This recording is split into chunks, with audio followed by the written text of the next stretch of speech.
Okay, we are back from lunch and we're going to pick up where we left off, which is item number 10. Item number 10 is an ordinance amending Corpus Christi Code Section 55-54 to update water laboratory charges.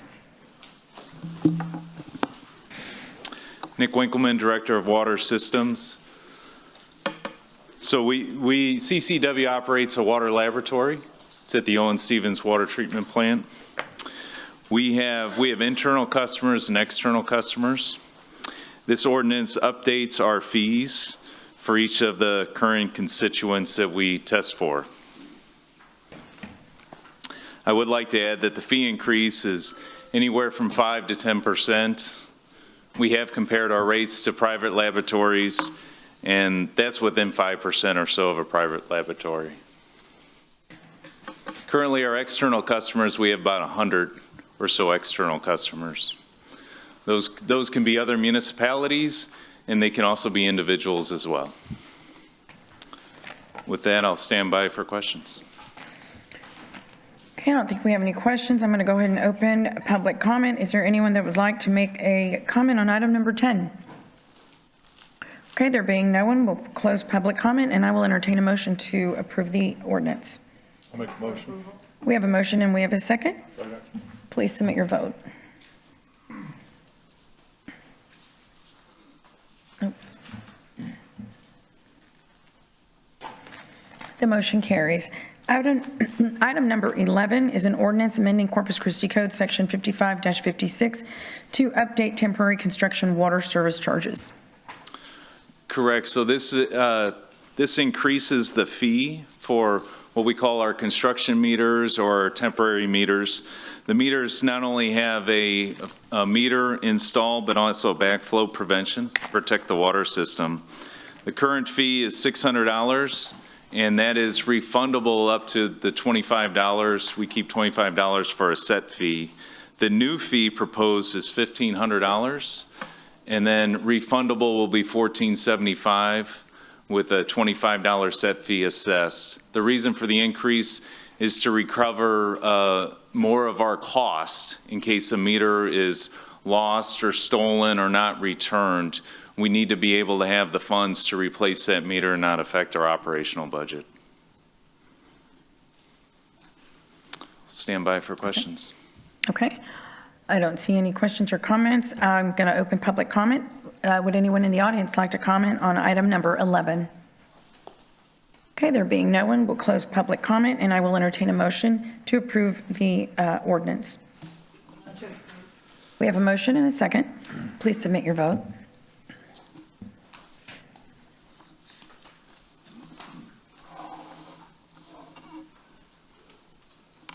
Okay, the motion carries. Item number 12 is an ordinance amending Corpus Christi Code Sections 55-70 and 55-71 to update water and wastewater utility tap fees. If we could bring the presentation up. Is this, we had number 13? 12. 12, okay, sorry. So CCW connects water and wastewater to new customers. It's called a tap fee. What we're doing is we're updating that fee to accommodate for the cost of the increased meter sets and also the cost for increased labor and also just other items, as you can see from the spreadsheet we've got here. So one thing I do want to point out is a meter set that's greater than 2 inches. That'll be a cost of service. We'll provide a quote for that larger meter so that we can give the customer an actual cost. Additionally, I do need to point out that in new development, what happens with a large new development, we work under a program sort of called a pre-tap, where the developer and their construction contractor will pre-tap the water distribution line, and then when it's ready, CCW comes in and does what we call the meter set. So that's providing the new meter, the new water meter, and also the new AMI, which allows us to read that meter electronically. So that's done by CCW. So in that case, you see those fees on the table as shown. Again, this updates our our cost of service, and we want to make sure we set the fees accordingly. I'll stand by for any questions. Okay, thank you. Sure. Councilwoman Campos. Wes, you don't have the, like, what was the fee before, did you? I mean, from 201, okay, that's right, 201, Yeah. okay. And what kind of customers use more than 2 inches? Typically, they're commercial customers. Okay, so it doesn't, not normally for A resident would not have Okay. typically would not have a 2-inch meter. Okay. That's correct. Yeah, because that seems awfully high. All right. Well, with that, I make a motion for approval, but A motion? Okay. I think there's still a question. Councilwoman Paxson. Thank you, Mayor. Oh, I'm sorry, I accidentally hit your light. There you go. Thank you. Were these, is this recommendation, simple question, was this recommendation based on a more accurate reflection of service cost to us, or is this based on, like other cities type thing? Did we reflect on comparables, or is this a reflection of what it costs us to facilitate this? So as you can see through this item and the previous item, we've worked very hard to understand our cost of service to make sure we're billing for those services appropriately. I do want to say that the city has some very competitive meter contracts, so a lot of those costs, the primary costs are the costs of the meter themselves. We do a great job of getting competitive contracts for that, so it's purely based on, the majority of the cost is purely based on material costs only, right? Okay, so it's just kind of, we're just reevaluating our true cost, and that's what we're looking at. Yeah, there's the series of these agenda items are all about that, just like the laboratory fees. That's Gotcha. correct. Okay, thank you for that clarification. Okay, I'm going to go ahead and open public comment. Is there anyone in the audience that would like to make comment on item number 12? Yes, sir, come on up.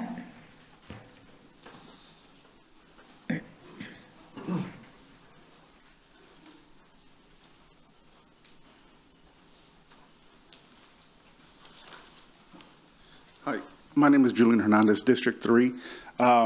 And this is my first time here, so I don't know what's appropriate and what's not appropriate. But one of my comments was when seeing this, and I don't know if I can ask questions or not, but what percentage of 1.5-inch, 2-inch, and anything over 2-inch is out there?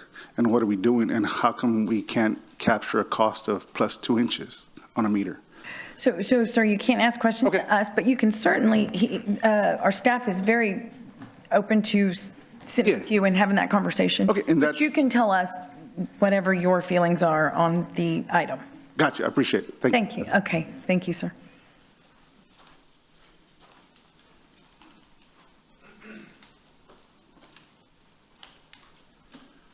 Good afternoon. My name is Jim Klein, District 2 here in Corpus Christi. I guess for myself, I need clarification on this. I know you can't respond, but in the presentation there, it looked as if the fee for hookups, for the smallest gauge hookups is going to be $0, I guess now, it's being raised to $185. And it said as well, and I think on the same frame, that the city would come out and install the meter, then they'll only have to install the meter.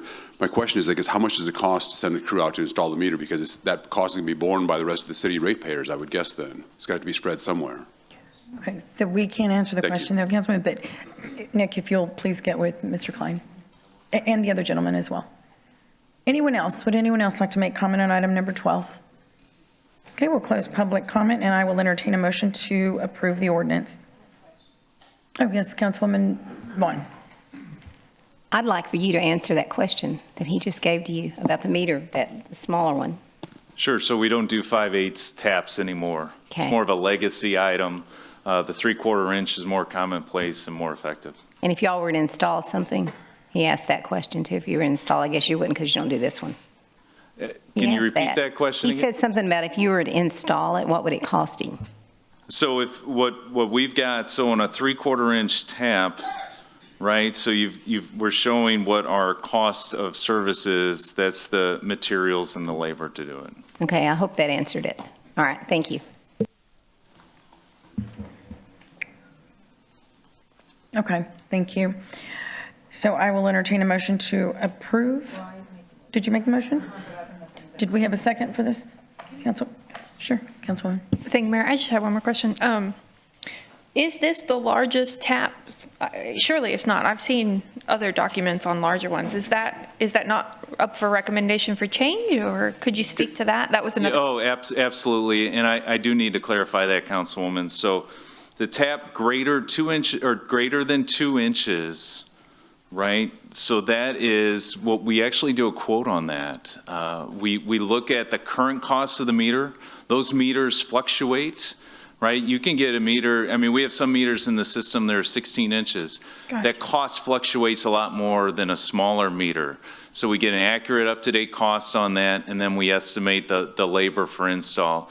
And as you can understand, a install on a larger meter is different a lot because of the conditions in the situation. So we actually visit the site and take a look at it, and we provide a quote. Okay, and I'm sure we would be utilizing the same formula, at least, as far as how we quantify our cost of goods and labor. Correct. What changes is the time component. The time, right? sure, but it'd be the same formula, basically. Correct, Just but the scale number of hours may change, and then, of course, the cost of the materials, depending upon size, would change, yeah. Absolutely, thank you. Thank you, Nick. So we have a motion and a second. Please submit your vote. I'll second. Was there not a second? I thought there was a second. Okay, the motion carries. Item number 13 isn't, well, Peter, were you going to? Yeah, we're recommending to pull item 13 or not consider it today. We'll bring it back next week with some options. Okay. It's a rate increase there as well, so.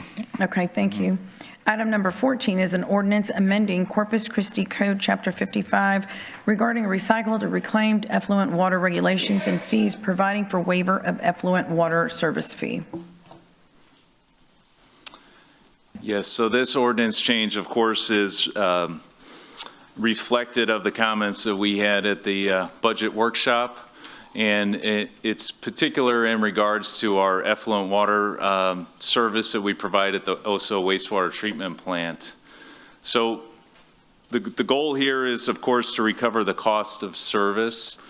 So for any customer that is taking 300 gallons or less, it's a $15 flat fee. For any customer taking 301 gallons to 600 gallons, it's a $30 flat fee. One thing I do want to say is that would take effect January 1.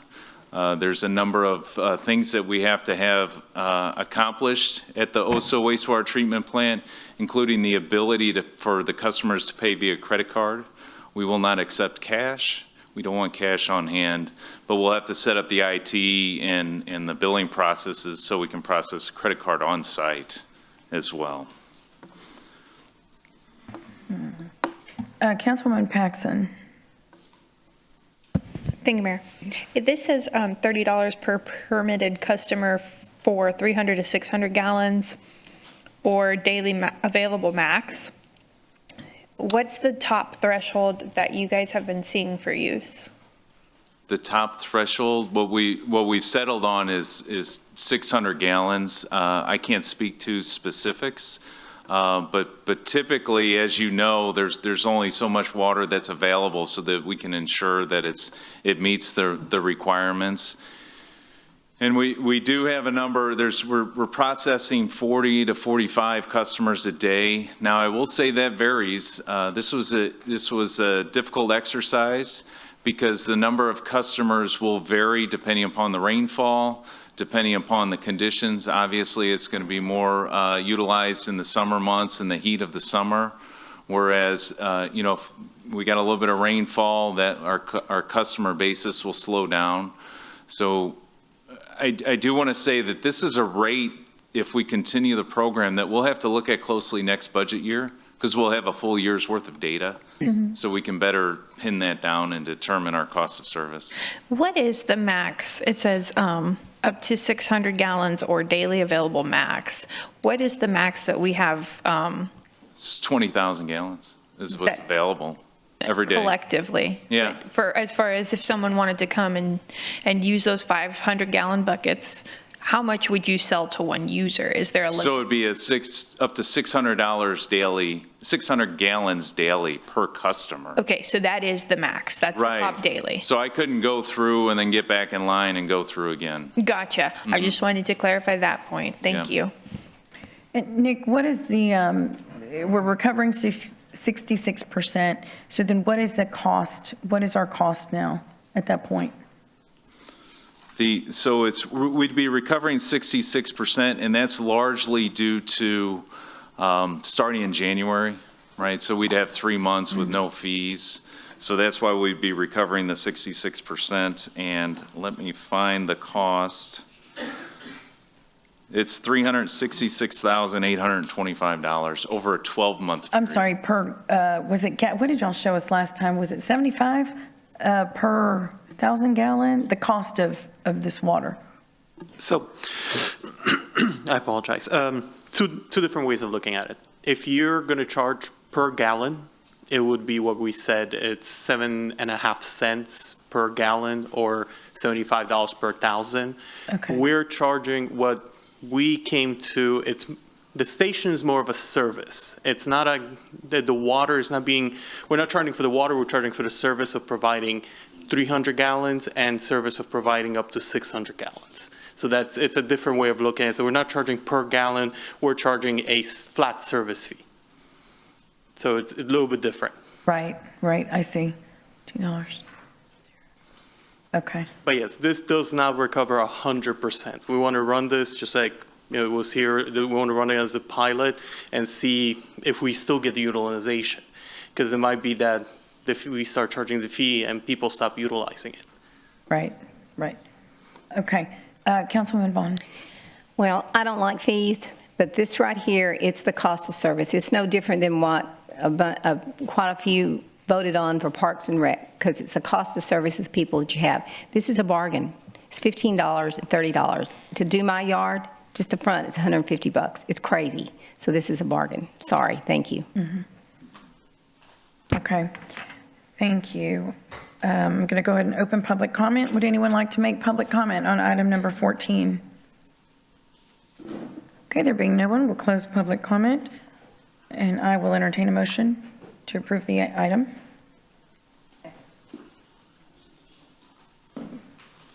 Entertaining the motion. Okay, do we have a second? Second. We have a second. Okay. Please submit your vote.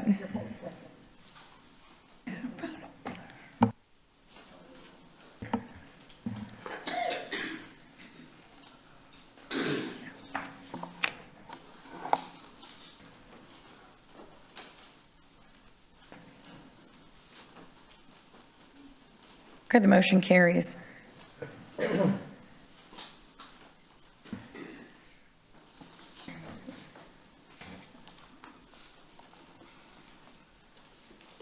Item number 15 is an ordinance amending Corpus Christi Code Section 14-1313 to amend the roofing and siding building permit fees and to remove backflow prevention assembly tester and mechanical contractor fees. Section 14-1341 to amend agreement processing fees, and Section 14-1313, 14-1321, 14-1341, 14-1351, and 14-1361 to remove past years from the fee schedule. Good afternoon, Mayor and Council. This will be the shortest slide deck of the day. Development Services is not raising any fees. The fees that we have before you, we are modifying our re-roof fee. We're actually lowering it to $33. We normally had charged $133. That 100 was for a requested inspection. As you know, in this area, your windstorm required to have it inspected, so it's a secondary. But if a customer still wants it, they can ask for that. So we're lowering those fees to $33. The mechanical contractor, we're following other legislative moves. The plumbing contractor, electrical contractor, those were all removed. So we went ahead and did that this year. So there's no registration fee since they're already licensed through the state. The backflow minimum and backflow fee, those are in CCW's fee schedule. So we don't have those in there anymore. And then finally, our deferment, reimbursement, and participation agreements. We do about 10 per year.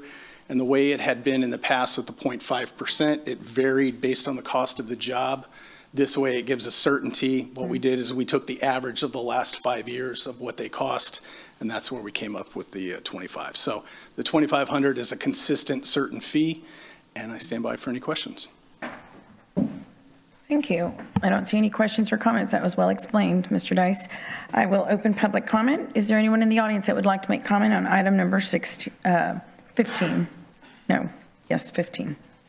Michael Miller, District 2, and that's why Michael Dice is my favorite department head at the City of Corpus Christi. He is the only one that understands the assignment. We've got to reduce fees. We have a big, heavy burden on us as citizens of the City of Corpus Christi. Way to go, Mike. Thank you. Thanks. I'm sorry. Guys, let's please refrain. Oh, Michael Dice, you're breaking decorum. Okay, anyone else? Okay, I'll go ahead and close public comment, and I'll entertain a motion to approve item number 15. Okay.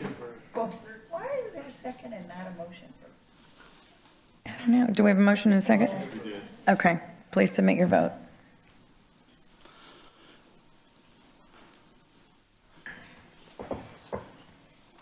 Okay, the motion carries unanimously. Thank you, Mr. Dice. You're the next. Okay, item number 16 is an ordinance amending Corpus Christi Code, Section 13-3002, to amend the vacant building definition, Section 13-3005, amending the compliance period, Section 13-3006, establishes registration program requirements for owners of vacant buildings, allow the city to establish a vacant building registration fee and an annual vacant building inspection fee. Well, I appreciate the kind words. Yeah. Here's the other shoe. So we are proposing, and it had been proposed in the past, we're proposing a vacant building registration fee. Vacant building registration is currently in the code. What this does is this affects the nuisance vacant buildings that make up nearly 20% of code violations cases, and the proposed that pose risk to public safety and fire. These neglected buildings strain the resources, requiring frequent visits from PD, fire, and code. In the last 12 months, we've had almost 20,000 visits to the 1,300 properties. So this, as a reminder, you may know our abatement budget was cut in half in fiscal 25 from $600,000 to $300,000, which limits our ability to manage a lot of these issues on these properties. So what the vacant building registration program hopes to do is generate enough revenue to offset those maintenance costs for abatement and board ups, promote that public safety of these vacant buildings, again, which become fire hazards, squatters, things of that nature. Combat the blight and deterioration because we'll be able to abate, mow those yards, get those trash cleaned up, again, preserve property values and the neighborhood stability. Other programs that are successful are in San Antonio and El Paso. Again, the challenge right now is to identify the contacts that are responsible with the vacant buildings and the nuisance properties. Currently within the code, those can be cited for those different issues. What we're proposing in the registration is getting the owners involved with us, mandate a point of contact, include a plan of action for those properties, and a timeline to bring the property up to code and reoccupy. Again, we believe the benefits, it gives us a clear communication with the ownership, speeds up resolution of any unsafe condition. Most importantly, cost recovery for the inspections, the abatements, cleanups, board ups, demolitions. Initiative shifts accountability to the property owner and again, helps us manage those vacant properties. So there really isn't a financial impact to anyone other than the absentee property owner. The program will be managed by code compliance staff, no new funding. We're looking at doing a $250 registration fee for residential and commercial with a $50 annual inspection fee. Those first-time registrants will be prorated with the program beginning in January. So what I have here is just the vacant buildings as we've listed through the different districts. District 1 is the winner. 456, D2 is second, D3, and so on. So again, these funds, the primary use of these funds is to mow, clear debris, do abatements, board up these nuisance properties, and demolitions. It provides a self-sustaining way to help reduce the blight and improve the neighborhood safety. So is the impact, these are pictures of homes in those districts. So this is D1. Again, 33% of our cases are at a D1. 29% of our cases are in D2. This one has been abated, by the way. D3, this 20%. D4 is 12. And our newer district is about 6. So as mentioned before, the vacant building ordinance is already in Chapter 13. What this would do is modify to make the registration mandatory for buildings vacant over 30 days. And again, a point to emphasize, these are not houses for sale. These are defined in the code as not having utilities. These are nuisance properties. As you can see from the pictures, those would never be houses for sale.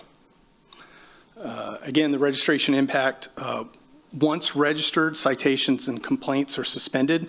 So we work with the property owner to make sure that they abide by the plan that they've submitted, that they give us the working document we have, that we can build that communication and take care of those issues.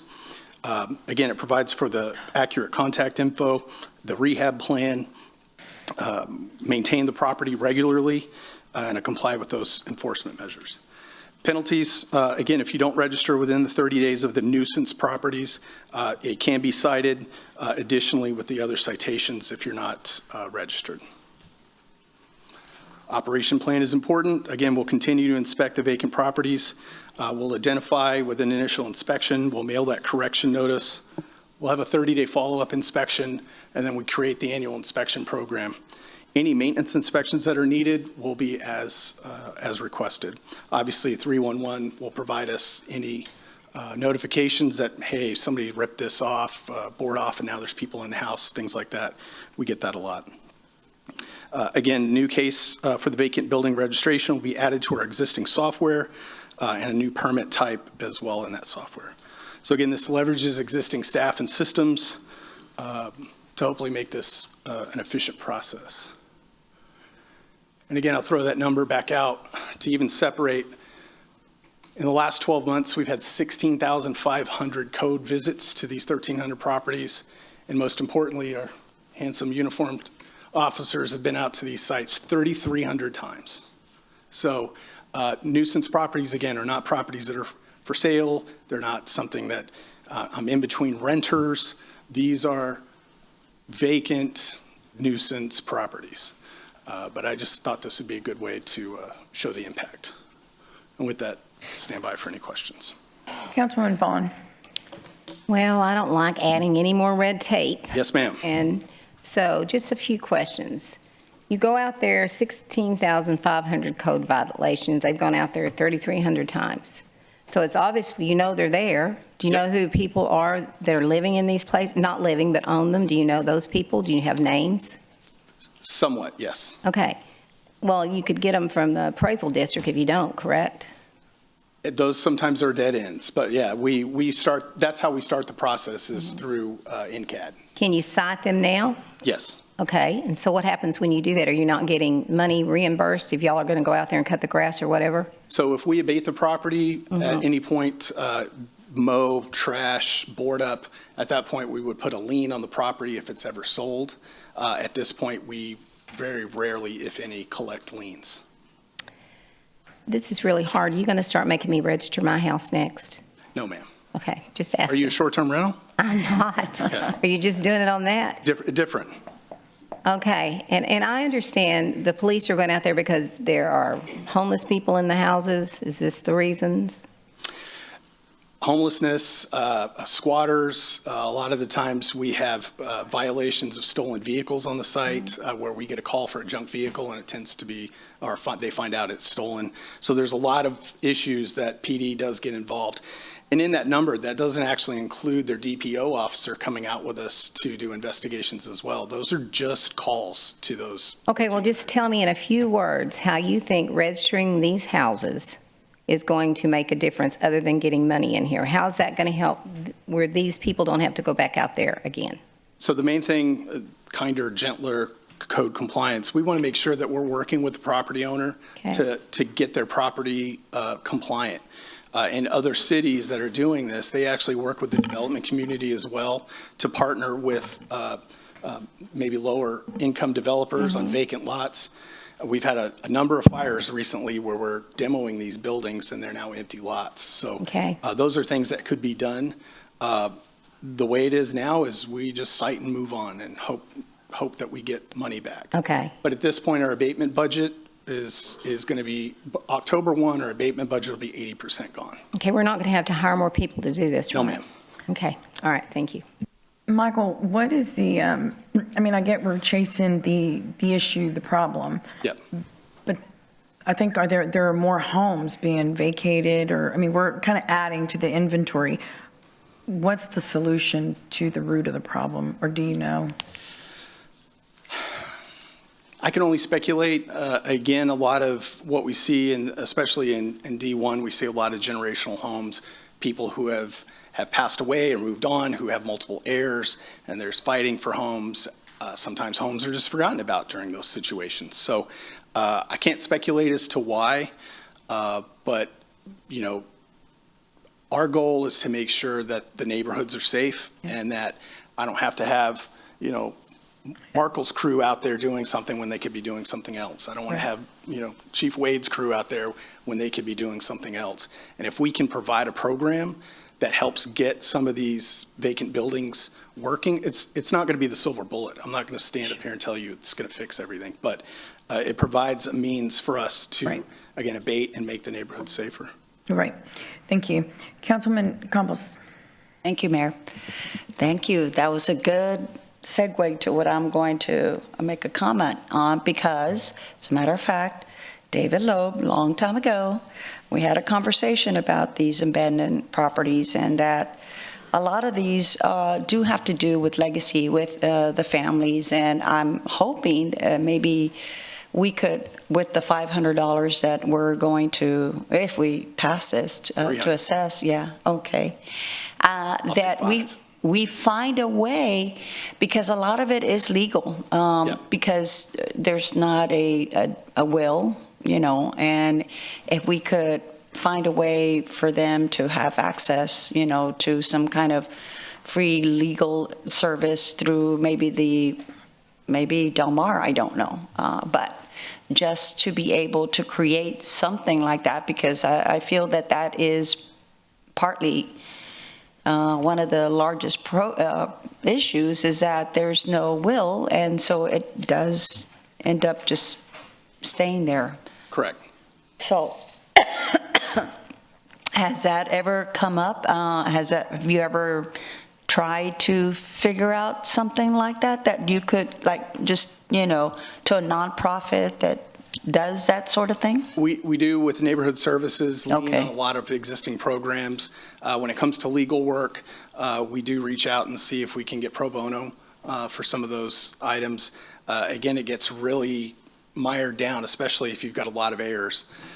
So we're trying our best, but the main thing, again, is working with whoever is the owner or ownership to make sure that they've got a plan and a path forward, again, to make the neighborhood safer. Well, again, that's something I hope that we're all listening and hearing, like maybe through our senior, you know, centers or something like that, to, you know, to try to have a will or something that determines where your home or your residence or your property will be heired to. So again, just to, you know, putting it out there. Thank you. Yes, ma'am.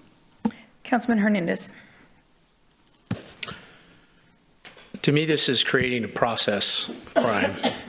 You don't sign up, you get a fine. But it doesn't really change the issue. If they're not abiding by the current laws, what was one more law that they're not going to abide by? So let me ask the question here. Out of all these properties that you have liens on, how many have you foreclosed on? That, my understanding, is 0.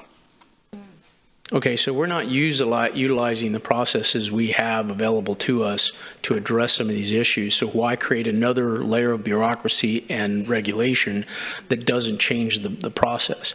If we put liens on these properties and they don't pay they don't pay in a timely fashion, you can go for foreclosure. I know this is a legal process, and Correct. Obviously, the more that you abate, the more money that gets assigned to it. We have limited resources, I get it. But until you start enforcing things that you currently have on the books, creating more laws that they're not going to abide by isn't going to change the issue. So I will, and this is a slippery slope. At what point do you stop saying we need to register everybody's property? Well, again, my hope is that we don't have to register anyone's property. The goal of this is to make sure that we're engaged and the property owners come forth with a plan and we work with them. Again, as one of the concerns you had originally was we'll continue to cite. This plan does not cite once we start that process. It provides a path forward of engagement that hopefully they can, like I mentioned, they can either find a developer but you cite, sorry for interrupting, but you cite if they don't register. Correct, but citations are, again, the main item, and this was right up front, we don't have abatement budget to maintain any of these properties. So what this will do is help give us that budget. It's assessing a fee on an absent property owner, not anybody else, only those absent property owners, to help generate revenue that we're already having to expend on these properties. As of October 1, we won't be able to mow, board, demo, anything for an entire year. Well, what you're recommending here is to put a Band-Aid on a cancer, and instead of solving the problem, you're kind of administering to the symptoms instead of trying to solve the problem. I can't support property registration. This was tried during the historical building ordinance that we passed not too long ago. We removed it from there. Because again, this is simply just property registration, and it's putting an administrative burden on ourselves to address things we already have the tools to address. So I can't support this. Thank you. What tools are we not addressing these homes with? Well, or are we not using? From the code side, we address with everything that we have. Once it goes into a legal proceeding, that's outside of my purview. Yeah, but what are the tools that he's referencing? We lien properties once those properties are liened. So if I come out and mow the grass and pull a junk vehicle and it costs the city $500, we put a lien on the property for $500. That lien is collected when that property is sold. So the taxpayers are paying for Yes. mowing grass, abatement, Yes. Clearing debris, demolition, boarding up. We're paying for that. Yes. So this new policy says we're going to at least collect something to help us do something that becomes our problem. Because if anyone in this room calls 311 and says, I've got this ugly house that's vacant and the complaints come about, which they do, we have to try to do something about it. Yes, ma'am. Okay, thank you. Councilman Roy. So I'm assuming this covers commercial and residential property? Yes, sir. But I was surprised at your answer when you said 0% in terms of, because I've seen other properties that I've actually dealt with that eventually they end up going to auction, right? Again, I'm basing it on a conversation that we had with City Attorney Risley, and at this point, there had been zero collected. Huh. He's not here. We got a new sheriff now. Councilman, I guess, so our weed lot liens are inferior to the tax lien, and so often on these vacant properties, the tax lien exceeds the value of the property, so there's nothing left for our lien to recover. Okay, so this is commercial and residential. Yes, sir.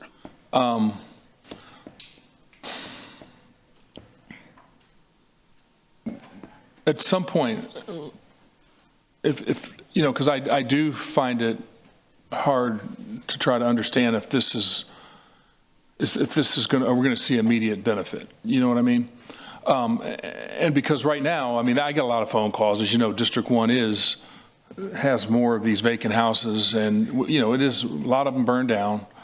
A lot of them are filled with, have people doing things in there they shouldn't be. Correct. And it's an eyesore. I mean, and what's sad is that there's some neighborhoods within District 1 where the entire street has a really big pride in terms of ownership, except for 1 or 2 houses. And I know that it's a challenge trying to find out who owns those houses, because a lot of times it goes back 2 or 3 generations where it's just been word of mouth. Oh, that was great-great-grandma Susie's house or something.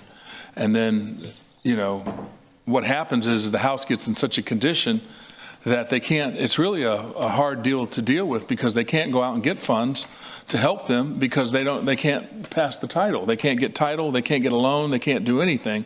So most of the time they end up just vacating the home and leaving it, which does lend it to the fact that I think it's going to be hard for you to get these people, because you put another layer in there to get them to be compliant. They've already walked away. They may not own it. You're going to go back 4 or 5 generations to try to find somebody. Yeah, again, we know that any type of new program, especially dealing with vacant buildings and having lack of ownership responsibility, it's going to be a slow process to start maintaining and getting that compliance. But the tax, going in terms of the following it from a tax perspective, because you can go to auction faster, right? From that. I would assume it's outside of my. I mean, I've seen this. I've got plenty of examples where, I mean, there was a property out on the island that a developer was trying to develop. He could never, we actually got down to closing and found out that, oh, well, the title, the last owner didn't own it. And so it just went out for auction. I mean, that happens. Yes. So, I mean, that's another way of remedying these things, is if they have back taxes, the city has a right to be able to collect on those and take it to sheriff's sale. Well, and again, I think Buck pointed it out. The lien is a little different from the tax. So a lot of the times, as Buck said, if the tax is more than the property's worth, we don't collect anything. And I would defer any title questions to our title expert. Well, again, I just think this is a lot of work when I think that we're going to sit there and be in the same situation that we are now. I'm trying to figure out how your system is going to better. The main thing is we hope to start generating some revenue to start maintaining the properties. At least at a base level, we're doing the minimum board ups, we're doing the minimum mowings. If we were to even get half of the properties at this point registered and compliant with this proposed program, that's almost double what we currently have in the abatement budget. If this passes, and I don't know if it will, but if it does pass, I think this is something that we'd like to get some data on every 6 months or something to see how this thing is progressing, because.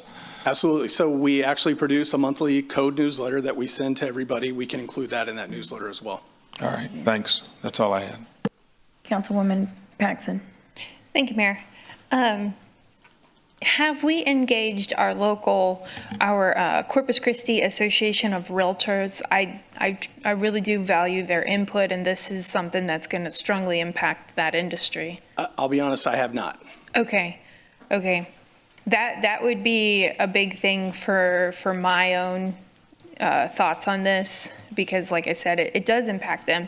And for me, I've gotten a lot of people reaching out because in our district, you have a lot of rental properties. And I think whether this was made for or intended primarily just for, like you said, those trouble properties, correct, it's caused kind of a big concern across the board. And I can't slight them for having that concern. No, understood. And again, I think to Councilman Hernandez's point, we don't want to be, the registrant. We want everybody to register all of their properties. We want to get rid of this program eventually. What this will do is give us a short time to fill the gap that we have in abatement that we're going to be out of for the entire year. So when we have the neighbors that are complaining, we only can go out and write a pink slip and drive off. We don't have the ability to take care of those properties for the people that, one, can't take care of themselves, may be absent, maybe passed away. So that's really what this is for. The homes that are for rent, the homes that are for sale, the home builders, those homes are never in those nuisance categories. But they, vacant properties impact. And again, the realty vacant is world. defined as Yeah. without utilities, so there is a very specific vacancy definition in the code. Well, for me, that's an important piece, is their input there. And I'm sorry, District 1, I know District 4 is second to the least out there, but it does happen. And we have a few properties that I know that we have are kind of troubled Yes. properties where there's not necessarily a structure, and a lot of times in our case, it's just vacant lots that are going undone. So I'm curious, is there, I think other cities do something where there may be like a partnership with the county type thing where we utilize certain resources? So some cities, municipalities, counties work together for land banking of what may come in a tax auction, things like that, to be redeveloped. We don't have that here. But again, I think this is one step of engagement with those property owners to give them, for the family that may have had somebody pass away, doesn't know what to do with the property, we can make those connections either through neighborhood services or local partners, again, CBHBA, others like that to help. Have we possibly looked at, redevelopment. I drive a lot of the highways quite a lot, and I do from time to time see inmates that are partnering with TxDOT, doing some cleanup type thing. That's kind of a secondary what I was along the lines of, because you've got these huge vacant lots that are very overgrown that may be potential? Could be potential. At this point, we don't have a program for active inmates to be utilized in that. Again, the city doesn't have active inmates. We would have to work with the county or the state. But there are some cities that utilize that for cleanups, not necessarily, utilizing tools and mowing and things like that. But again, we're at options to look at anything to help with the problem. Okay. And then, I don't know, maybe there's something we can do. I know this year we have heavily engaged our landscaping industry type. Maybe there's some kind of partnership in the form of offsets or some kind of sponsorships or something like that, where we're not necessarily having to expense, but we're giving some other local businesses some opportunity to perhaps step forward. And call me silly, but there's this one group, this gentleman who goes different states and he knocks on doors. TikTok, he was actually here. He was here 4 months ago. Was he? He did a couple of yards here in Corpus. Was he in District 1? No, it's okay, it's okay. We need to call him. D1 and D2. But he does this service for free. And the reason I bring it up is because he is funded, but non-traditionally. He gets sponsorships, he gets things like that. And that's not the city's job, that's not our role. But we have a problem, we need to close a gap. Maybe there's some room to engage creatively. I'm sure all of our code compliance officers would love to be YouTube stars, so we can figure out those. Tell them it was a great day in council today. Yes. Thanks, Mike. Councilman Scott. So tell me again how you differentiate between troubled and rental. So nuisance properties, vacant is defined in the code as without utilities for 30 days. Okay. So there may be an instance where someone has discontinued utilities because they're going to work on their home. That engagement, again, begins with the first visit.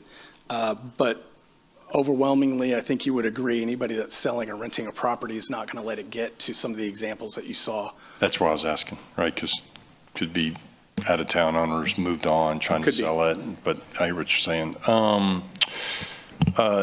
Did you mention the successes or failures? And you said San Antonio and El Paso? Correct. And did you talk about them at all? So they do have a program that is somewhat successful. Again, they leverage a lot of other tools, bigger budgets. But what San Antonio in particular, they work with local development groups to make sure that any properties that have been demoed or vacant, just land, that they work with the development community to hopefully revive that, to build something in that place. There are some low income, they use an AMI to build certain homes for certain AMI. They have those types of programs in addition to a lot of the other programs, say, that we have here.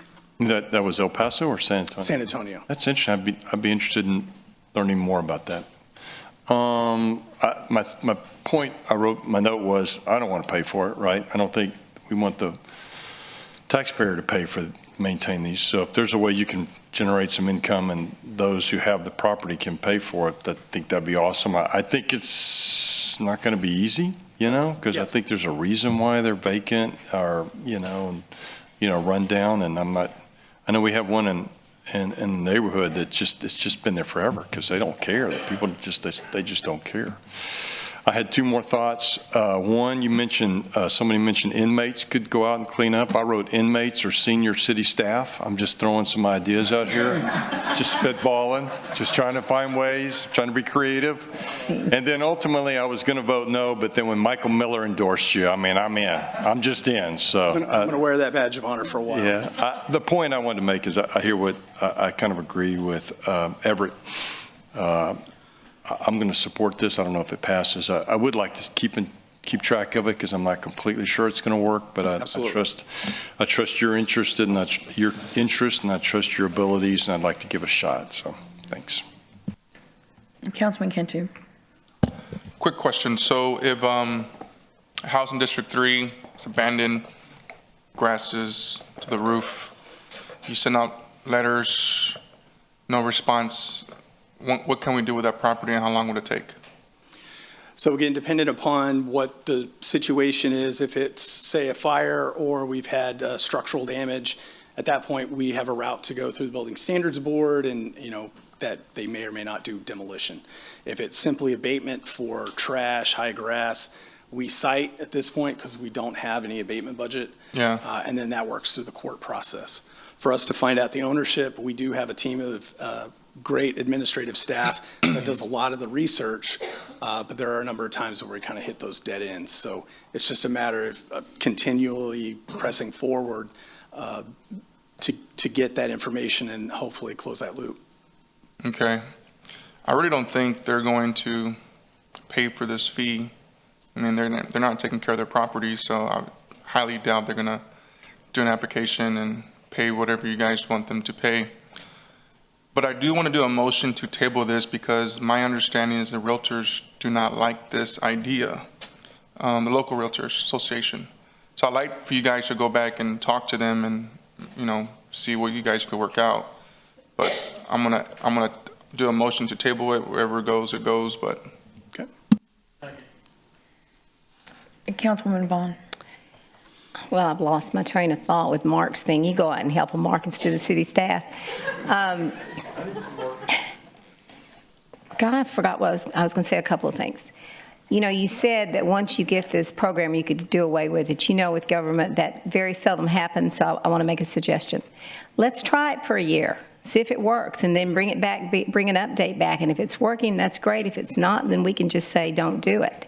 I understand talking about the realtors. I'm not dead set on talking to the realtors. This is abandoned property that looks absolutely terrible, and they're probably not going to come back and do anything with it. But can Development Services not just file a nuisance abatement on it? Well, we can do abatement actions, but we don't have budget. That's the reason you can't do it. Correct. Okay. So at this point, I can write a ticket, and then they can go to court, which may or may not. So your hands are tied, basically. We're very limited on what we can do. And that's not good. I mean, we don't want to look at that. I wouldn't. If it was in my neighborhood, I wouldn't want to look at it. And again, in this situation of looking at something, if we write a citation, there's due process, it goes to court, it'll remain in that condition until. And odds are you're not going to get your money back if you go out and mow it either. So you're not getting anything. Okay, thanks. Councilman Roy.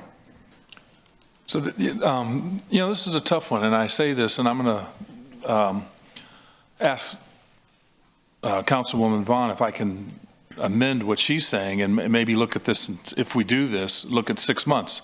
I say that's important. I think that because this council is involved in another year we're going to be coming up for elections, but I think we need to look at this thing over 6 months. I'm familiar also with the Corpus Christi Association of Realtors and not liking to register properties, but in this particular case, and again, so one before I get further, does this pertain to land, lots? There's a lot of lots that they've got 6-10-foot grass, which causes rodents and everything else. They may have a shed on there. They may not even have a house. So does this pertain to those too? This is for buildings, vacant. It's for buildings. Now, it will generate revenue that we'll be able to use for abatement on vacant lots, but this registration is for buildings only. Because I don't know how it's a win-win if you've got, and again, I've talked to so many people that take pride in their neighborhood, and there's always one or two in their neighborhood that let their house go, and they can't, they don't know who owns it, and it's an eyesore, and it's dangerous. Their children, can get in there. There's a lot of things that can go on. And that's kind of what I'm thinking about, especially I see them. There's not a street in some sections of District 1 that I drive down that I don't see this problem. It's citywide. Yeah. And I know that some of the things that we did on North Beach to clean some of those houses up years ago when I first got involved in North Beach, there was a lot of those houses we were able to tear down. And it's really improved a lot. So it's a tough decision, but I'm inclined to at least, I know it's a problem in my district, to say maybe if we go ahead and do this, but let's take a look at it in 6 months or even 9 months. Maybe 9 months is better. Yeah. So that's it. Councilman Hernandez. Okay, I need to clarify something. There is one property that we did go after, actually a group of properties under Kingsley Properties for the old golf course, where we did file foreclosure, or attempted to file foreclosure on, and started paying attention, but that was a legal department issue, right? You're kind of trying to fix something that the legal department's not doing. Well, my main concern is not the legal department not doing something. My concern is the phone call, on Saturday night from Ms. Campos that a neighbor has a squatter and some illegal activity going on that we now have to have PD go out, or fire has to go out because it caught on fire. But that doesn't change just because you have a registration fee. You're trying to put more laws on people that are not abiding by the law to begin with. Not all, but again, and I understand your point. We're, again, trying to narrow that gap. My goal, like I said in the beginning, is that we don't have this in the future. I understand, but I think what was that? It was a Ronald Reagan quote. It said the closest thing for infinity is a government program, or something like that, right? So, it's hard to get rid of things once you put them, institutionalize them. Oh, I understand. And until we're willing to do the legal work in order to, because we had to engage with Linebarker, Goggins, Sampson, and Blair to just do that one portion, and they don't do it. They usually go after, they're going after the people that don't pay taxes. Well, probably a lot of these properties are in the same boat anyway. More than likely. More than likely. So, we're creating another government program of property registration that you'll have to administer on properties that people are not following laws to begin with or ordinances to begin with. And again, not to beat a dead horse, it's modifying an existing program to make it better. I'm just thinking, I don't want to create more bureaucracy that puts more burden on the legal to do something that they're not doing anyway. Understood. So not to beat up on you, Buck, but it's, until we're willing to go the next step and say, hey, we're going to go after these properties because they're not paying their liens or on those types of things, it's just going to continue, whether you have registration or not. Thank you.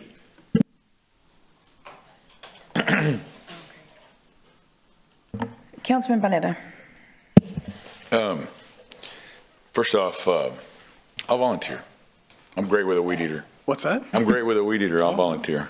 If we had money to pay you. Yeah. I'm happy with help with abatement.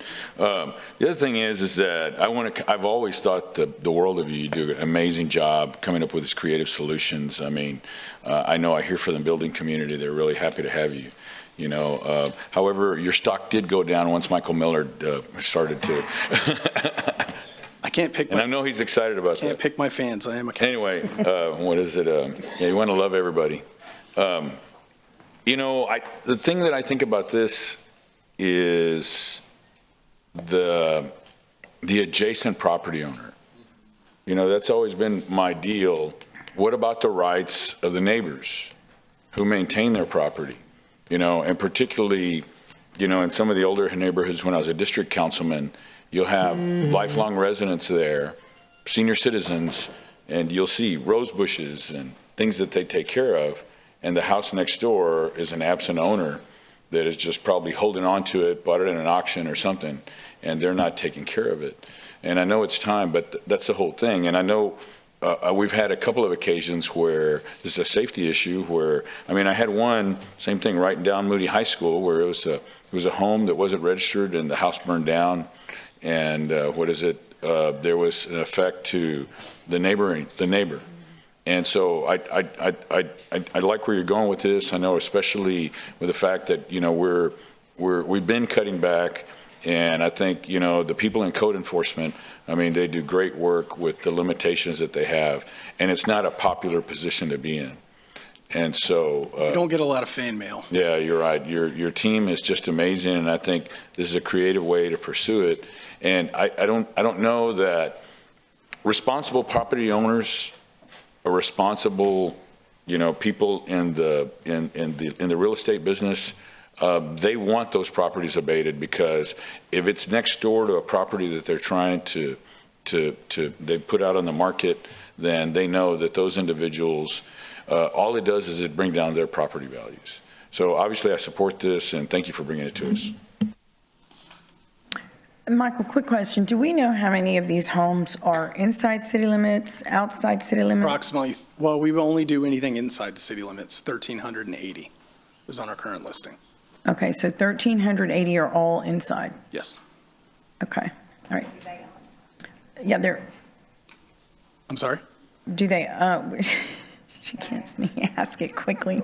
Those homes, are they outside people that live out of Oh, how state? do Who they owns live them? outside? I thought you meant are the homes. I don't have the breakdown. There is quite a bit that have some outside ownership, but I can give you that answer. We have a complete spreadsheet of all of that, and the information we get is from Nueces County Appraisal. Okay, Councilwoman Paxton. Yeah, Chief Black. David Blackman, Police Department. I guess first, Councilman Hernandez, you're right. I think I brought this forth probably 8 years ago with Tracy, and it didn't get a lot of traction then. And I will say, I'll say now, it's sometimes hard decisions are hard to make. But I believe that this program is actually a benefit. And there are a lot of property owners that own houses that live outside the city. We have absentee slumlords that buy bulk properties, and I'll use Mr. Wilson as an example, that he had over 100 properties, and he has sold them to a corporation out of Houston who has done nothing with them. I met during the transfer when they transferred the property names, and he assured us back then, isn't that correct, Tracy, that he would maintain these properties, and he's done nothing. So what we end up doing is we end up maintaining these properties for them at such a time where we can get them to the Building Standards Board and have them demolished. So if you have the pleasure of driving into downtown on 286 and you see the two burnout properties there at Morris and Crosstown, right. That was there. It's Marksman Brothers out of Houston. We were able to get those demolished. There's a lot more like that, whether you're going in the north side or whether you're going over in the west side of Corpus off Agnes and Morgan. These properties are everywhere. So Councilman, you're right. There are some single families. There are some generational homes. There are a lot of properties that people from outside the city prey on this community, knowing that we do not have the strength to hold them accountable. And if it costs them money to have to register this program, I think the goal of the program is not just to generate revenue. It's you either get these houses back into production, it's going to cost you money, or you need to demolish them. So that's kind of the long answer to a short question, Mayor. That's a great answer. Thank you. Councilwoman Paxton. Mike, my hat's off to you and your team. You are stepping up to the plate on a problem that is systemic, and there's not a great answer for. So I appreciate that. I really do. I can't say that enough.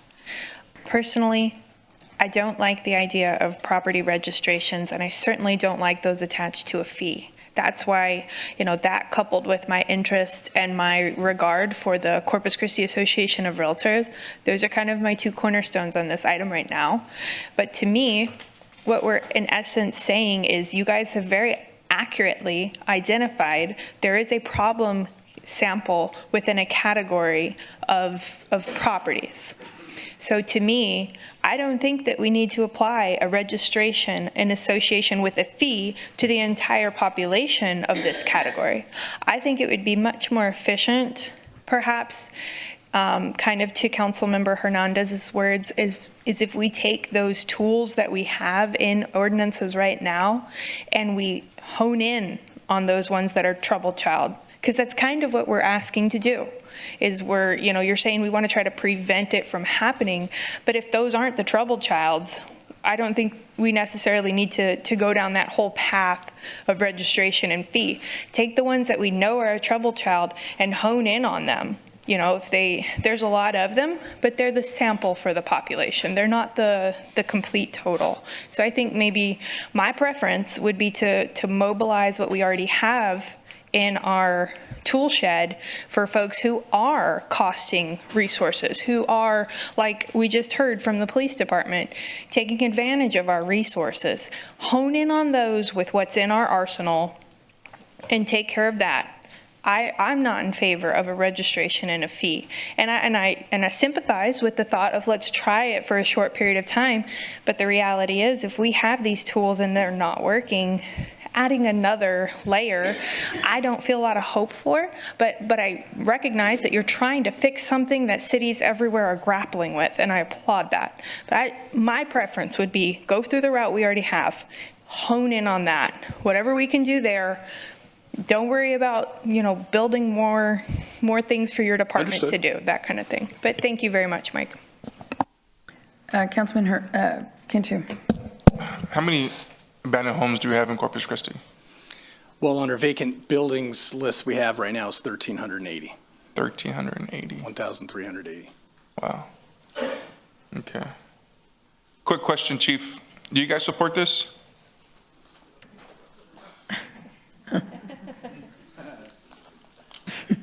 Yes, sir, Councilman. We expend a lot of hours through our DPOs working hand in hand in code enforcement. Okay. Our vacant building signs that you see on all of these vacant buildings. So you support this? We do support the idea, 100%. yes, sir. And we're going to be working with them on this. Perfect. I support you guys, so I'll take my motion back. Okay.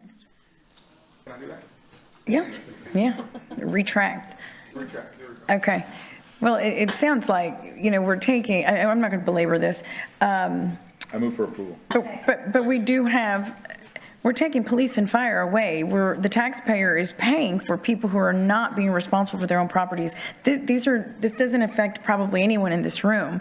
So to me, it's a no-brainer. I think we try. It is a difficult problem, and I'm sure it exists everywhere. But if you can, recover, we don't have the manpower to just go in on one property after another. You have to answer all of our calls and try to address this problem with vacant homes. So anyhow, okay, we have a motion, we have a second. Please submit your, public comment. Anybody like to make comment on item number 16? Henry Williams, District 1. Let's see, if you would, could you tell me what the current law states with regard to the vacant buildings? With regard to, the fees and so forth. The current law, you would like the current, the Buck, maybe he needs to talk to you about it.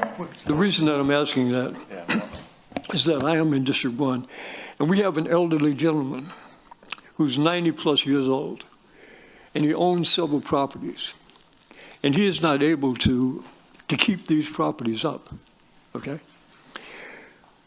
And we have a neighborhood association, a Hillcrest Residents Association, and what I would like is that if he is in violation of the laws, if you could contact us and allow us, to help, work with the city okay, before the fees, the liens, and line bargaining and all of that begins to take place where he is concerned. Do you follow me? We do, and I think you can have a great conversation with staff after, and they can certainly work something out to address that. Okay, thank you. Thank you, sir.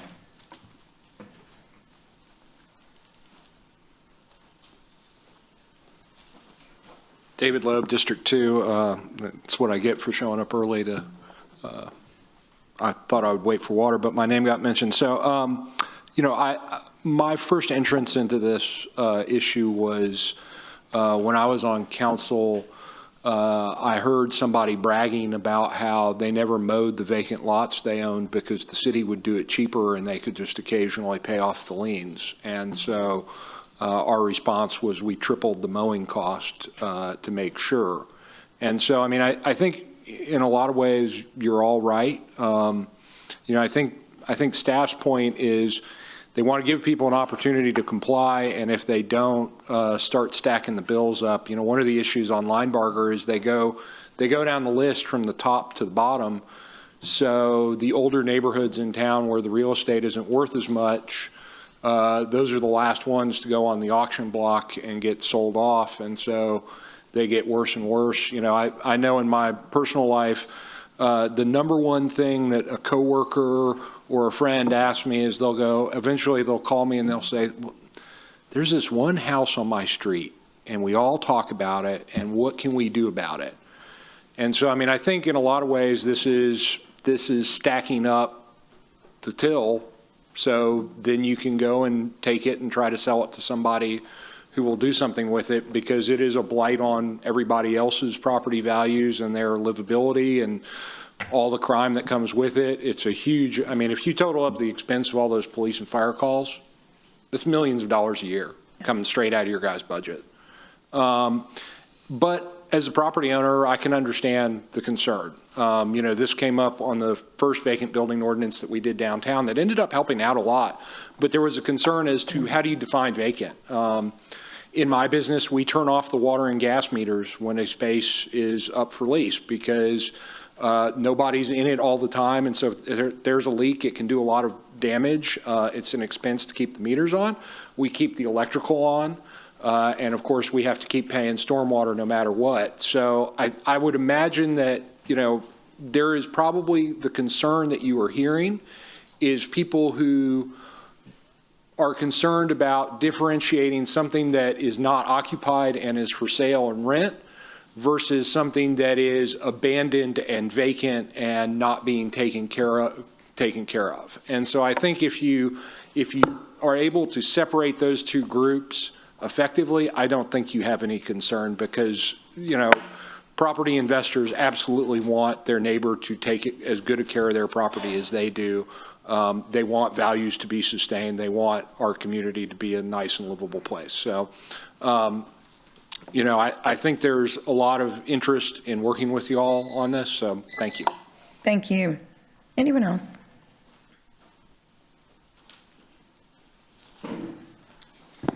Rachel Caballero, D1. I am here on behalf of the Corpus Christi Taxpayers Association. Just to add it to maybe another suggestion is these commercial properties. For example, downtown, we have a lot of vacant commercial properties. Maybe we consider fining these companies who are not filling their commercial properties fast enough, whether they have utilities, wastewater, or electric services provided to them or not. I had to send a message yesterday to CCPD asking, because there's a vacant property downtown that should be vacant and is not. Somebody got a hold of the keys and they are entering and leaving the properties, so we're thinking it's either a squatting situation or a drug scenario. So I think that it'd be beneficial if this is going to be considered, that we going back to the beginning, is that we focus a little bit on the residents, but we also have to focus on the commercial property owners that are allowing these buildings to stay vacant because for many different reasons. They don't live here, they don't care, they have multiple properties that are covering the rents and utilities, but we're losing sales tax, we're losing mixed beverage depending on if there's a restaurant in there. So it's something to consider to include commercial property owners. Thank you. Thank you. Anyone else? Okay, we'll close public comment. Councilwoman, you had Thank you, Mayor. Yeah, I just wanted to ask, since I've been kind of on the crime prevention, what is it that we could do with crime prevention money? And since Chief Blackman, right, stated that that is a big issue, I'm wondering, is there anything that can be worked out, can come out of the crime prevention budget to help out with these properties? You open the door. And I appreciate you asking me that. Yes. Thank you. Councilwoman, great question, quite honestly. So the DPOs, everybody, the police officers that are, some of them, the DPOs were an original function of the Crime Control District. And these are the officers that work with code enforcement, work on these vacant buildings, get these criminal trespass signs. Our bike patrol program, the bike patrol officers are the ones that can go off-road where many of these properties are overgrown, these houses that are in neglect, that they can get to and get them. So right now, a lot of your crime control monies that pays for salaries, has bought equipment and stuff. It is being utilized to address these things. Well, I'm just wondering if there's maybe just like Michael is thinking outside the box. I'm just challenging the police department to kind of work together with them a little bit more and see what we can do. And I'm glad you asked the question because the police department does have to be involved in this. This is not only a drug issue, it's a quality of life issue, and we spend a lot of time dealing with quality of life. So we are very much involved in this. Like I said, not only the police department, but the officers that the Crime Control District has funded, and we will continue to be involved. Yes, well, and like I'm challenging or brought up as, like I said before, about, some of these families that, end up, living the earth and don't have a will. If there's a nonprofit out there that is willing to help out these families, that'd be great. So I don't know of one, but if there is one, please help us out. Thank you. All right, thank you.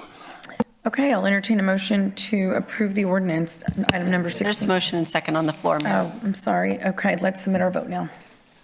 Thank you.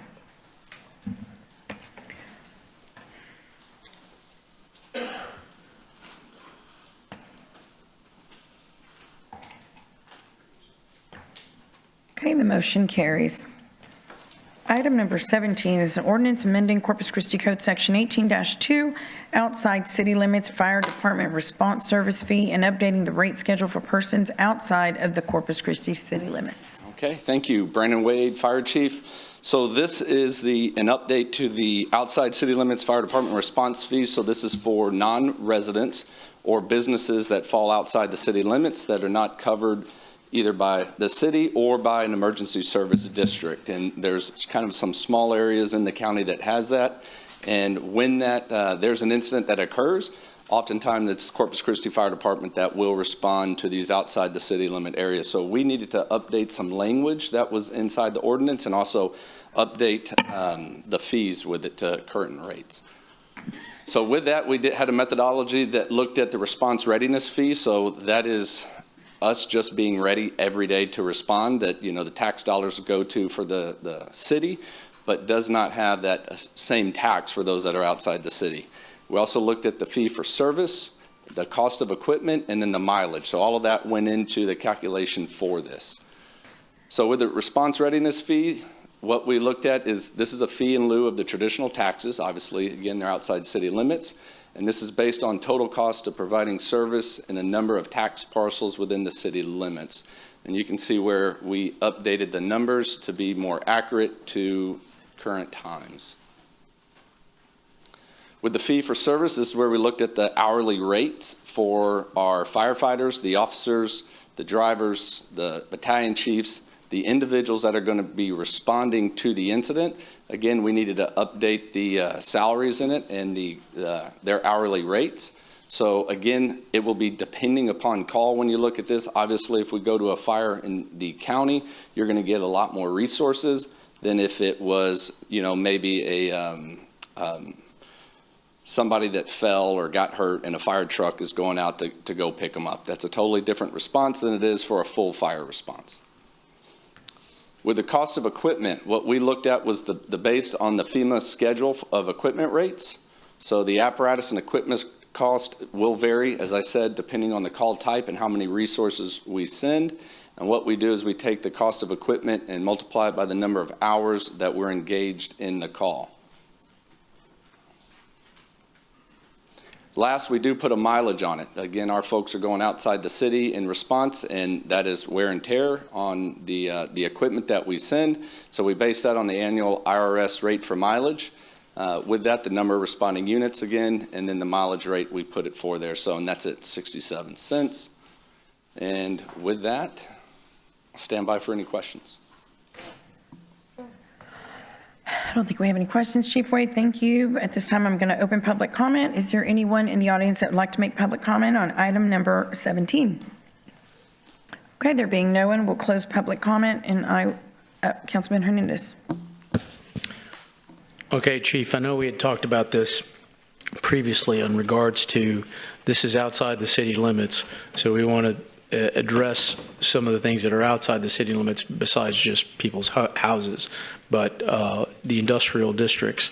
And can you kind of speak to that? I can, for sure. So this is for residents that are outside, but also businesses that are outside. So as you speak about the industrial agreements, there are some industry that is with the IDA, they do pay, I think it's a roughly 15% increase, and it will provide for some fire service. But there's also industry that has their own fire department, or they contract with the refinery terminal fire company. And if we responded to those that are contracting with somebody else and then they needed our help and they didn't pay that extra 15%, then we would provide a charge. Oftentimes they handle their own emergencies inside because they have either the refinery terminal there with them or they have their own fire department, and they usually handle it. It'd be for the ones that don't have that and that don't pay the fee. That's who's the ones that we would charge. Okay, thank you. You're welcome. Okay, Chief Wade, thank you. I'll entertain a motion to approve item number 17. Second. Okay, we have a motion and a second. Please submit your vote.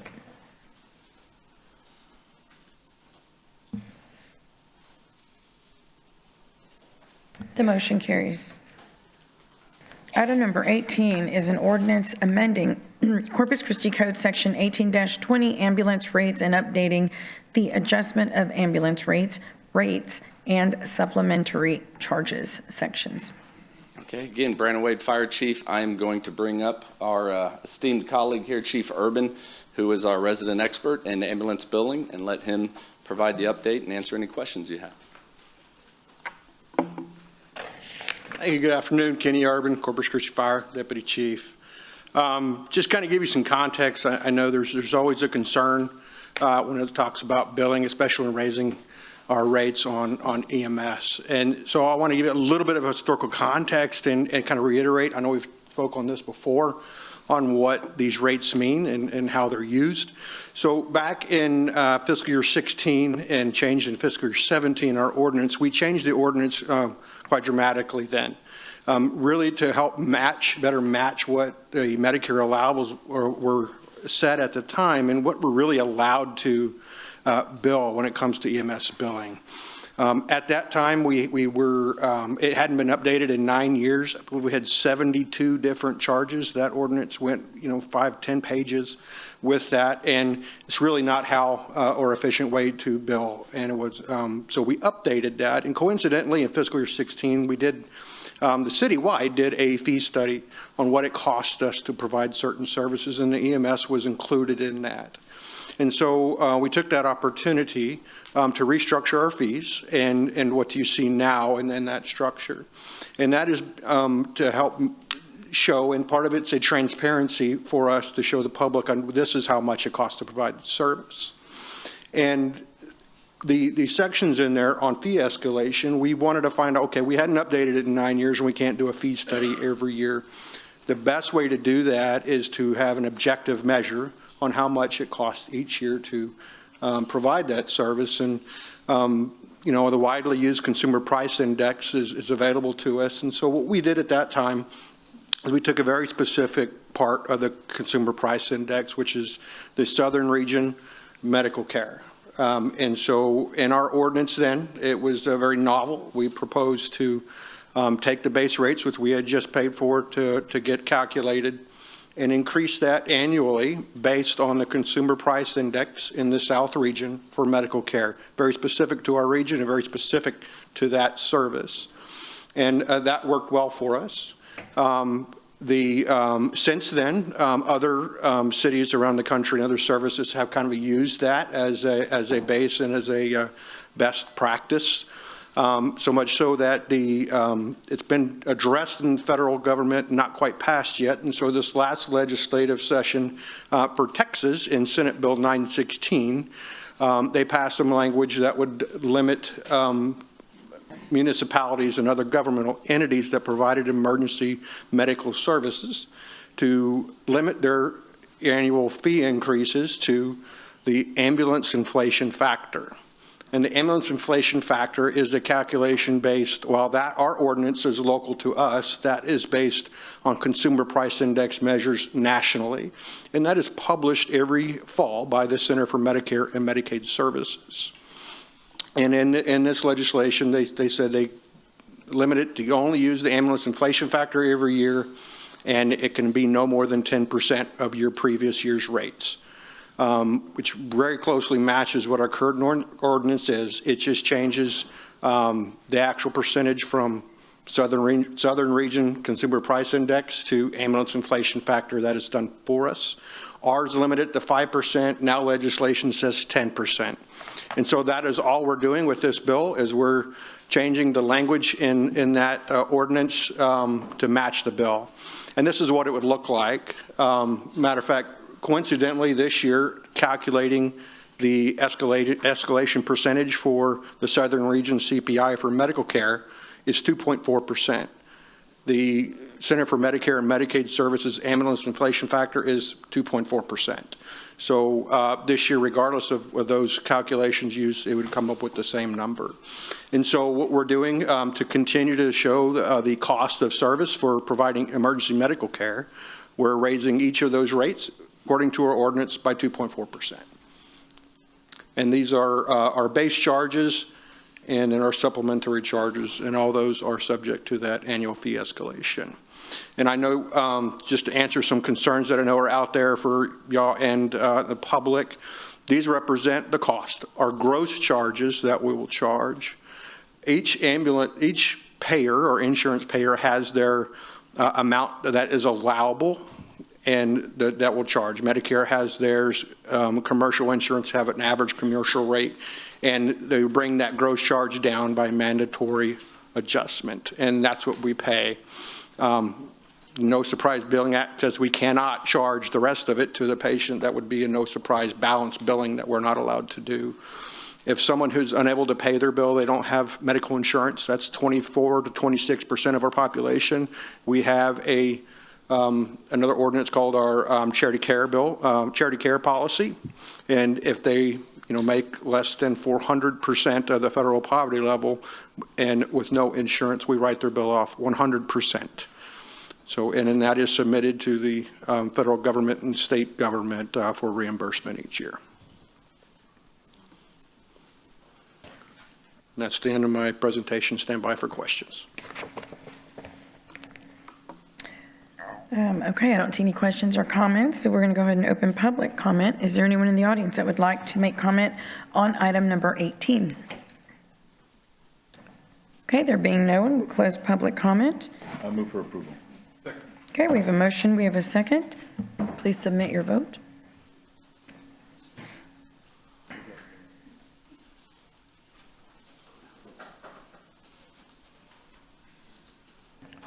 Okay, the motion carries. Item number 19 is an ordinance amending Corpus Christi Code Section 36-7, rental rates and recreation fees, and Section 12-83, marina fee schedule to update fees. Good afternoon, Mayor, Council. I am Robert Dodd, the Director of Parks and Recreation. So our fee adjustments are based on changes in the local market, inflation, increased cost of materials, and personnel. This is what we base this on. Staff conducted reviews with other state municipalities and determined that Parks and Recreation fees were usually on the lower end of that market. And as we move forward, there's some marina changes that include catamaran slip rentals, on-off trailers, and some electricity usage. In Parks and Recreation, fees and pool parties located at Bill Witt, some changes in our after-hour kid power, as well as some new fees at Oso Bay Wetlands and the amphitheater and classroom rental out there at that area.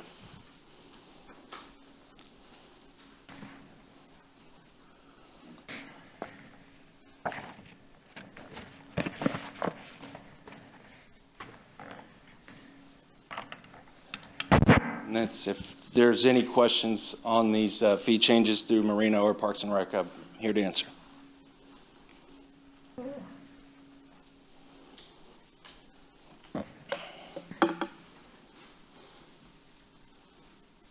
Robert, can you go back to the first page, please? I'm sorry, the first page. Yeah, there you go. Yes, ma'am.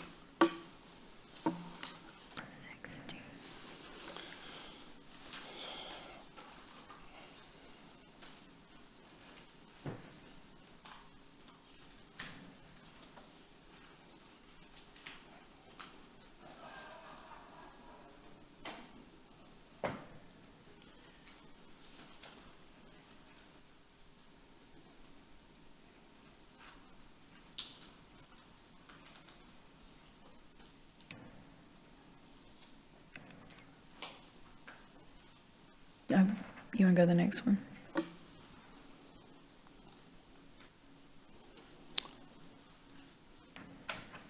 This is, again, community centers, latchkey, after-hour kid power, some of those price increases, and the Oso Bay wetland preserves. Can you tell us a little bit more about the increases for latchkey?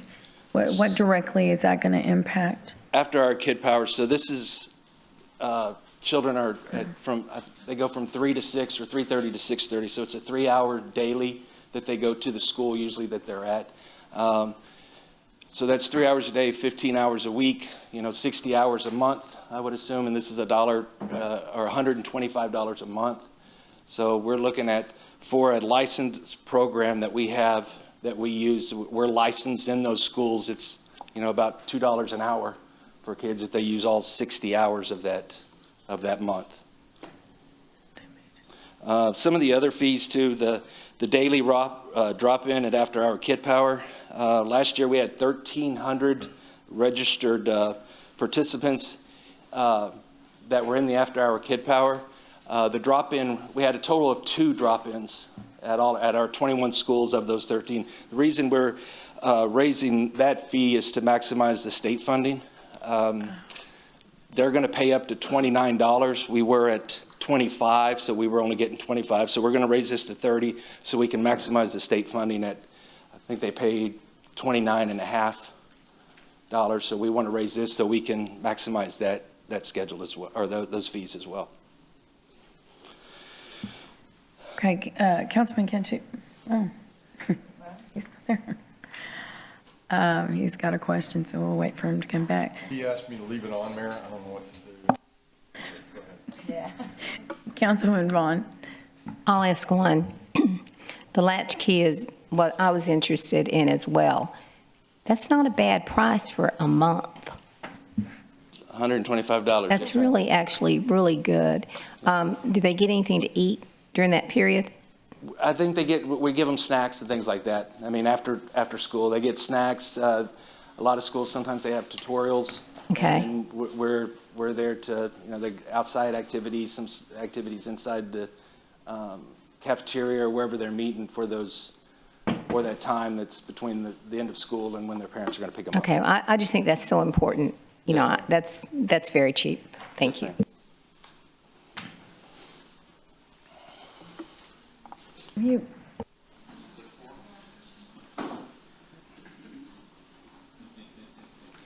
and I'll move on. I guess I can highlight, the vendor permits here on CC Beach, McGee Beach, and Gulf Beaches. Those are for food trucks, merchandise vendors, beach rental equipment. They have the exclusive right to be down there during this. There's a total of 17 different places between, I think there's 11 at Gulf Beaches, 2 at McGee Beach, and several at North Beach. So again, they have exclusive rights to these areas. And I know there's been some discussion on raising that fee or not, but I want you to know on the Gulf Beaches, there's 11 locations. Between May 26th and August the 10th of this year, we had 540,000 visitors there. So we're setting them up in a pretty good spot to be able to vend their product. North Beach, Water's Edge Park, and McGee Beach, which has 4 locations. We had, again, between May 26th and August 10th, we had 500,000 visitors there. At Cole Park, there's 2 locations. Again, between May 26th and August 10th, we had 445,000 visitors there. So this is, there's always a wait list. We go through we have a committee that picks the places. We use our Parks Department, Economic Development, as well as Visit Corpus Christi to put these vendors in that area. So we maintain the areas. We pick up trash around that areas. They get very good crowds. So this is something that the vendors want to be at all of these locations. Okay. Councilman Cantu? Thank you, Mayor. Latchkey programs. Does the state or the city help the mothers and fathers for latchkey, or they just pay full price? Is there like a work program for, like a workforce program to help pay latchkey for parents? That was the state funding I was referring to earlier. It's through workforce. It's through workforce? Yes, sir. So is there a waiting list for that? For workforce, there's a wait list for our program after our Kid Power. I don't know about for workforce. That's the only thing I don't like is to go up in the rates on latchkey, because there's a lot of single parents are trying to make it, and daycare is very expensive. Yes, sir. Yeah.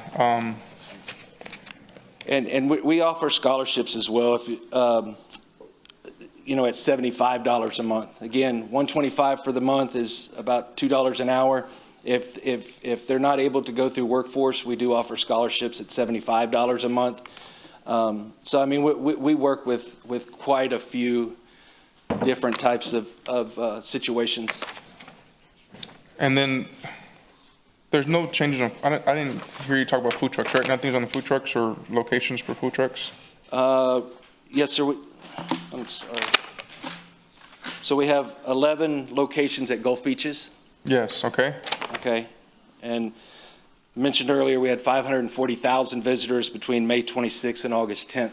Mm-hmm. So again, we're maintaining the area, we're picking up trash there, and we give them exclusive rights to those areas on the Gulf Beaches. North Beach, Water's Edge Park, and McGee Beach is 4 locations. Again, around 500,000 visitors in that area. So, it's quite the process to get these vendors, and there's a long list of people that are waiting to get onto these locations. Do you guys have a problem with collecting for latchkey? Collecting for latchkey? No, sir. No? Okay. Okay. Thank you. Councilwoman Paxson? Thank you, Mayor. Robert, I saw that there seems to be, like on slide 5, under latchkey, there's a new administration fee. There's a rental processing fee on slide 6. It just seems, could you speak to that? Because we're already proposing going up on rates, and now we're adding admin fees. Right. The admin fee for after our Kid Power, there's, obviously we get the phone calls, we have to fill out paperwork, we have to do things like that to get ready. So that's part of that situation. And if we go back, the application fee on the permits on the bottom there, is that what you're referring to, the application fee? I'm sorry. On the bottom of page 6. on page 6, there's a rental processing fee that's called new. Exactly, yes, ma'am, and that's, when these people want to use West Guth, and we get several phone calls, we have to schedule, we have to make sure that, they have the things that they need to have their party. We have to have people down there to clean before and clean after, but, this is an administration cost. It takes some time from our staff to do that. But in addition to the rate increases, like to do both at the same year? Yes, ma'am. One is in the office dealing with that issue, and the people, and we have some others, the other is for our staff that's maintaining the area, getting their area ready. Okay. On 5, I feel like I brought it up during the workshop, and I know you guys are trying to reflect business costs, like I get that, but I just have a hard time digesting these latchkey and youth camp, those kinds of fee increases. I mean, I know $14 a kid or so doesn't sound like much, but if you've got 3 kids or something, it's starting to add up, Yes, ma'am, and I understand it, and you understand that we do have additional children. That's a cheaper. First child is $125. The next child is $108. And that's, I understand, but I still think we have a licensed program that we're certified by the state to carry this program out, and at most it's going to cost a little over $2 an hour for each child there. Do you have, and maybe you do, I don't know, do you have a slide on the end of your slide deck that shows this year versus like the year we're closing versus the proposed increases, what the delta is that's on hand right now? I didn't bring my budget books with me to look at a comparison. My end all question would be, we're adding to our grants department. We've filled a role, we've added a new role. Could you survive pausing a fiscal year on this, except maybe for, you've got some facilities here that are brand new, so we need to get those in there because they just haven't existed before. That's different. But on these rate increases, pausing this, getting our grant guys on, seeing what we could offset. Are you saying pause all of our fees, all of our fee increases? The ones for the programs. Oh, just after our kid power. Yeah. And I was here last week when y'all were having a discussion. We have an internal, we just got a letter signed. We have an internal grants coordinator in our department now that's going to work exclusively with Parks and Recreation. And after our kid power has been self-sustaining for, right before, during COVID, I think they hit it, and coming back those couple years that we got back from COVID, they struggled a little bit. But I mean, latchkey is self-sustaining, and costs are going up. And no, I totally understand that. I'm just curious, on section 2, slide 4, facility setup, special usage fee. We go from 100 to 600. And that's at our swimming pool. That's moving, and Councilman Hernandez will know about that. That's moving a 50-meter pool and turning it into a 100-meter pool. Is that right?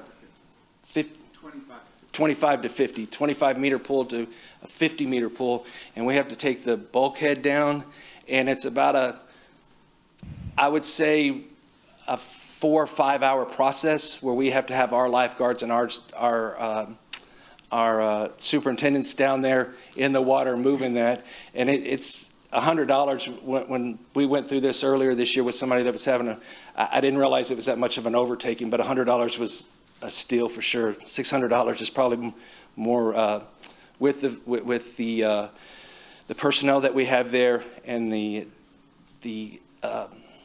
issue of having to move that out of the auditorium outside is just a huge takeover. How many times a year do you have to do that? We did it this year 4 times. So it's a very small market that's interested? Yes, ma'am, very small. And it's a certain season, I think, a swim season. Right now they're swimming 25-meter pools. So during the summertime, I guess or March, April, to when? March, April until the start of the summer, they swim 50 meter. Are these groups, are these leagues for customers? They are, I wouldn't say them, I wouldn't call them leagues. I would, they're groups of swimming organizations of youth. Okay, it just seems like for that single delta right there, that's a pretty steep climb for 1 year. Yes, ma'am, but it's a huge takeover to do that at the natatorium. Sergeant Gonzalez, Assistant Director. For this cost, it is 100% recovery. So when we took what it costs for staff to go in there and change that from 25 to 50, sometimes if we never want to cut our lap swimming hours, so they'll come in at 8 o'clock at night, finish midnight, sometimes 1 in the morning, getting ready for the next morning. So there's a 100% recovery cost and the level of service and the cost just to get that pool up and ready. Are we going to lose those 4 with this kind of a hike? No, we don't believe so. Have we engaged them at all? They're aware that we want to raise these prices. I don't know if they've seen the $600 yet, but they're aware. And is that something we can say, if you tried this rate and you started, people are like, oh, I'm not signing up for this. Maybe we say half it or something. Maybe go back to the drawing board on something. Because I'm not arguing that 600 isn't a true cost, but 1 to 6 is a big jump in one season. Yes, ma'am. So That'd be my overarching question is, on these programs and type things, is that something that we could table until we get those you said you've got a designated grant writer now. Maybe we pause 1 year, get them in, get some of this cost recovered, because and I don't have it in front of me, what the delta is between 25, 26, what that value is that they could possibly recover to the department to offset. Okay, Councilwoman Campos. Thank you, Mayor. I just really wanted to focus on the latchkey. What are some of the hoops that you have to go through to qualify for some of the programs? Like, if they can't afford these prices. if they can't afford the. If they cannot afford the 120, well, it's 109 now, you're proposing. Right. 125. Right, so 109. What do they have to go through to apply for these, for the fee? For the Texas workforce, correct?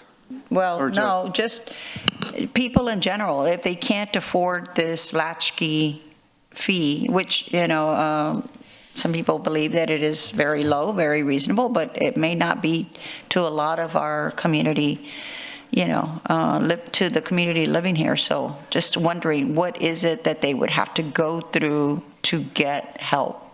So it's really not a whole lot they have to go through. If they don't qualify Texas Workforce Commission, then we have a separate form that's similar to that. That's all internal document that we look at everything, and then that's where we come up with that scholarship rate at the $75 an hour. It's really, there's not a lot of hoops to go through. Okay. Councilwoman, it's really, I think the hardest part is probably just filling out the paperwork. Okay. For some of our people, so. And do we have a big percentage of families that can't afford the latchkey? No, ma'am. I think the last time, actually, I was just checking before we got in here. I think we usually average around 6 per month. 6? Yeah, that's 6, not family. That's just 6 children in total that would say they're on scholarship. Okay. Really? Yes, ma'am. Okay. And I'm just wondering what else, the drop-in. Okay. And I don't want to put you on the spot, but I guess I am, Robert. The Ben Garza gym, or not the Ben Garza, but the Joe Garza gym that I had asked you about, that there is a couple of months where there is no program, and you said, well, it's because there's no kids, and maybe there's no kids because there's no program. So how can we fix that? So Joe Garcia is used year-round for our senior program. Right, but they'll go over there and eat. So an after-school program is 10 months out of the year. So I wanted also that, let me see, the name of this organization is the West Side Helping Hands. occupies the building that's just adjacent to there. And so offering similar youth summer programming on our part may duplicate services. So they have an area that's right there, the West Side Helping Hand, that occupies that building next door. I've been there, though. There's nothing going on. I went inside the senior center, and there's nothing going on The senior center, there's nothing going on the rec side. right. So the rec side, we use the cafeteria there. That's where we feed our seniors during the summer months. We also have some programming there for the seniors as they go from. I'm talking about for teenagers and for right, children. Yes, ma'am. But so that the only months that we don't have at Joe Garza are July and August. And again, we didn't want to duplicate services with the West Side Helping Hand Association that's right there adjacent. Okay, maybe I need to revisit it again because I didn't see anything going on. That's why. Have you gone? I mean, there. I've not personally gone. Okay, that's what okay, so maybe we need to pay a visit. Yeah. Yes, ma'am. Okay, thank you. Councilwoman Vaughn. Council, we should all look at this audience right now. We are literally putting them to sleep with all these big, long questions. Mine's very short. Did you contact the vendors to let them know that you were raising the rates? Just asking because. No, ma'am, we have not contacted them. Because they might have been up here protesting is the reason I'm asking you. I think maybe in the future we need to do that. Yes, ma'am. And I'm with Councilman Paxton over there on the administrative fee. You've already got somebody in your office that you're administrator. They're in there, they're answering the phone. So to me, that's just not necessary. That's just me. Thank you. Yes, ma'am. Councilman Hernandez.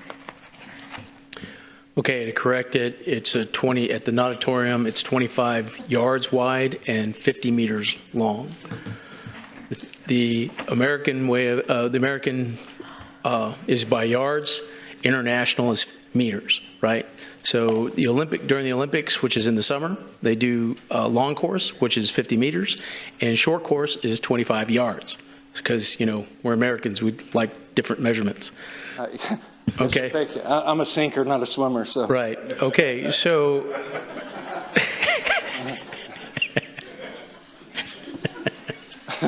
Sorry. I'm not going to go there. Right? However, I reflect on the importance of swimming. So if you're not a good swimmer, I suggest you take swimming lessons. Yes, sir. Okay. Parks and Rec offers that. Yeah, it'd be kind of funny that you're responsible for swimming lessons and you struggle swimming.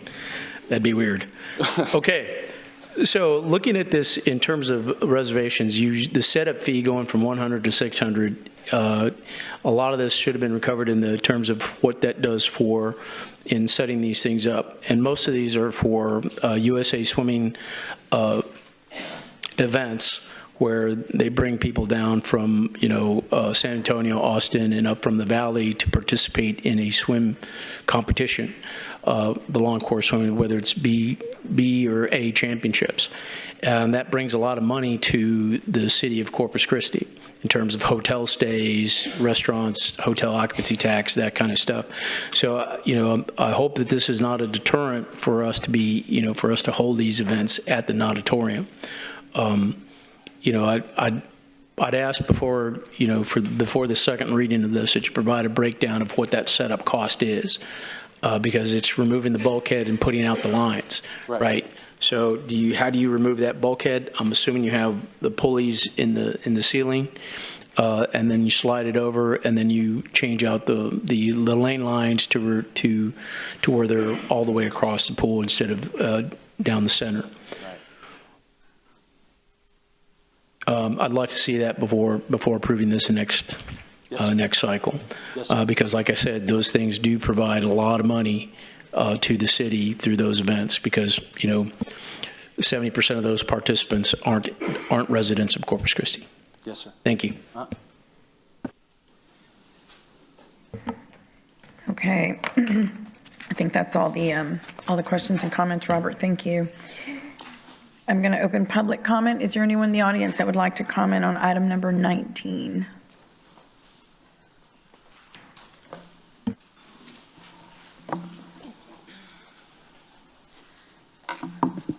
This is a perfect example of budgets being moral documents and our council. Can you state your name, Oh, please? Isabel Araiza, District 2.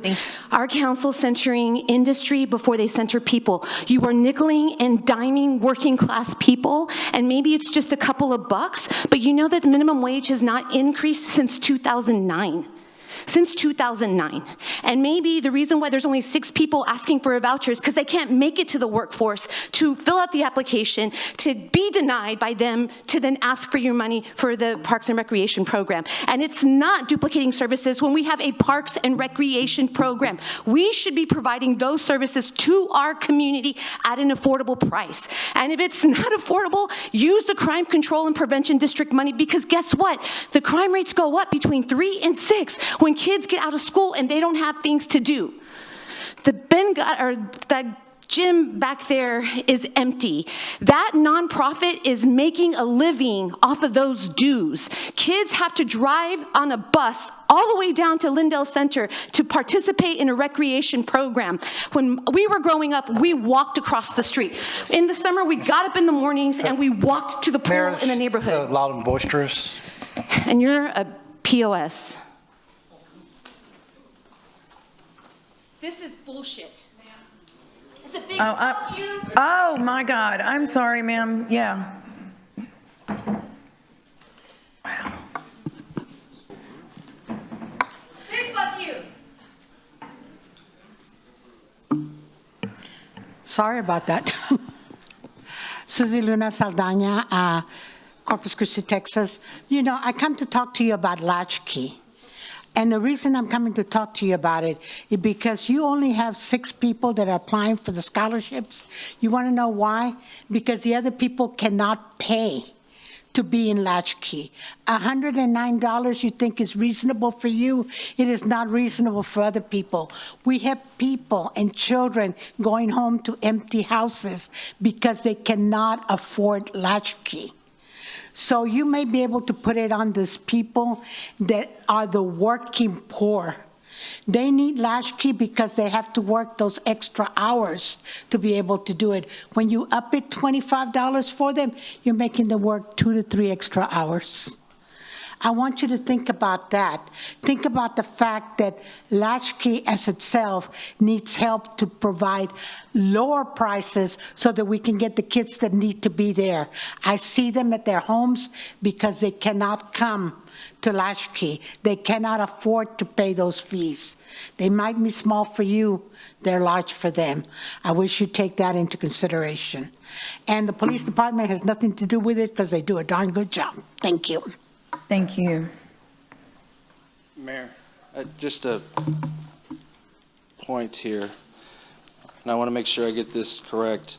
The after-hour drop-in rate, okay, again, we had 1,300 people signed up and registered for our after-hour kid program last year.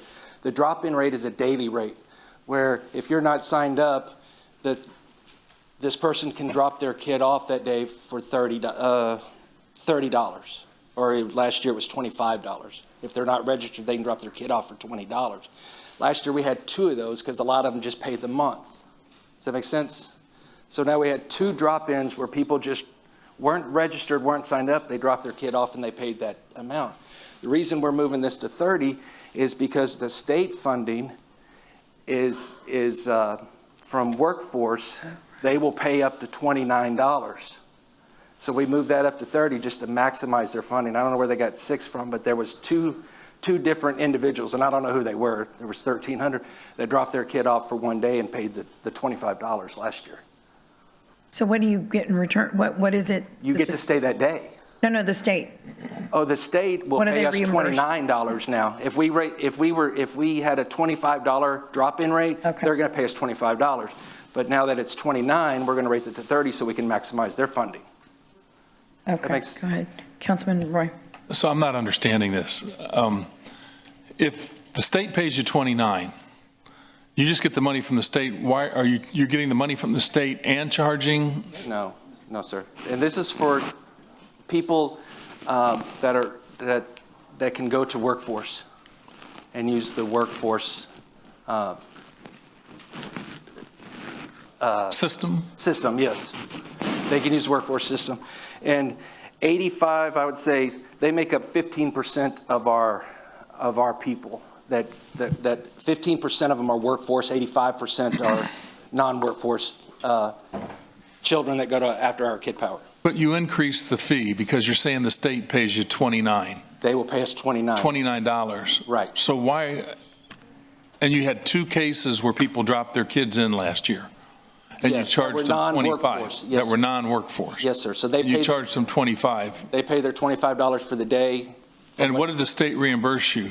The state didn't reimburse us anything for that because they. Oh, they only reimburse you for workforce? Yes, sir, exactly. Is there any way, because workforce has a lot more staff, is there any way that you could bring or have the workforce people come to your latchkey program for parents that might be able to get there instead of going all the way down to workforce? Right. I believe we have them come out to the different schools that we have, and they're available during the registration of after-hour Kid Power. Because then they would be eligible also for a reduction if they qualify. Right. All right. Thanks. I got it now. Okay, any other comments or questions? Oh, we have some, I'm sorry. Oh, I'm sorry. Robert, yeah, come on up. Hi, again, Julian Hernandez, first time here, second time speaking. For one, I wanted to thank the gentleman from the ambulance services because they're the first time person here. It's hard to grasp what you guys are voting on and whatnot in such a short period of time. But when I saw this, of course, I got some granddaughters that are in volleyball.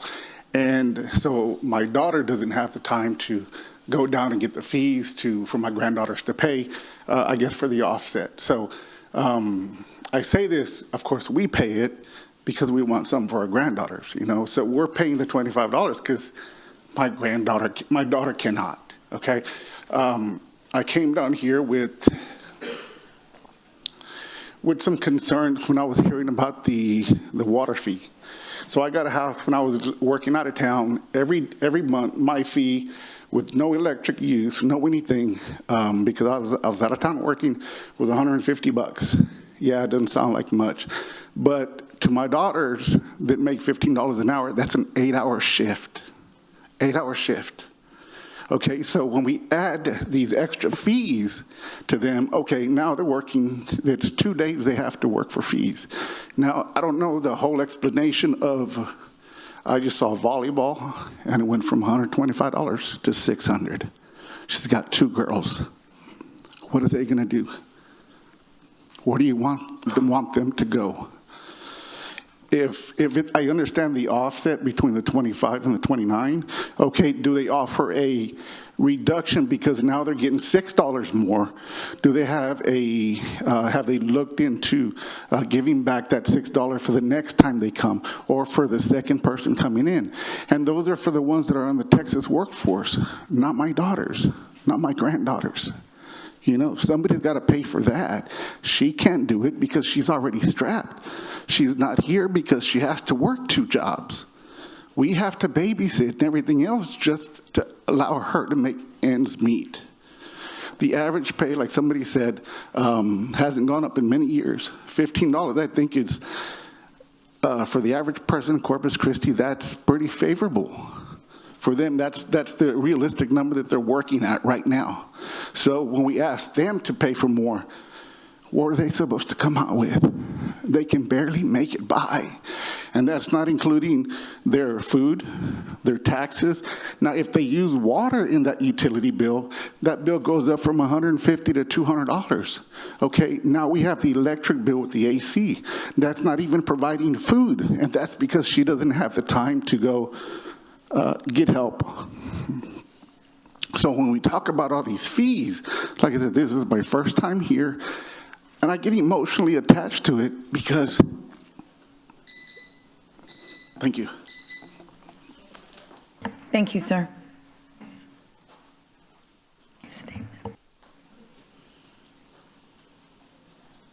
Yeah, go ahead. Peter, as just a point of fact, I think that what we're seeing kind of play out is there's seems to be some breakdown and connection of resources. So I think we have to take a very quick and detailed focus on how do we connect all those resources. They may be in place, they may not be fully accessible, so we may have to work on some messaging and go back to the drawing board on how we connect all those pieces so that what we're hearing can actually be resolved. You're talking about scholarship or assistance, right? Councilman? Between the workforce vouchers, the scholarships, Right. and that sort of thing, because it clearly somewhere is breaking down. Well, okay. Thank you. Yes, ma'am. Councilwoman Vaughn. Okay, I can identify with you. Thank you for coming up here. My mother had 6 kids. We had to stay home by ourselves, and some of us were pretty small, so I get that. But she worked, and that's what he's saying his family does, and we should consider that. Your budget's pretty high. It went up quite a bit, I thought. So I think we have to go back, we have to look at it, maybe table this item, just maybe tweak it on some things. And I think we have to take that into consideration. Unless you've been there, maybe that doesn't sound like a lot to some people, but for people that are working all those hours, they don't get to see their kids, it's a lot. And I thought it was pretty cheap, the amount, but I don't know what they're making. So I just think we need, for me, I think we need to table it and make a motion to table it and bring it back. Do we need to table, Peter, or can you just bring this back like the other I'm one? looking to see the total. So if we're talking all the fees in this item, the total is what, Robert? I don't know if we're talking about all the fees on this item. There Oh, just the are after? so many. Just after-hour kid power? Okay, what's the total fees in the after-hour kid power? Yeah. So maybe we just amend. He's going to get it, yeah. 350,000. 350,000? Yes, sir. Okay. So again, back to that balanced budget, we'll bring some options for next week. We'll bring some options for next week. It could be a combination of cutting the budget by 350,000 or having a smaller fee adjustment or something. But right now, if we don't institute this revenue change, the budget's not balanced by 350,000. Right. So But we'll is it bring better, that, yeah. pardon me, is it better if we amend, put the item through, I and think then? just vote it down for now, approve everything except the after-school program, and then we'll Right. bring something back for council That's what I similar mean, to the amend. water rates for next week. Okay, does somebody want to make Yeah. a motion to? Oh, Councilman Benedette, go ahead. Here, I have a question. I think there was a misunderstanding with regard to the volleyball. That There was, Councilman, yeah. That's for the rental of the facility, not per person, right? Right, the number for the volleyballs, it wasn't 600, it was Sport volleyball went from, $150 to $380 for the whole That's per team. team. Yeah, for the whole team, that's per team. right. That's per team. And Yes, then, I think the gentleman misunderstood the other numbers. The individual sport play is from $5 to $7. okay, so So it's if- $5, $7. And then, I know because Cindy's grandchildren had a hard time getting into, there's a waiting list for latchkey, isn't there? Yes, sir. Huge waiting list. Yeah, so there's Yes, a sir. huge waiting list. So there's obviously a demand. What is it? And then we have a program available to those. So I just want to ensure that the public understands that we're not raising fees, just arbitrarily raising fees. Right. And in Houston, Texas, and I know, I was a single parent in Houston, Texas in 1990. And after school in the Harris County area was $90 back then a week. $90 a week? A week. Yes, sir. And that was through a program that was through, it was a county program because we're in the Tomball area. But anyway, I'm just saying that I would agree, just like the analogy I made, that the cost I paid for my daughter's wedding to get Heritage Park is still the same cost it is today. Exactly, yes, sir. So, but we do have programs available for those, the scholarship programs. Yes, It's sir. just, the challenge is not the scholarship programs. The challenge is that there's such a high demand that we can't get all the students in there that we can. Right. So I don't want to leave everybody with the impression that we're putting people out on the street. Well, we are, because we don't have enough staff to support them. We're in 21 different schools, 17 in CCISD and 4 in Cal Allen. Yeah, so I just don't want the public to think that, we're trying to gouge people. We have a very, very strong program. I mean, Richard's 40 years old. He went in there. He was in there, And so over at Galvan, so I just want to, urge the council and the public that we're just trying to catch up with the times because we have that inflationary pressure as well. So, and what do we pay those individuals that work in the after-hour kid power? $14 an hour, $15 an hour. And so that's the inflationary pressure that we have to deal with, and we have to have qualified individuals to be able to do that. So, certifications and yes. Yeah. And So- thanks for mentioning that, sir. Austin Parks and Recreation at their after school is $220. There's some YMCA's that are $230. So we're really on the cheap end. And I don't mean to offend anybody by saying that, but we're on the cheaper end of that. yeah, I know. We pay for my grandchildren. It's the cost is equivalent to what it would cost almost for a week. It's what's typical. And I mentioned I paid $90 a week for a grandchild. Yeah, so but once again, you and I are in different financial scenarios. I get that. But the challenge is it's such a good program that there's a waiting list. So it's not that people are deciding that they can't afford it. It's the thing is that, and then if anything, we need to work on a scholarship program so that way we can probably acquire more funds, either through the foundation that we have for parks, the PALS organization. Yes, sir. So anyway, all right. Okay. Thank you. Okay, we're going to go ahead and finish. We're in the middle of public comment, and then we have a motion to be amended. So go ahead, sir.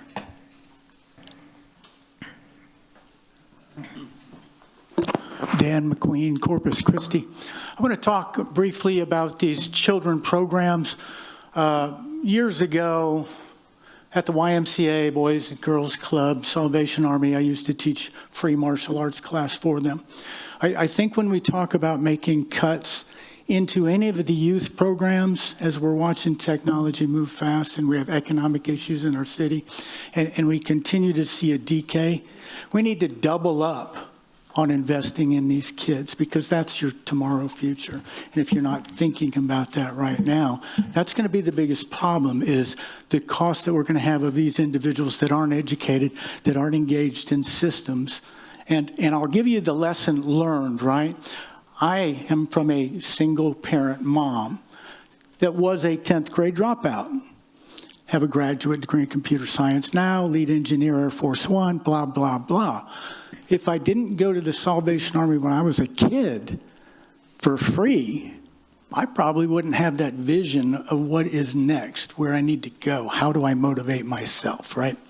And so we look at these latchkey kid programs and we look at Park and Rec budget. I think the most important thing you can do when you bring this back and you look at this is how we can double up on our city. How are we going to double up on teaching AI in schools now? How are we going to double up on the future? And I ask all of you, because I commend you guys every day, and I watch you on YouTube, and I do all this, and I'm thinking to myself, I don't know how you do it. I'm not going to do it again, ever. And I say to myself, but we have a city here. And I really want to know what your vision is 10 years from now. What is your vision 20 years from now? Okay? And we'll get to public comment later, and I still got time on the clock a little bit, so I like talking. You guys know that. And so advanced air mobility is the future. It's an infrastructure. I would love to get involved with some of the groups around here. I'm tied up in Austin, tied up in San Antonio most of the time, talking technology. But we've got to look at how we can facilitate this. I would recommend in all of the martial arts schools that are out there, hey, send some of your junior black belts and let's start volunteering more. Let's get more industry to start saying, I'm going to sponsor this program at this place, okay? Because I know the council up here, you guys got plenty of money. You can do that. And so that's all we've got to do. I'll give you a couple seconds back. Thank you so much. Thank you. Thank you so much. Hi, Robin Cox, District 3. I was raised by two parents that both worked. My mom went to work later. I know she said people getting a lot of trouble, Dr. Rice said people getting a lot of trouble. Well, not in my house. We had something, my dad had a paddle that had the long arm of the Lord on it, and I knew I was going to get a big spanking if I did anything wrong. We were left alone a lot, but I had an idea, and I don't know if this could work. I'm always thinking outside the box, but maybe Latchkey could get together with Del Mar and give some of the students that are getting degrees to get some credits, and maybe that could drop the cost down, because I know when you have several children, every little penny helps. So maybe we could reach out to Del Mar. Also, like Mr. McQueen was saying, we could reach out to the refineries who are always wanting to give back to the community, and maybe they want to donate some money and help, because after all, they really want to give back to the community where industry is. So I think if we all put our heads together, like he said, taught some of the karate schools, I think some of the senior ballet departments might want to donate their time to have dancers come. There's many people that would love to volunteer. Driscoll has people that rock babies. Maybe we could also get people that want to come and that have teaching degrees. I have a teaching degree. Many teachers that are retired might want to volunteer their time to help keep the community safe, but I think maybe we could reach out to Del Mar and work together. Thank you. Thank you. Anyone else?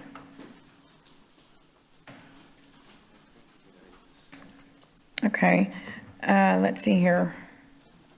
So we're going to table or just delay? Can we just I thought you were going to approve everything except for the latchkey, or the after-hour kid power. Right. Actually, we have an amendment. We'll bring the to after-hour that. kid Correct. power back. Yes, sorry. Okay. Go ahead.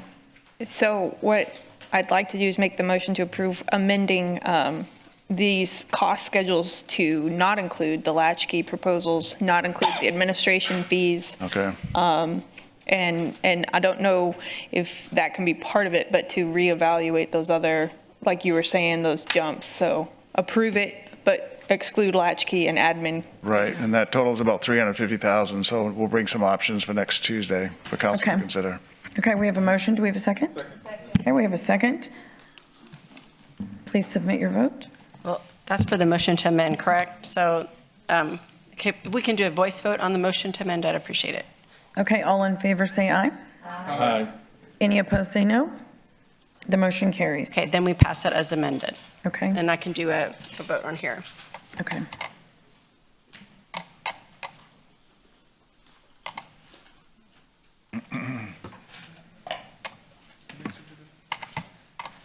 There's a few more revenues, but for the police training academy, when they train people, law enforcement agency. Ma'am. Probably. Let me look right now. Yeah, we got to get this. There wasn't a second. I didn't hear a second. I really didn't. Mr. Cantu, were you going to vote, sir? Sorry, they were talking to me.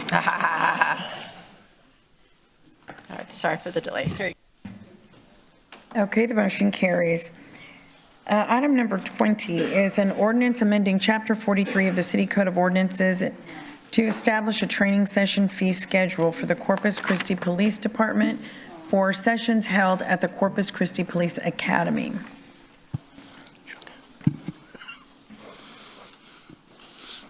Mike Markle, Police Department.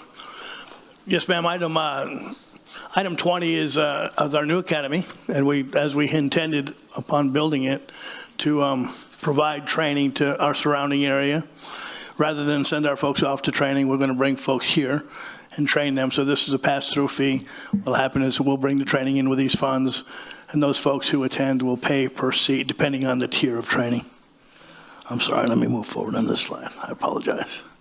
That's a short version. I know we're crunched for time because you have public comment coming up, but this was not a cost to the city per se. Hopefully, now this is the first year we're going to shake the tree this year to see how it works out.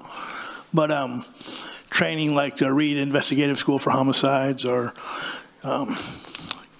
active shooter, those kind of thing, active attack, all those kind of trainings that we have to have. We bring in our surrounding agencies, they pay for seats.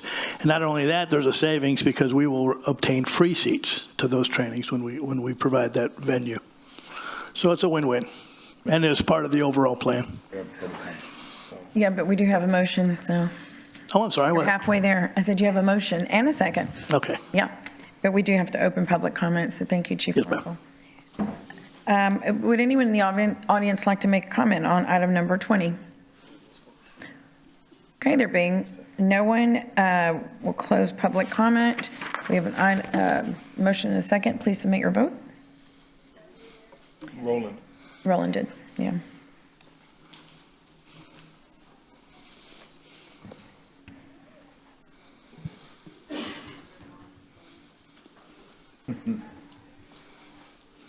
Thank you. Thank you, Chief Markle. The item carries.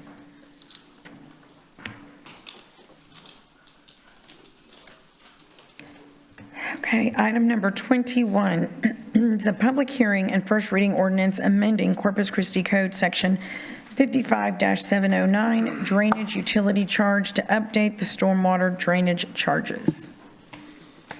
Good afternoon, Mayor, Councilor Ernie De La Garza, Interim Assistant City Manager, Director of Public Works. Today, we're going over the drainage utility charge ordinance amendment. A lot of this information is a similar information that I presented during the workshop. Our budget here for 25 and 26 is 33.7, 32.2. We also went over our audited level of service results as well as our lines of business, as you saw here. And then what we're presenting today is the rate change from the 1032 to the 1159, the residential Tier 2 rate. Staff recommends approval of the amended drainage utility fee as presented. A couple of items, though. Mayor had asked about our cost of service. We did that research. Currently, we're estimated impervious on our calculation for the fee, and then to go to measured impervious would take about 18 months and about $600,000 cost to go from the estimated to the actual measured. We did research, a couple of cities do it in phased approaches, and so they could do residential or residential customers first and then the non-residential second.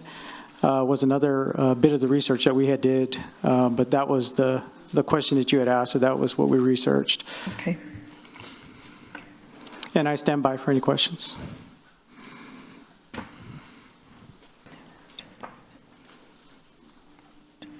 Okay, I don't see any questions or comments, Ernie. So, I'm sorry? Oh, you've got one, yeah.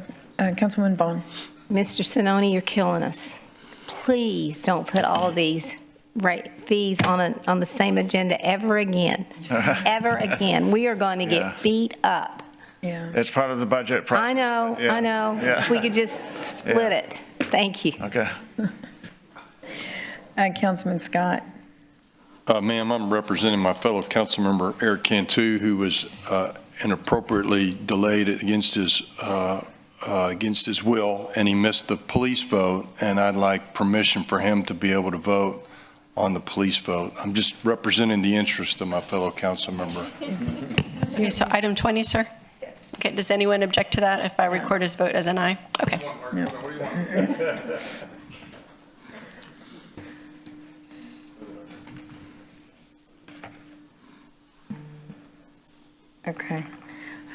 Okay, if there are no more questions or comments, I'm going to go ahead and open public hearing on this item. Is there anyone in the audience that would like to make public or comment on item number 21? Is that for comment on? Yes, sir. Just sure. You can come around.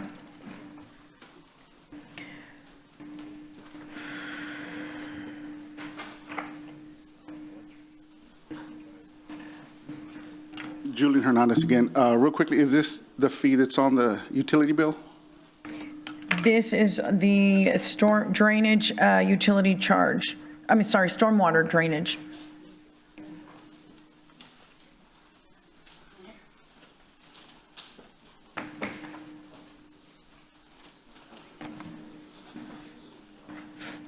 Am I allowed to talk now or no, yes, maybe?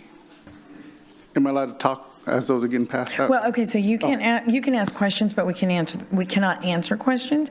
But after your comment, you can certainly meet with staff. Yeah, and I met with the gentleman. I was going to talk to him afterwards. So In that packet, I'm part of large-scale utilities, of course. You've heard my... Sir, can you state your name and city again? I'm sorry. Yes, Julian Hernandez, District 3. As I mentioned before, forgot my train of thought, sorry. Earlier about utility bills. Of course, as I mentioned, the standard fee at $15 an hour, I think somebody else with those at work were at $15 an hour. What that is, what you see there, I was large-scale utility, so there's a thing called SWIP. Here in Corpus, I see it nowhere, but we get charged of stormwater. Now, I don't know if that's to, last I heard, it was to maintain the storm drainage so we have good water runoff, but yet it's fixing a problem. Those are projects that were here in Corpus, and I didn't get a chance to print off any more, but there's no SWIP involved, and if there are SWIP involved, which prevents the sediment from running out so we don't have to clean our sewer, our drainage system. But yet we, the people, the taxpayers, are getting charged for this instead of the contractor or somebody being over the contractors to make sure they're being in compliance. There's a city facility that's being built right now, beautiful looking facility. They have silk fence. By federal standards, they're supposed to be inspected after every rains, and there's a whole bunch of standards, but they're not. They're overgrown. There's dirt that comes over all the work that's being done on Everhart, Staples. There's no SWIP in place for this, for all this dirt and sediment to get in our plants. Now, I don't know if we don't realize that there are policies, federal policies in place to prevent that stuff to get in our, clogging up our systems and then clogging up all that stuff, but yet we the people, the taxpayers, are getting taxed for it. A little comment, I mean, that's 2 hours more that my daughter has to pay to get something for her kids in certain, so we're adding to the 8 hours she has to do, so now it's 10 hours. So when these rates go up, it adds to more hours that she has to work that she can't go out and do anything like that. And then the last thing I'll leave is what got me to come here today was a scare tactics that, okay, that's going to charge us $300 million or whatever it is by Mr. Zanoni, and to scare us into that instead of working through it and figuring out a plan. And I commend the council here for challenging those that are coming out with this budget instead of having them to look at it, instead of just writing a check. Because we, the taxpayers, are taxed so bad, and it's just hurting and hurting. And for our kids, that's who's getting the brunt of it. And for the families that can help provide, I'm fortunate, I'm grateful, and I'm blessed that I can do it. But thank you again. Thank you, sir. Okay, anyone else? Yes, sir, come on up. I went to the Del Suatella precinct, place 1. I went to the... Can you state your name and city, sir? The thing that we had like last Monday, wasn't it? Sir, I'm sorry to interrupt. Can you state your name and your city, please? Del Suatella, Corpus Christi, place 1, precinct 1. And Councilman Roy was the only one that showed up. I thought the whole council would be there. But I brought my utility bills because the stormwater fee is ridiculous. In 2022, I can remember the figures, it was $10.71 a month for stormwater. And 2 years later, two years and a month or two later, it was $18.06. I'm paying $18.06 a month for stormwater fee. Well, my house doesn't even have any runoff, really. All the water flows towards the back of my house. It doesn't flow into the street. And my Social Security goes up 3% a year. And but that's it's a 75% increase that y'all are giving me already. And now you're talking about going up even more. Please call the Social Security office and tell them to give me a 75% raise on my check. Please, please. Thank you. Thank you, sir. Anyone else?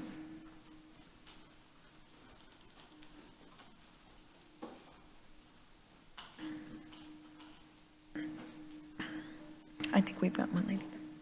Or not. Oh, maybe not. Okay. Okay, I'm sorry, I thought she was coming this way. Okay, we're going to go ahead and close public hearing. Councilwoman Vaughn. Mr. Sinoni, we're going to have the same vote that we did a while ago, I bet. I just feel it.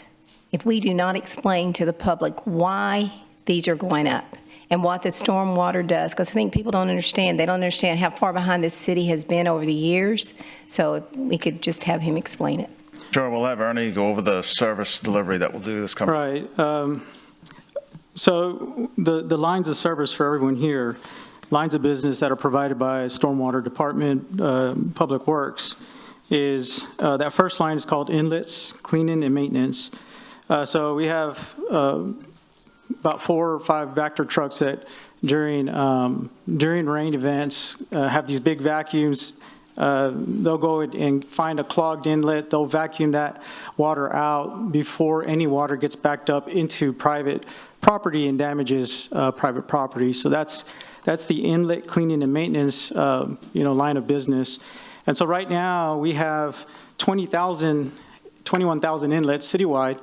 We have 5 trucks and 5 crews. And so in 1 year, we're getting about 5,400 of those inlets maintained. So that's nowhere near the 20,000, but we've prioritized the areas that are of concern. And so that's what that one line of business is for. So if you go into that breakdown, our stormwater business, let me see if I can find it here. Here you go. Our expenditures for just the inlet cleaning is about $1.1 million. Minor channel maintenance, that's your regular roadside ditches. And so you have 235 miles throughout the whole city of roadside ditches that the Public Works maintains. We're maintaining about 15 miles a year. And so it's really not that much that we're able to get to. And that costs the city, if we look here, and it's converged with major and minor channels. So that minor and major is altogether 8.6 million. So the major channel, if you look at the big ditches, we have 109 miles of the big ditches throughout the city. And that's where you see those tops getting mowed or the bottoms getting mowed with the long reach track hose. And so we're covering about 2,180 miles a year with that. And the reason that number is so high compared to all the others is because just like your major roads in the city, Staples, Everhart, that hold the most traffic, your major channels are the ones that hold the most water during major rain events. And so those ones are the ones that we have to make sure are clear and available to drain water. Vegetative maintenance, you have 1,255 acres throughout the whole city. And so if you look at the mowing cycles for your arterial street right-of-way, your collector street right-of-way, your North and Ocean Drive right-of-way, we're mowing anywhere from 10,000 acres, close to 10,000 acres of the arterial right-of-way, 10,000 acres of the collector right-of-way, and about 1,000 acres North Beach and Ocean Drive. And so that vegetative maintenance costs the city $4 million a year. Street cleaning, we have a fleet of street sweepers sweeping your residential streets 4 times a year, your collector streets 12 times a year, your arterial streets 12 times a year. You have a total citywide of 2,000 miles to sweep. And then we're tracking on the arterials close to 7,000 miles on the arterial streets, about 2,000 miles on the collector streets. And 6,000 miles on the residential, 2,000 on the collectors, and then on your major arterials, about 2,000 miles on those ones. And so your street cleaning cost of service is $2.9 million a year. Your flood control management and your environmental services. So on flood control, we actually have 2 pump stations that Public Works Stormwater maintains 24/7. Those are downtown. If those go out and you have a major hurricane, you pretty much lose all the property downtown. And in addition to that, you also have trash collection systems in those pump stations that collect close to 2 tons of trash a year, pulling that trash out of the inlets. And so your flood control management is about $1.4 million a year. Your environmental services, like the gentleman that just came up and gave comment on the SWIP, environmental services do that inspection. They're the ones that make sure that the MS4 permit, as per TCEQ, is followed. They go in and inspect either developers or construction projects and provide a service in addition to what our engineering service inspectors provide for that SWIP inspection. And so they're inspecting very near to 7,000 inspections per year. And that group costs the city about $1.3 million. And so the question is, what does that money go towards? So that's line item by line item of what the city's paying for on those services for mowing, sweeping, inlet control, major channel, minor channels, and then also your environmental inspection. So a lot of this goes unseen. It's not anywhere that's being, outside of the right of way in a lot of instances, but it's work that's getting done every day by the Public Works team. Any other questions? Yes, Councilman Hernandez. Ernie, the budgets you have is increasing from last year to $32 million to $35 million, but your net ending balance minus your reserve for commitments is going up from $6 million to $10 million. Mm-hmm. So, why are you asking for a raise if it's only going to go to reserve balance? Yeah, so we did an exercise and we did an analysis at 1032, the rate of the 1032 and the rate of the 1159. And we can definitely share the spreadsheet of the analysis with you so you can see our homework. But what I had the team, or I tasked them with, is how is it that our operating fee and services, which is everything I just summarized, is not enough to handle, the revenues are not enough to handle the operation expenses. And so the team pretty much explained to me that we have a debt service that we have to account for in addition to our operations. So we have a capital improvement program where we have projects that Stormwater also pays for, but in the form of debt service. And so that debt service minus the 25% reserve, so if you take your fund balance, which is the one you're talking about, the one that looks to be high, once you subtract the 25% reserve and then the remainder of that fund balance, your fund balance stays pretty healthy right up to 2027. After 2027, we end up in the negative, and that's because of the CIP program. So we go from what you're seeing in your fund, your balance sheets are something like 14 million in 25, 15 million in 26, 11 million in 27, and so on and so forth. Well, if you subtract the 25% reserve, and then you go to the appropriate fund balance, those numbers are actually 6 million, 7 million, down to 2 million, and then negative 3 million when fund balance catches up to us. And so, again, this was a healthy spreadsheet that we did to try to find this number and find out where that break point was. That break point was 26 to 27, and those are estimates, and that's why we're recommending the increase for 26, because we're estimating that break point is 26 to 27, but we're going to be more exact when we get those actual debt payments. Okay, so the numbers you're talking about aren't jiving with what's in the proposed budget book. Right. These are what we went ahead and finish. Yes, sir. And what you have transferring the utility debt system has gone down from last year from 1.4 million to 1.16 million. And then the total gross balance is 18 million. Your reserve for commitments, which is your 25% requirement, 25% requirement is 8 million, which leaves you with 10 million. In the previous year, you had a gross balance of 14 million with a reserve of 25% of the, which is the 8 million. The 8 million. And you had a balance of 6 million. So you had an increase of 4 million, but your budget, your revenues have gone up 3 million, so you have a nexus there of an additional $1 million. Okay, so if you're saying you're saving up money to pay for future debt in oncoming years. Is that how we normally do it? That's what I'm recommending, yes, sir. But your debt service went down. No, it's... Councilman, I think you looked at the wrong line. It goes from 5 million to 6 million. It's a line right below it. It's 5.00. Okay, so it says maintenance service, okay. Yeah, you just looked see at what the you're wrong saying. line. Yeah, this transfer utility system debt, it goes to 6.4 million from... Okay, but even with that additional increase, you have an increase in your reserve balance. Right, and what Ernie's saying is it's going to smooth out, we'll smooth out future rate increases or none at all. Plus, Ernie, with his focus this year has been on stormwater, and as we just showed, what Councilwoman Vaughn asked for is service delivery. We're not even getting where we should be in terms of minor ditch, you know. So also, the 1/8 cent sales tax comes into play next year in March, right? It'll be in March, and those are for infrastructure projects, not maintenance. Most of our stuff that he does is infrastructure projects. No, this is a maintenance operating fund here. He has some minor things. Okay, those so are projects that were identified. I need to see how that looks like going in the future, because it looks like you're banking money here and not putting it into production. Yeah. Right.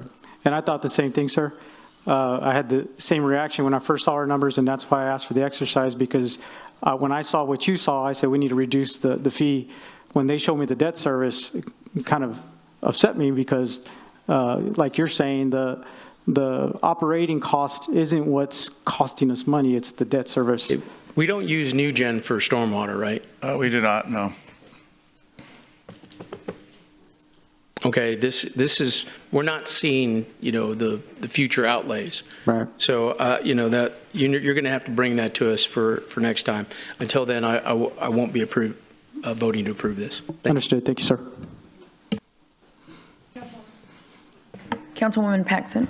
Thank you, Mayor. Real quick, have we ever evaluated taking part of like the type A sales tax under the coastal resiliency provisions to utilize for something like this?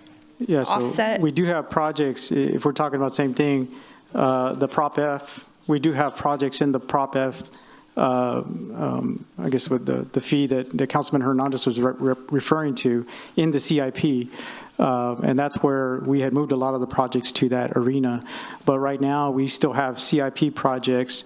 You weren't here at the time, but we put together a bridge inspection program after Mudbridge. And so we have a consultant inspecting all the bridges in town, making sure that they're all structurally sound. With that comes maintenance programs, either for erosion control, structural, repairs. In addition to that, erosion control on the channels, and then also what we talked about, the slip line work that we're doing on the island. Stuff like that those are the kind of projects that go into the CIP program. Those are construction type projects that in-house resources at Public Works cannot do, and it does require an engineering seal in some instances, so that requires a contractor as well.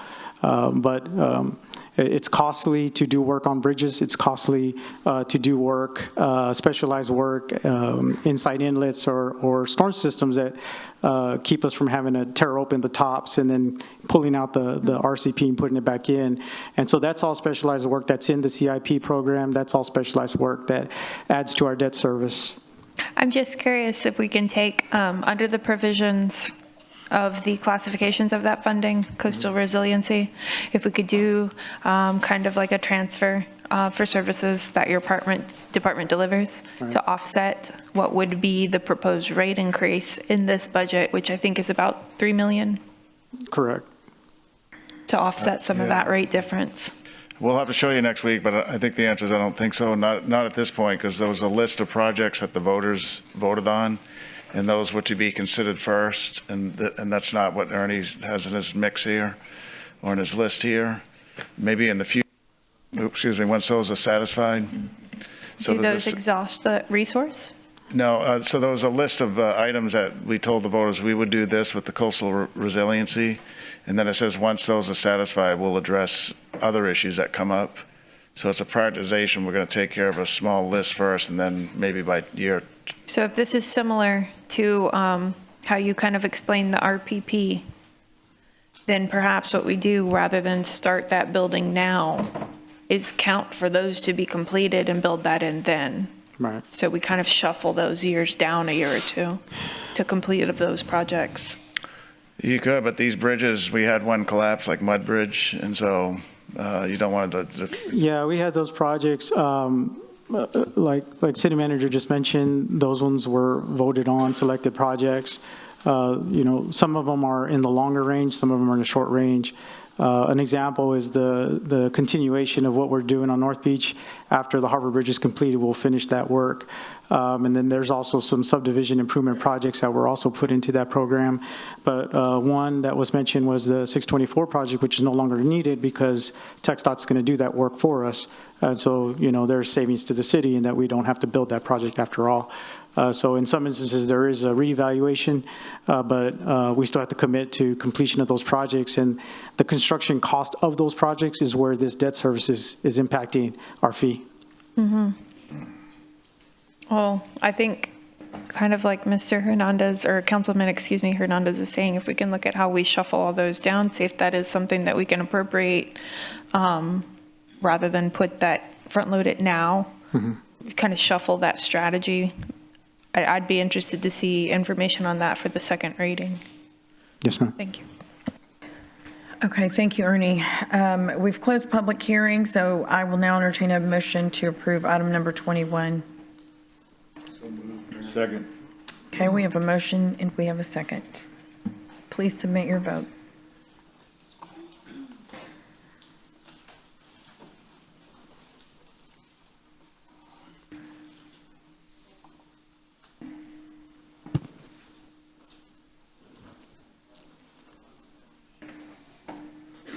The motion fails.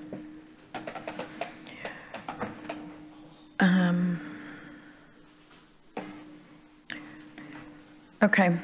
It is, thank you, Ernie. Yeah. It's 5:26. Yes, hold on. Councilman Cantu. Quick question. We have a lot of people here for public comment, and I appreciate everyone being here. I want to ask you, Mayor, is there any possible way to put everything else we have on the agenda for next week and just do the most important items, 34 and 35, because I do not want to vote for 34 and 35 at midnight. So I want a clear head. I want to hear everybody out. So public comment will last till about 10 o'clock. Well, you know what we could do quickly is at least let's see if we can pass the consent. Okay. Let's pass the consent, and then we'll go to that question. Perfect. So let's see, would any council members like to pull any items between 23 and 32 on our consent agenda, so we can just pass this? Did you say which ones? Items 23 through 32. Yes, ma'am, we are. Oh, yes, Peter's. We're going to remove item 30 from the Yeah, item agenda. 30 is removed. Right. Okay, any other?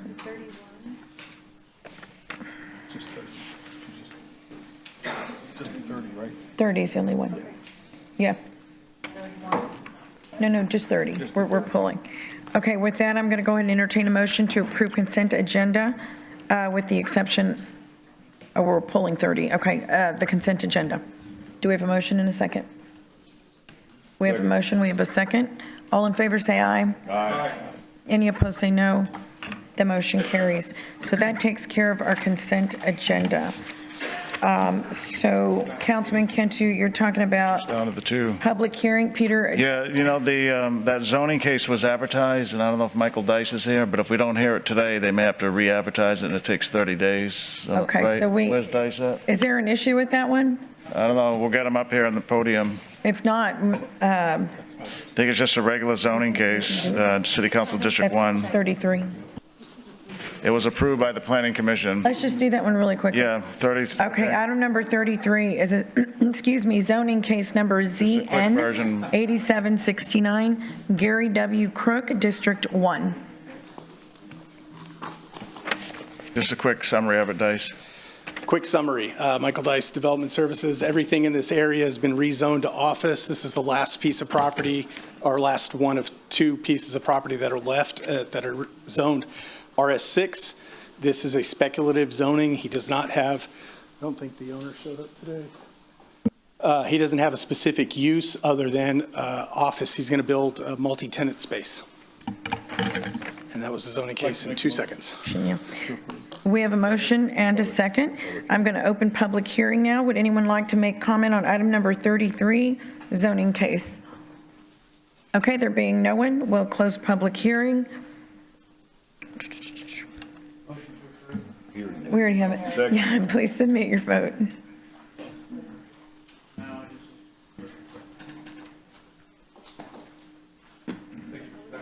Okay, the item carries. I know, but we're probably not going to do that one right now. Take too long. Peter, on item number 22, which is the RPP, can that one go next week? It can go next week. It's just a one reading resolution. Okay, So we can bring let's it- push, so we're going to push item number 22, which is a Yeah. resolution approving the 2027 through 2031 rapid pavement program that includes a list of the local collector and arterial streets that are planned for street reconstruction utilizing a pavement-only approach. We'll hear that one on one reading next week. Right, and And then- Councilwoman Paxton was going to bring up on that one the street user fee, but we just need some direction if next week you want a street user fee on the agenda. I don't think, we'd have to post it, you know, if you wanted it on for next week. I'm sorry? We would have to, we should post it on the agenda that goes out tomorrow for next Tuesday if the council, we can't get clear direction, so I just want to check one more time. Councilwoman Paxton asked me about it. So if the council wants to consider that street user fee, it would be good to direct us now to put it on next week's agenda as part of the budget. If not, then we won't put it on, but. Yeah, I don't know that you have a full consensus, but some of my colleagues can speak up if they'd like to. It's not something I would be. I see some people shaking their heads, but, I mean, we can put it on with the option to discuss it. Mark says put it on. What's that? Go ahead. Put it on? Okay, we're going to put it on. You don't have to approve it, but I just want direction to put it on and not, so we'll put it on as Well, an it's to option. consider. Yeah, okay, All good. right, that's fine. Councilman Hernandez, did you have a comment? I was going to say the same thing. We need to vote on it directly since it is a fee that is being Right, applied yes, to the sir. utility bill. That's what I'm saying. So we'll have it on as a separate item next week. Okay, great, thank you. So then we're done with the agenda. We're done, and we Okay. probably won't do the update on the water, just like, you know, the update on the water supply. It would probably be too late. Yeah, do we need to do the update, the water update? No, we'll today? skip that. I mean, the memo went out Friday, so. I agree. That'll be midnight. Okay, also so by we're the time going to yeah. do, we're going to have public comment. We have 85? Okay, 85 public comments, so we'll be listening to public comment for about 4.5 hours, just so y'all know. Get comfy, get comfy. And Mayor, I'm sorry to interrupt, but just in case some of the audience doesn't know, we do have an overflow room on the 6th floor that is simulcast here, so if somebody wants to sit down, when you usually call a couple of persons' names ahead of time. So if some of the audience doesn't want to stand, the 6th floor has seating, and this is simulcast upstairs. Are we at capacity here? We do have the fire marshal watching. We want to make sure we're safe. We have 20 more? Okay, so we have Okay. plenty of room. Okay. Plenty of room. And honestly, there are seats, there are sporadic seats here, so if anybody's an usher at church, let it kick in now, because we've got multiple seats up front here. But I would say this, you're welcome to, get up and walk out and come back if you'd like. But we are really going to try to be very, very efficient. So I will be calling out 5 to 7 names so that you know when you're coming up, and you're welcome to come stand in the middle here. The whole point is to get us moving. If we had room to sit up front, I would do that, but right now we're obviously to capacity. So with that, let's see, we're gonna go ahead and do 4.5 hours of public comment. We'll come back and do the 2 items left on the agenda, and then we'll close the meeting. Okay.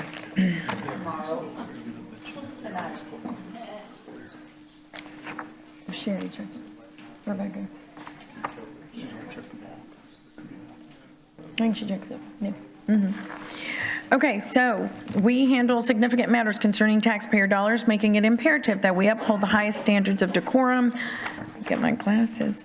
And adherence to our policies. Our core principles of openness, transparency, and inclusiveness guide our actions, and we aim to achieve them while respecting our city council policy, which has been in place for 30 years. Public comment service is one avenue for communication, but it's certainly not the only method. You may also reach out to your council members by way of phone, email, or even scheduling an in-person appointment. I also want to take a moment to address an important matter. These council chambers it's a place for public business, a forum for civic discussion, decision-making, and service to the people of Corpus Christi. It is not a stage for personal attacks, disruptions, or vulgarity, and violations of decorum will not be tolerated. There have been repeated instances of individuals using profanity, shouting over others, and showing blatant disregard for the rules that govern our proceedings. I've allowed space for differing viewpoints, and I will continue to welcome respectful disagreement, but I will not allow this council or the public we serve to be disrespected. Additionally, I want to reassure everyone that from time to time, council members may step away from the dais for brief periods. Please know that televisions and audio are available in the back behind us here, ensuring that members remain fully engaged and attentive to the discussion, even if they're not physically seated at the dais. I'll ask City Attorney Buck Bryce to review the council rules of decorum, and the rules will be displayed on the television screens for our audience's reference. Mr. Bryce. All citizens must be courteous, polite, and respectful of one another, including the city council and city staff. The mayor and council members shall be referred to by title and/or title surname. All remarks must be addressed to the mayor and city council and not to the council members as individuals. Citizens are only permitted to speak on city-related subject matter. Speaking on any non-city related matter is prohibited. Loud, boisterous, profane, or obscene language or behavior is not allowed. Citizens must refrain from any disturbing noise, demonstration, or other act disrupting to city council business. Thank you, Mr. Bryce. So if you'll please state your name and the city in which you live before beginning your comments. Citizen comments are limited to 3 minutes, while non-resident comments are limited to 1 minute. A visible timer positioned near the city secretary's desk will help manage the allotted time. Residents of Corpus Christi will be given priority in speaking over non-residents. And if you have a petition or any relevant information, please present it to our city secretary before speaking, and then she will distribute it to us. So with that, we will start with Julie Rogers, followed by Alma Garza, Callie Walker, Dale Swatala, Patricia Anderson, and then David Rousey.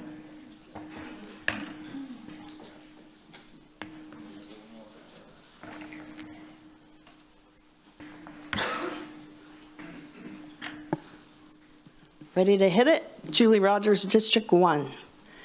I wore an OG button. It says desal equal dead bay. And I wore it to honor Eddie Canales and also to honor all the people who have participated for the last 8 years to voice our concerns about building a desal plant in the Inner Harbor. That's how I started coming here. And that's when we discovered that perhaps industry wasn't paying their fair share, that there were IDAs. And we asked for a vote. And we asked for a vote many times and never got one. And then we ran a petition, and then COVID came. And even though the council then could have recognized the petition, they decided not to. So today, I'm grateful that some council members have asked for a vote that we asked for 8 years ago. And the reason I started coming here and discovered that, it was for quality of life. I started working down here in 2007. Then my union, the National Nurses United, put me here in 2015. And because I love Corpus Christi, I decided that we would retire here. And when you make that decision, I have a dear friend, Dora Wilburn, and she asked people, are you going to die here? And I'm thankful to be able to say, yes, I am. Now, who knows what from, but the universe and God has put me here, and I beg of you to think of quality of life, think of democracy, think of our First Amendment rights. For me, quality of life is your quality of life departments. It is the library. It is Parks and Rec. I noticed today that there are cuts to the Parks and Rec department. We're losing how many part-time employees? Two things stand out. First off, there shouldn't be cuts to employees. Those 81 employees in the water department, we needn't lose them. But we also shouldn't have part-time employees. That means they don't have benefits. And you can put things in different corners, but everything's connected and it all adds up. And if we put that desal plant in the Inner Harbor, we're going to see that happen because we will kill the bay. Please don't vote for it. Thank you, Ms. Travis. Alma Garza?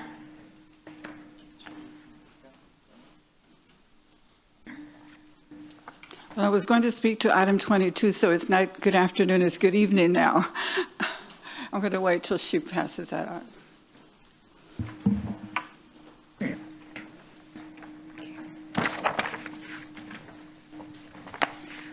Okay, good evening. My name is Alma Garza. I reside in Corpus Christi, District 5. I was born and raised in Corpus Christi 80 years ago. I've lived at 6249 St. Denis Street for 25 years, and my home was built in 1985, which makes it a 40-year-old home on a 40-year-old street. Street repairs at Kings Crossing began in June and July, and residents were excited to see the huge vehicles parked in front of the newly renovated park. At last, relief from the multiple potholes lining our streets. However, we soon discovered the St. Denis Street was not to be repaired during this cycle.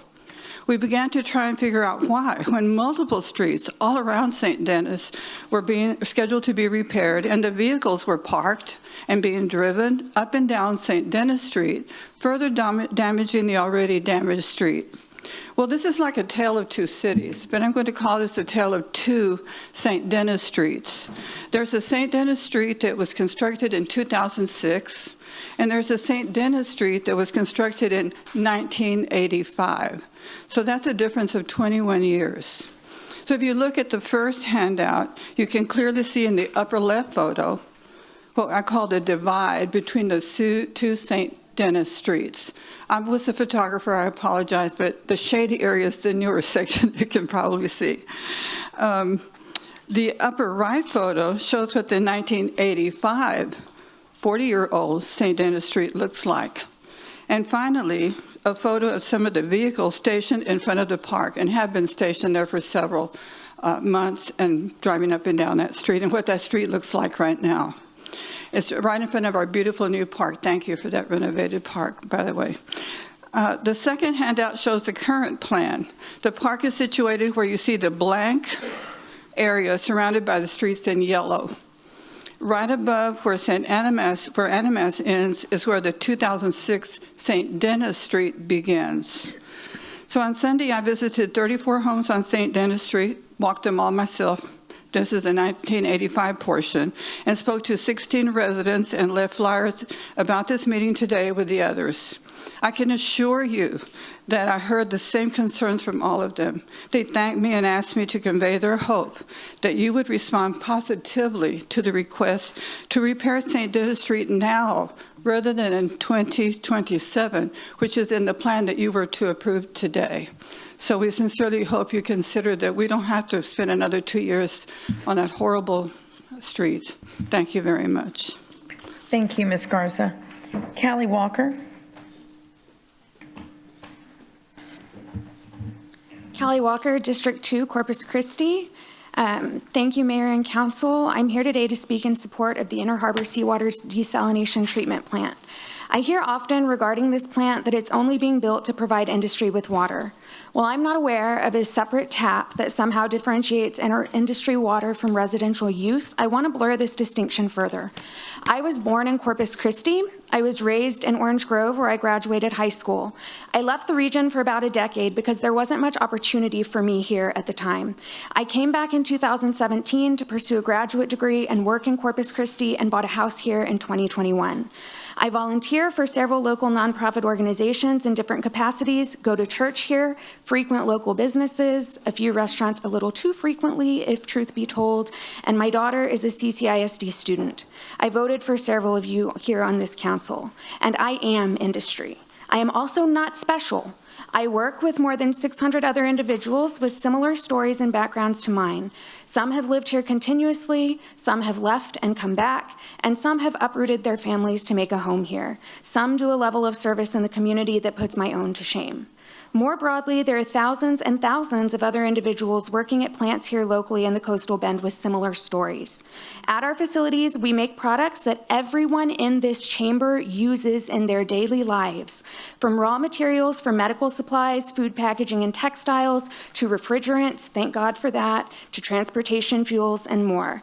Those many thousands of individuals represent tens of thousands of residents when you add in our families. We impact even more through spending our money with local businesses and paying taxes. So when I hear that water is just for industry, as if it's a pejorative, I'm confused by what people think that means. It sounds like people working in industry don't matter. While we're working to contribute to society, I ask you today to please do the logical thing and advance this project to shore up supply for our future, both as a resident and as an employee of industry. Thank you. Thank you, Ms. Walker. Dale Swatala.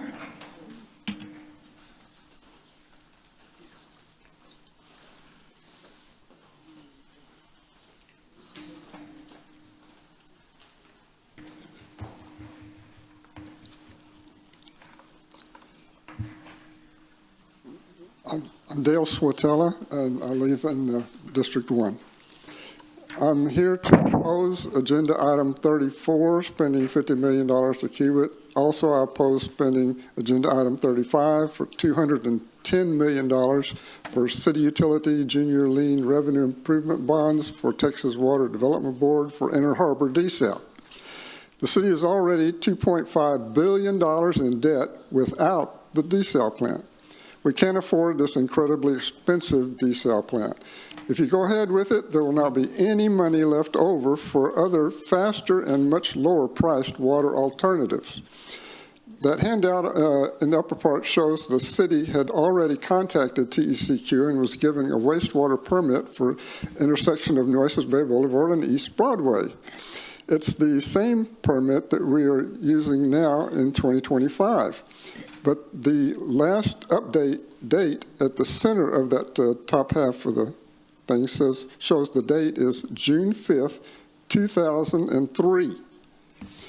And how many years has it been planned for contact? How many years has it been planned before contacting TECQ for this?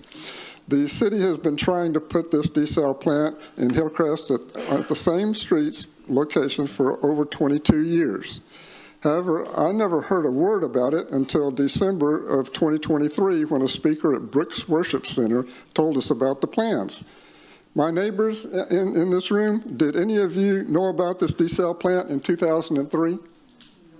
I don't see any raised hands. The lower part of this handout is showing that the city is the owner-operator since January 22nd, 2020. And that land, which was promised to never have anything built on it when cleared in the early 80s to be a buffer zone, back then there were many refinery explosions and many new oil tanks had just been built along Nueces Bay Boulevard. Things I've learned from researching desal plants. Seawater desal are always more expensive than originally proposed. No desal plant seems to produce all year round. They close for maintenance a couple of months a year at least. And we sent two council members, or some council members, to visit two that were closed for that very purpose. Please learn from that. Many desal plants produce less than the amount they promised, so our 30 MGD may only produce 25 MGD. The sixth largest in USA is Tampa Bay Seawater Desal Plant, designed for 25 MGD, produces only 16 to 20 MGD. It has reached 25 MGD, but averages only 20 MGD. The fifth largest is K. Bailey Hutchison Desal Plant, opened in 2007, but didn't reach capacity till 2012, 5 years after opening. Thank you, Mr. Swatala. Patricia Anderson.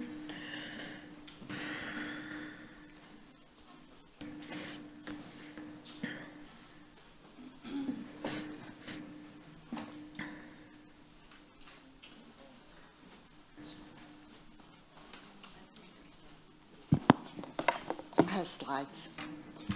Yay.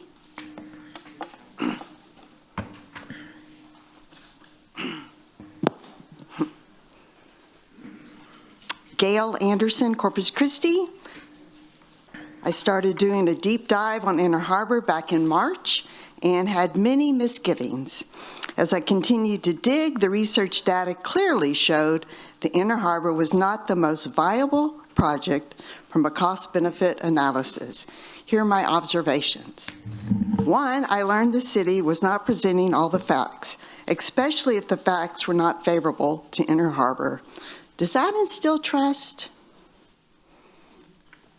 2, another point of mistrust came when the city presented alternative water sources, but didn't actively pursue them. The city's sole focus has been Inner Harbor. Granted, the previous city council had given the go-ahead to pursue Inner Harbor, but the current sitting city council clearly said we need faster alternatives in addition to Inner Harbor. 3, then you have to ask yourself, why did the city pick the worst possible desal location presented at the March location, at the March workshop? It has the most potential for environmental damage. 4, a core scientific tenet is that findings must be repeatable. The same holds true for modeling. Otherwise, it is garbage in and garbage out. Kiewit never let us look at their model of the Inner Harbor. Even more importantly, they didn't even bother to model the 2 adjacent bay systems. Where's the trust? 5, Inner Harbor has increased 545%. That's only a 10% design estimate. Folks, that's not inflation. That's scope change. What trust we have has flown out the window. Now that we've lost trust, we need details. Did the operating expense really drop from $60 million to $32 million annually? Really? 7, facts hidden from Hillcrest residents from the very beginning. Ask them if they trust the city. That should have been our first clue. Watch how the city treats its elderly and its minorities. 8, I've asked some hard questions today that should give you pause. Can we trust the city? Is the city pursuing cost-benefit analysis on its water projects? Has the city done its due diligence regarding the environment? Has the city done the best for Hillcrest? Lastly, your vote for Inner Harbor tells us who you represent. Your vote for is for big business or big money. A vote against is for citizens. You're putting citizens first. Thank you. Thank you, Ms. Anderson. David Rousey. Okay. There will be no clapping. There will be no clapping. That's breaking decorum. And you can wave your hands if you want to. But let's please, I'm really going to pause us.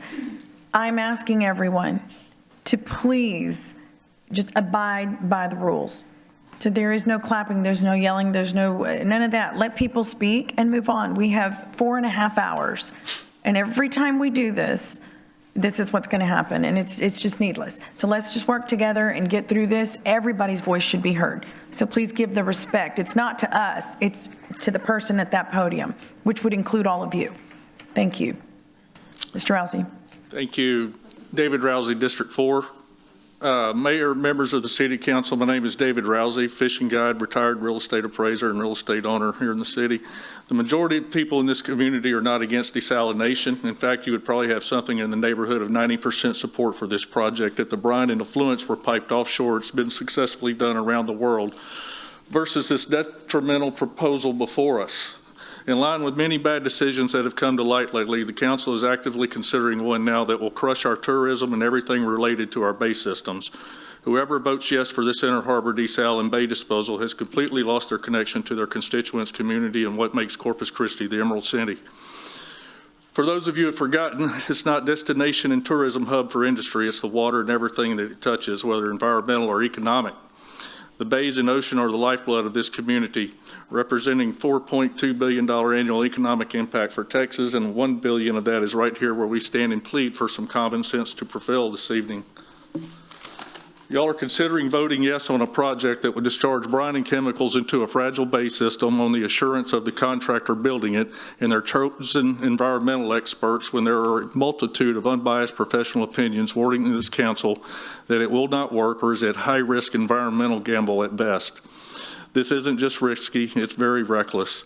The last time I stood before you, I spoke, it was with regards to 7 Seas dumping straight into Baffin Bay.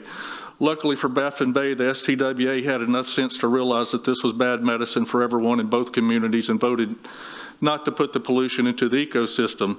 They've chosen to see the big picture and long-term negative impact of taking the easy way out. Will y'all be able to claim the same? Mayor and City Council, do yourselves in this community a favor and vote no to this $1.2 billion debacle. The cost is far too high for the amount of water you will produce daily. It will cripple all forms of tourism related to it, destroy our bays, and will be a ridiculous financial burden to the taxpayers.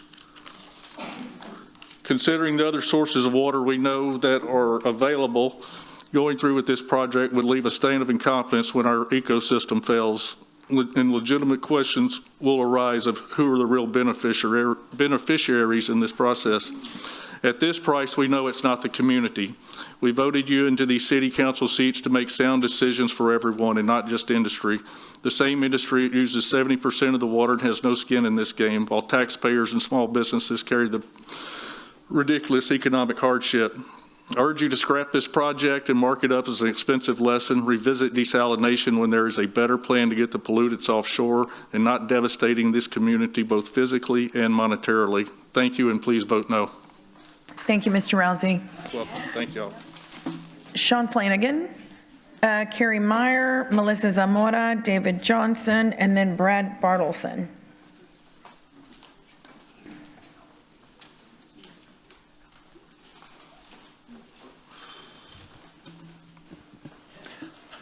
My name's Sean Flanagan. I live in District 2. Mayor, Councilman, privileged to be here to talk to you. Contrary to what many people think, we don't live in a democracy in this country, state, or this city. We live in constitutional republics. We elect you all to make the hard decisions that need to be made, and this is probably one of the hardest decisions you're going to have to vote on in a few hours from now. You've heard a lot of things. I'm sure you're going to hear a lot more of the things. What I would like to suggest to this council, a suggestion that was made by an earlier speaker last week, is that we have a day of fast and prayer for the city at some future date. You all take the lead on that, because, like I said, a lot of people are going to be happy, a lot of people are going to be mad about this. You can't please everybody. You got to do your due diligence. You've got to listen to the resources you trust. And as we elected you, you got to make the decision that you think in your heart of hearts is best for the good of this city. And I have confidence in you that you are going to do that in a little bit. But tomorrow and the next day is going to come on up, and whatever wounds these votes have, we've got to heal the city and move forward to other challenges that face us. So I do hope you bring across that day of prayer and fasting sometime in September. Thank you. Thank you, Mr. Flanagan. Carrie Meyer.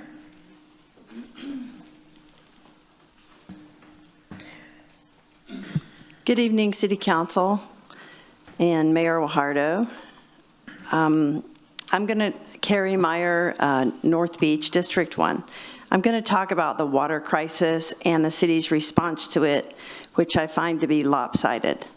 The city has made it voluntary for high-volume industrial users to curtail their water use. They don't have to cut back.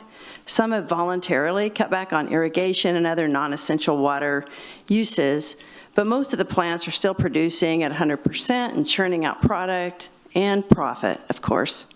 Yet the city fines the individual homeowners and the residents if we break the stage 3 water restrictions, such as watering our lawns or washing our cars at home.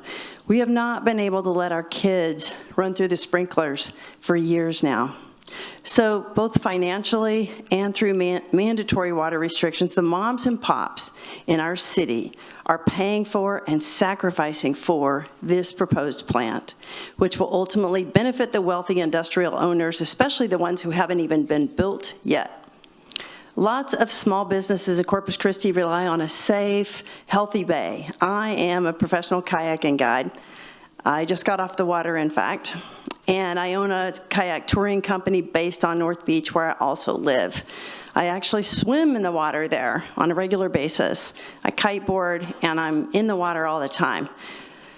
Our city's #1 and #2 tourist attractions, the Lexington and the Aquarium, are located right at the entrance to the Inner Harbor, which is where this desal plant is proposed to be built.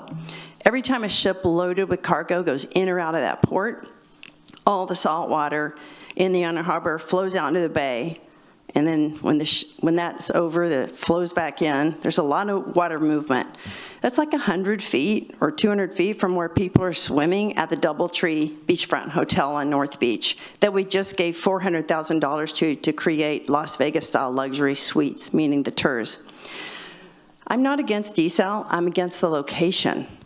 So I know you have this huge decision and there's so much pressure on you, and I appreciate that. But I can tell you, the moms and pops of our city, most of them I know, they want you to do something else for water. Improve the Mary Roads pipeline, get more water out of East Texas, use those Nueces River wells, go into the Evangelina Aquifer. The Harbor Island plant sounds promising with it going in and out of the Gulf. You know, sucking the water out of the Gulf and piping it, the brine back in, that's what makes sense for desal.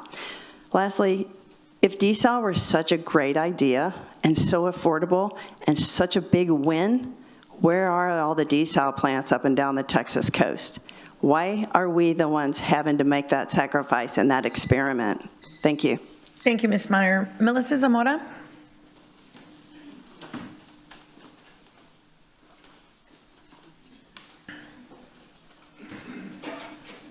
Melissa Zamora, District 2. I'm here to vote no on desalination, to encourage you to do the same.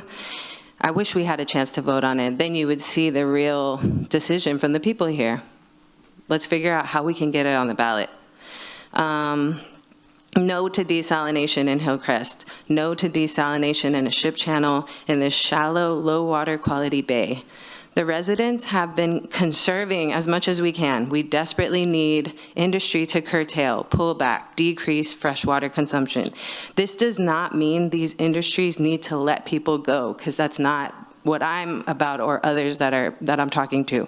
We don't want to see people laid off, but we want, how about instead of pushing that onto the people that are against desal, because we're not against jobs, how about putting that pressure onto the industries that are employing these people and developing safeguards for the employees now before these issues get worse? They know about climate change. They know that we have a water scarcity. Where is the safeguards for the employees in case they're not able to create the products that they're making in the capacity that they have been? How about they work on creating new ways to make their products with less water or reuse? They want to be such a part of our community, then why do we have industrial district agreements? Why aren't they a part of our city? Why aren't they paying their fair share in taxes? I don't think anyone wants to drink ship channel water. I have lived here my whole life and know the quality in that area and the bay is not good. Why not have this kind of plant out at the island with cleaner water? And of course, that would never happen. But we can put it in Hillcrest, and that makes sense. It doesn't. That was sarcastic. The intake and discharge are way too close together. It's in a cul-de-sac. I remember the mayor saying that. It's in a cul-de-sac area with not enough mixing and already hypersaline environment. As I have some experience with environmental science, I went to school here at A&M. I got an environmental science degree. I'm now a science teacher. I know, and other scientists know, the hotter water is, and it's getting hotter because global warming, climate change, it's real. There is less dissolved oxygen. If the saltier the water is, there's less dissolved oxygen, which means the fish cannot survive or anything else can't survive without that oxygenated water. If it's getting hotter and saltier, that's a less chance of oxygen supply. So So it is just not hearsay when folks bring up dead zones, red tide, because these events are more likely to happen with higher temperatures and saltier water. We are not in this for the money. This is not going to benefit me in a monetary way. Take a look at the majority of the folks that do not want this. Most are younger, who have more time to lose, but I appreciate our elders who are coming up and fighting for the future that they may not see. This is not an interruptible water supply. Thank you. Thank you, Ms. Zamora. David Johnson?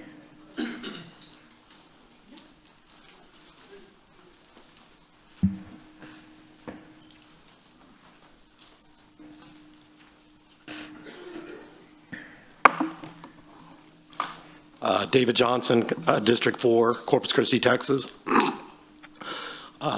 Good evening, Mayor, council members, city staff. My family and I moved here from Arlington, Texas about 17 years ago. I lived in Arlington about 20 years. Arlington's a similar size to Corpus Christi, about 300,000 residents, more or less. Their water supply is from nearby reservoirs, similar to Corpus Christi. I don't remember in all those 20 years ever having a water boil in in Arlington, Texas. Yet I remember numerous water boils in my 17 years here. I also don't remember any water restrictions in Arlington, Texas, not even recently. Today I looked at their website, still water your yard there in Arlington, a couple of days a week, just like we used to have here. So what's the difference between Arlington, Texas and Corpus Christi, Texas? The main difference is they don't sell 80% of their very valuable resource to big industry. The other thing that's different is I believe that previous councils have experienced gross mismanagement by previous councils and the water department, mismanagement of both supply and demand. A public utility, a definition of a public utility, is a company or government entity that provides essential services to the general public. The general public is the citizens, not big industry, the people that are speaking here tonight. Some of the newer members of this council inherited this mess. Some of the tenured members helped cause and create this mess. I think it's time for you all to vote no to this billion-dollar blunder. A couple of things in closing. Human beings, a lady was here talking about the products that are created by big industry in the country, in this area. A person can go without steel products to sustain their life indefinitely. They can go without plastics indefinitely. They can go without petroleum products indefinitely. Their quality of life suffers, but they can do without them. Person can go without food for about a week maybe. Water, 1 to 2 days. So I think we need to readjust our priorities. When the electric grid gets into trouble, they do rolling blackouts. I'd like to wonder why the water department, where is the water department guy today, by the way? Good question, right? I lost my train of thought with that smart comment. Thank you for your time today. Y'all please have a nice afternoon. Thank you, Mr. Johnson. Brad Bartleson?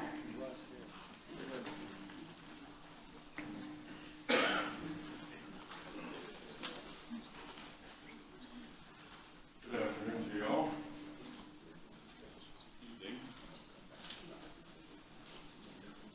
A presentation here. While we're waiting, I'm bringing bad news then good news. So the bad news, the Inner Harbor desal plant design compounds 2 basic design errors closely located. You state your name and city, sir. Brad Bartleson, District 5, Corpus Christi. And doing so in a dead-leg channel.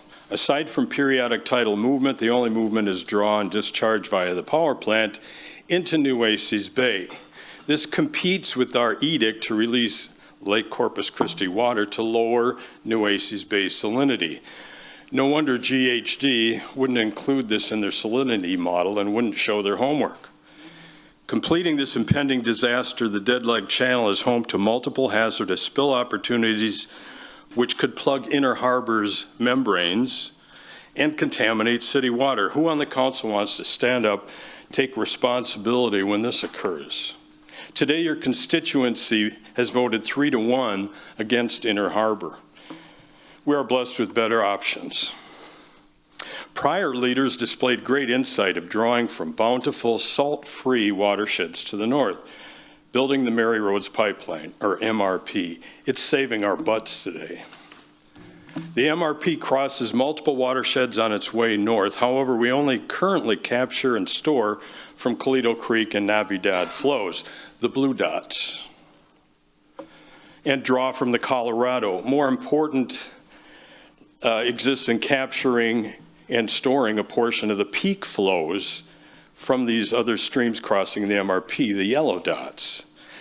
Now take the Guadalupe, capture and store 10 peak flow events per year, you get 18 MGD.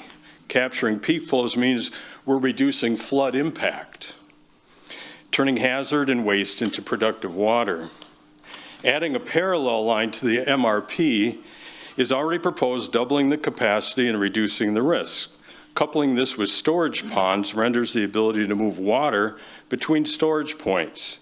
Instead of wasting a peak flow at a filled storage, we will have transferred the flow, allowing continued capture. This can be extended to the lower Nueces River, Oso, and Petronilla flowages. Tying these in with our existing stormwater system renders another 29 MGD. Floating solar generates power while eliminating evaporative loss. This is all city-owned, fits with our EPA-required $700 million investment in treatment facilities. As we're currently highly dependent in advancing the MRP, expanding it further means more water sooner. And we have groundwater options to add. Compare that to a single point of failure, $1.2 billion for just 30 MGD Inner Harbor. That could take, again, 14 years to build. Thank you. Thank you, Mr. Bartleson. Carolyn Kavula. And then we're going to have Elida Vasquez, Rachel Caballero, Autumn Hensiek, and Sandra Meyer. Do we have Carolyn here?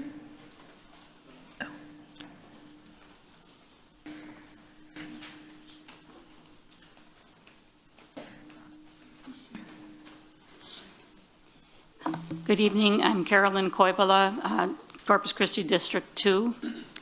And I'm afraid, not afraid, but I'm not going to be quite as in detail as everyone else, but these are my feelings. My number one concern is the cost. Initially, we were told it was going to be under $300 million, and now we're told $1.18 billion. And we haven't even begun construction, so I'm sure it's going to be considerably more than that when we're done, if we're done. The second thing I'm concerned about is the harm it's going to cause to our Hillcrest neighborhood. We've been told the plant will not be noisy and it's not going to emit any harmful pollutants, but we've heard those claims before with other projects, and they usually turn out to be inaccurate. The citizens residing in this area are already bearing the brunt of industry, and I don't know how we can expect them to endure even more. And thirdly, the impacts on our Inner Harbor and Bay are too uncertain to risk the damage that the desalination discharge will cause. These are just a few of the potential problems that I am concerned about. There's many others. And I also know that there's various other sources of water that should and be pursued. I agree that desalination might be a viable option at some time in the future, but now is not the right time, and the Inner Harbor is definitely not the right place. Thank you. Thank you, Ms. Kavula. Elida Vasquez.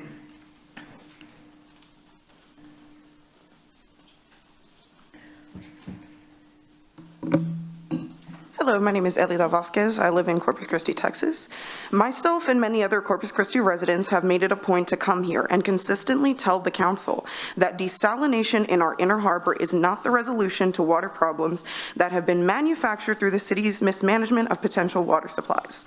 Hillcrest residents have come in droves to tell you that they do not want to be displaced. Business owners have come to say that this project would leave them destitute. Citizens that are experts in their fields have come forward to tell you why this is not an efficient resolution or use of our water budget. At every meeting for the duration of time that I have been coming here to make comment, the majority of comments are against desal in our inner harbor, and I know that today will be no different. We need our parks, our libraries, and our bay in order for the city to prosper. Corpus Christi is not the sparkling desal plant in the bay. We have paid so much money already for a flawed portion of a design. Why continue to funnel money in when they can also decide to raise operation costs whenever they want? Your constituents are the reasons you sit in these seats, and we implore you to vote no to desal in our inner harbor. That being said, I do need to shamelessly plug Sirena Productions' show, I'll Remember For You, Yo Me Acuerdo Por Ti, a caregiver story by Lisa Suarez, that is debuting at Aurora Arts Theater September 4th through 6th at 7:30 p.m. The show is set in San Antonio and follows a middle-aged Latina caring for her mother with Alzheimer's. The playwright will also be joining us on Friday for a post-performance interview. Get tickets at www.sirenaproductions.com. Thank you, and again, please vote no to desalination in our inner harbor. Thank you, ma'am. Rachel Caballero.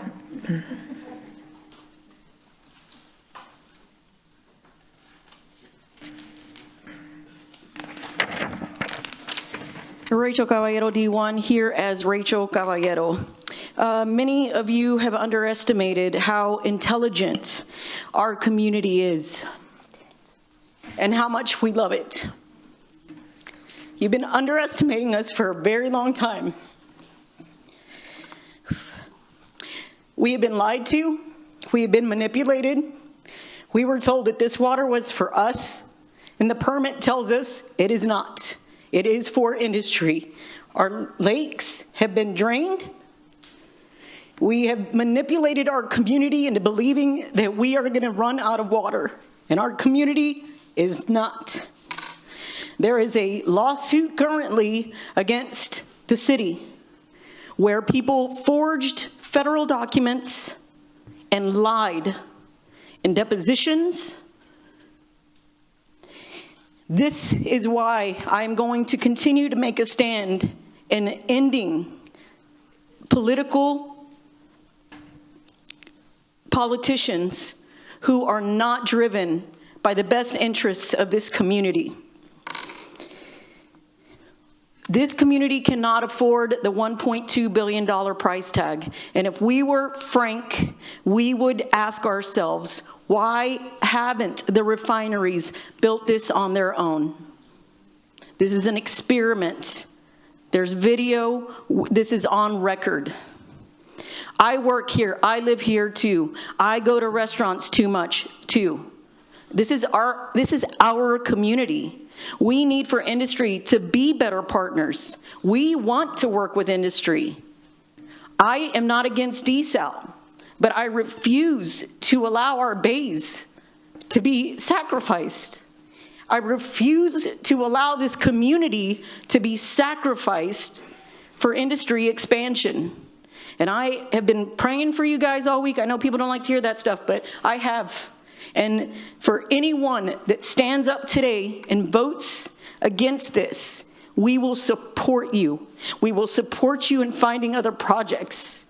We are here to protect this community. So I ask you all to please do the same. This isn't a right fit for our community right now. Freeze and Nichols told you people, that some of you, 15 years ago, that desal was a bad deal. You're still paying Freeze and Nichols, and now all of a sudden they've had a shift change. This thing started at $227 million, and now we are at $1.2 billion. And people that were against it back then are for it now, which makes me question how much of that piece they are getting. So if industry was the economic driver, our streets would not be falling apart. We wouldn't be closing parks and libraries. Thank you. Thank you, Ms. Caballero. Autumn Hensek? And then Sandra Meyer. Sandra? You, Sandra? Okay. Hi, Autumn Hensick, District 2. There have been a lot of people who are a lot smarter than me that have spoken tonight and will continue to speak on the environmental and financial cost of the Inner Harbor project. But I just wanted to really briefly share a story of why this vote against Inner Harbor is so important to me. I'm a grandparent kid, a great-grandparent kid actually, and I was really blessed to be raised by my great-grandparents who ran an adult daycare center really close to the Hillcrest neighborhood. I remember as a kid, I would always beg my nanny to take me for walks to the old cemetery because I was a little freak and still kind of am. But I remember even growing up, I mean, I'm 30 years old, you know, I remember as a kid walking through Hillcrest and just being amazed by all of the trees, by all of the birds, by all the neighbors outside talking to one another. And this past weekend, I was really lucky to be able to go back to Hillcrest and take another walk this past Sunday with some friends of mine. And something that really stuck out to me was a vine of passion fruit. And I thought, you know, just how beautiful that was, that hearing from our indigenous friends and neighbors here, you know, hearing about how the Karankawa tribes would grow fruit on that same area, and how I've heard from so many elders in Hillcrest that they were really lucky to get to eat that fruit. You know, talking to Lamont about how he got to fish down there as a kid, you know. And I just thought it was so beautiful that as we're walking through, you know, staircases where houses used to be, and just being filled with the visuals of how that neighborhood used to look, that there was this vine of passion fruit still growing, you know, still had fruit. And it reminded me a lot of all of the folks I've been so blessed to get to know through, you know, organizing around a lot of different environmental issues in this city, but namely the Inner Harbor desal facility. And, you know, I just wanted to briefly mention that. I thought it was really a testament to the strength and resilience of Hillcrest. And I know, you know, a lot of us in these blue shirts, you know, get accused of being the anti-everything crowd, but I wanted to remind y'all that there are a lot of things that we stand for, and our neighbors in Hillcrest are at the top of that list. So, you know, I hope that today everyone votes accordingly, and I appreciate the time. Thank you. Thank you, Ms. Hensick. Sandra Meyer.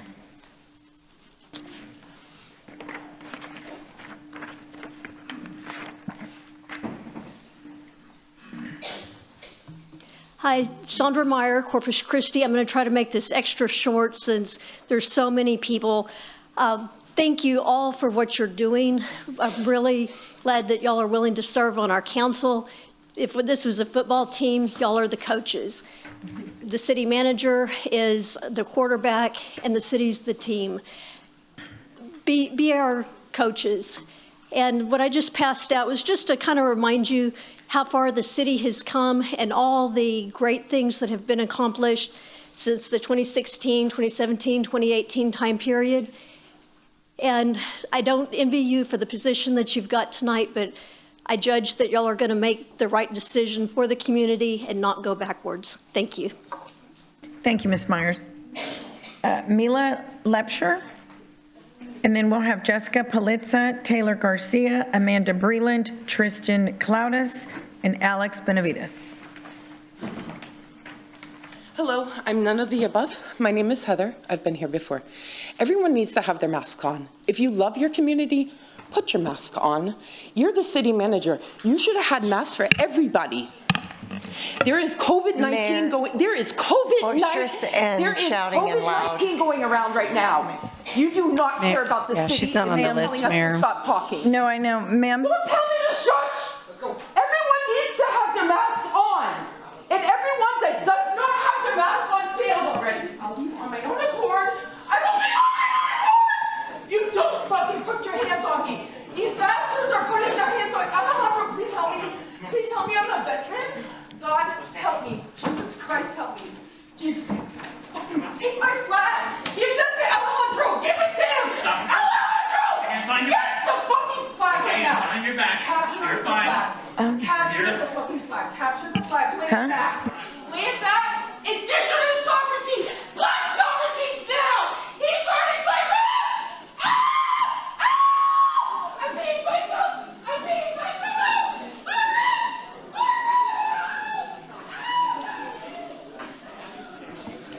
Okay.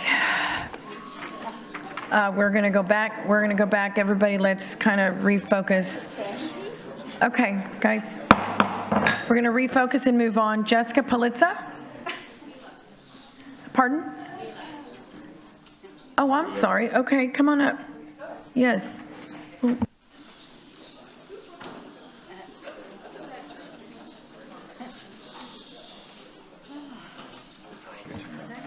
Okay, sorry, Mila.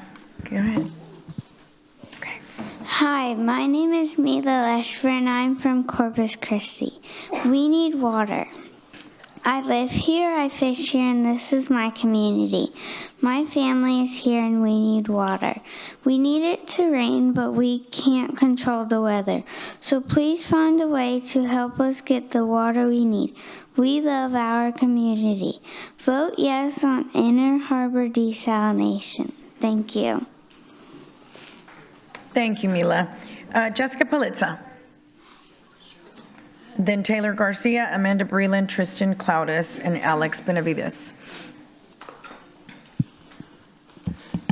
Well, that was interesting. Please take that kid to Hillcrest and show her what y'all have done to that neighborhood and have her talk to people that live there. Okay, guys, please stop. Sorry. You're breaking the form. Please stop. I first would like to ask. State your name and city, please. Jessica Politza, District 2, Corpus Christi. Did y'all get a Powerball ticket? Because that's the only way that y'all are paying for desal. It's over $1 billion now. So you still can go buy a ticket after this if you like. It's not too late to back out, though, of continuing the Hillcrest Inner Harbor desal plant. It will just keep getting more expensive, not only financially, but with the cost to the environment. It's just going to be too great. Desal has never been done in a mostly closed bay system. Desal has never been done in a mostly closed bay system. So please do not let Corpus Christi Bay be part of a hypersaline experiment. We are the sparkling city by the bay, not the salty city by the bay. And if desal is really for the people, then put it on our ballots. You know, we were ready to vote for it in 2019, but COVID unfortunately ruined that charter. Lastly, I would like to bring up a meeting with that the city had held with the Port of Corpus Christi about 2 years ago. Y'all hosted a water representative from Israel to give his input about how they do desal over there in the Mediterranean. Israel, if you haven't looked at a map, is connected to the Mediterranean. They have a bay, but it's not closed, and that would be the equivalent of us doing desal into the Gulf. So I'm not sure why this meeting was held, because that's not equivalent at all. And he also had mentioned that desal for them was a last resort, very last resort. You know, it is dry over there, but they also have a lot of wastewater capture. They capture about 90% of their wastewater, and the rest of it is sludge. They reduce all of their leaks and all of these other things that they considered before ever doing desal. So please, it's not too late to turn back. Vote no on desal. Thank you. Thank you, Ms. Politza. Taylor Garcia.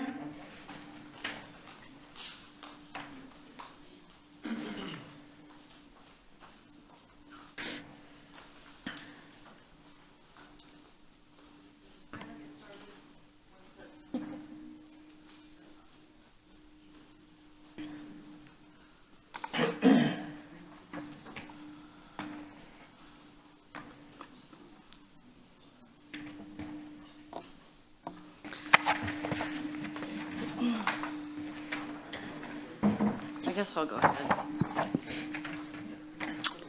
Good afternoon, council members. Hello again. My name is Taylor Garcia. I reside in District 2. We can all agree we need another water source to meet growing demand. However, the Inner Harbor proposal is riddled with red flags.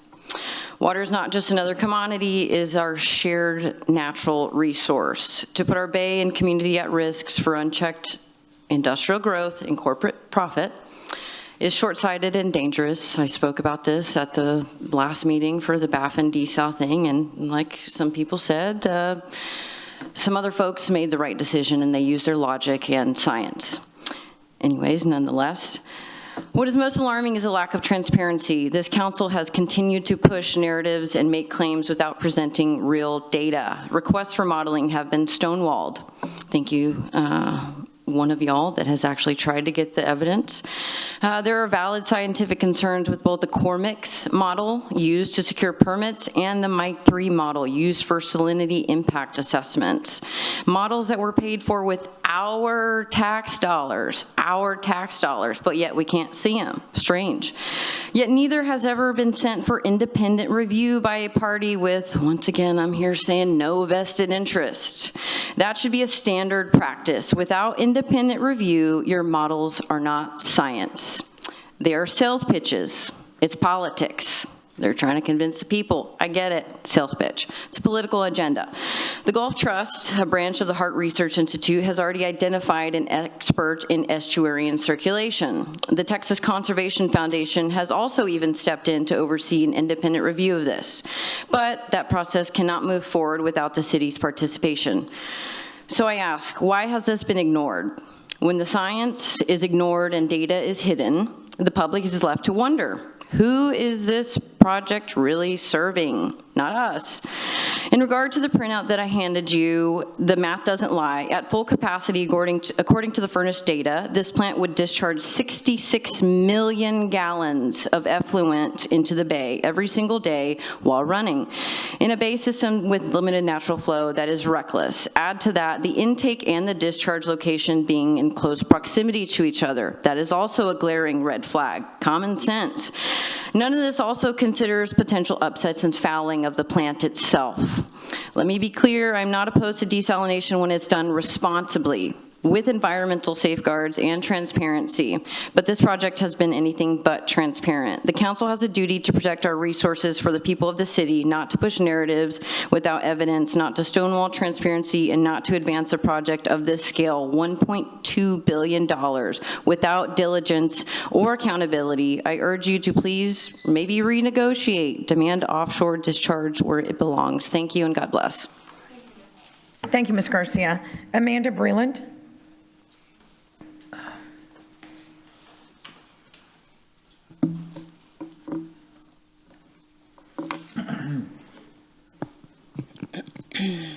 Okay. Amanda Breland, Corpus Christi.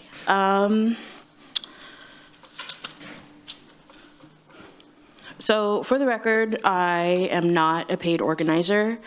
I do this for the love of the game. I do this for the people who do not have the time, energy, or privilege to be here. I do this because as a lifelong citizen of this area, I cannot stay silent when it comes to an issue as big as this one. I do this because I'm so sick of this area being sacrificed to the highest bidder. I may not have the numbers or the science as others do, but I do have enough of a conscience and deep love for my community, its people, and the environment to know that allowing this desalination plant to be built would have a devastating effect. As confirmed in previous city council meetings, we are not going to run out of water. So what is the goddamn point of this whole thing anyway? That is the rhetorical. I'm sorry. There's no profanity, so that your time ends, ma'am. I'm sorry. Rebecca, can we? Yeah. She's right. Your profanity just. Investing in real solutions to make this city a better and more equitable place to live, we would all be much more better off. Ma'am, yes, there is no profanity, and we explain that. Don't touch it. You cannot touch it. Don't touch my stuff. No, it's not.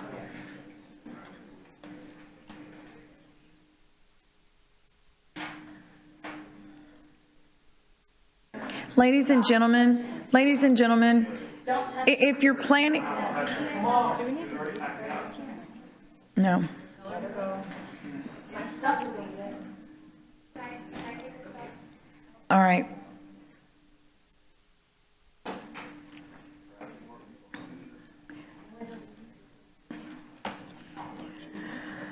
Yeah.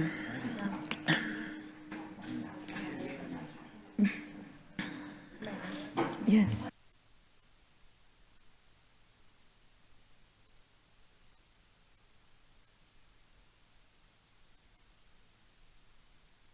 Cowards, you're full of shit.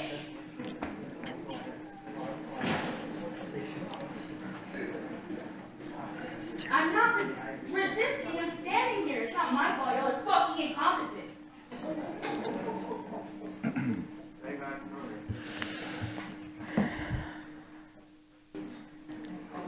fucking job.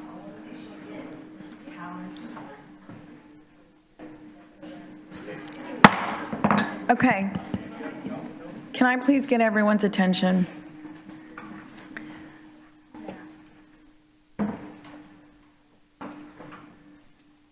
Can I please have everyone's attention? This is so needless. There is no reason that anyone that should happen, not once but twice, none. If your plan is to come up and attack or to break decorum and to use profanity, you might as well just leave now, because this is a place of business. It doesn't matter what side you're on. It doesn't matter. You all have a right to be here. You all have a right to your 3 minutes, but you gotta do it the right way. We have to respect one another. This is really sad. It really, really makes me sad, because it doesn't, again, we deserve to listen to everyone, but not through profanity and not through disrespect. No one teaches that. So please, let's move forward. I'm asking you, just come and make your public comment. Be heard. That's what you're here for. It's 6:35. We have hours on. This can't keep happening, and it's up to you. So we're going to move forward, and I'm asking again, just make your public comment. The passion is appreciated, but at the end of the day, you're here to be heard, and that's all we want to do. So we're going to go on. Tristan Cloudis.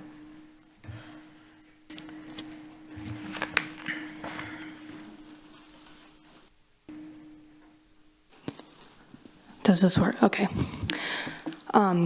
It's kind of hard for people to be heard whenever you escort them out of the building, but besides State that, your name and city, please. Tristan Cloudis, District 3, Corpus Christi.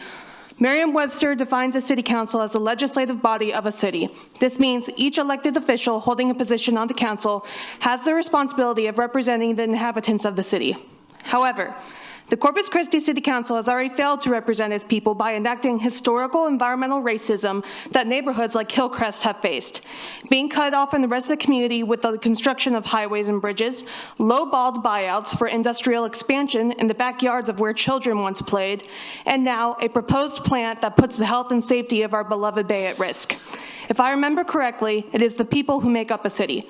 This includes our neighbors of Hillcrest. This includes the thousands of working-class residents who already pay skyrocketing water rates and fines while corporations guzzle millions of gallons of water a day. This includes each person who has to come to this chamber to speak out against corporate greed under the false disguise of giving water back to the people.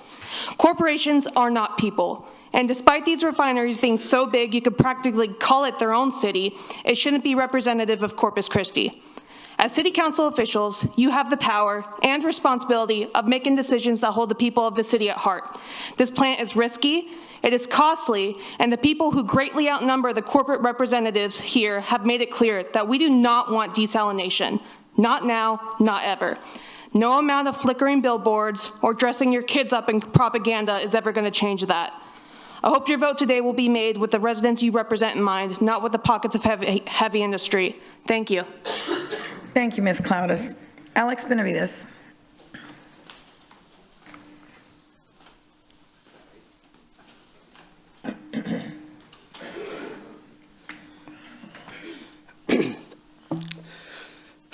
Alejandro Benavides, Corpus Christi.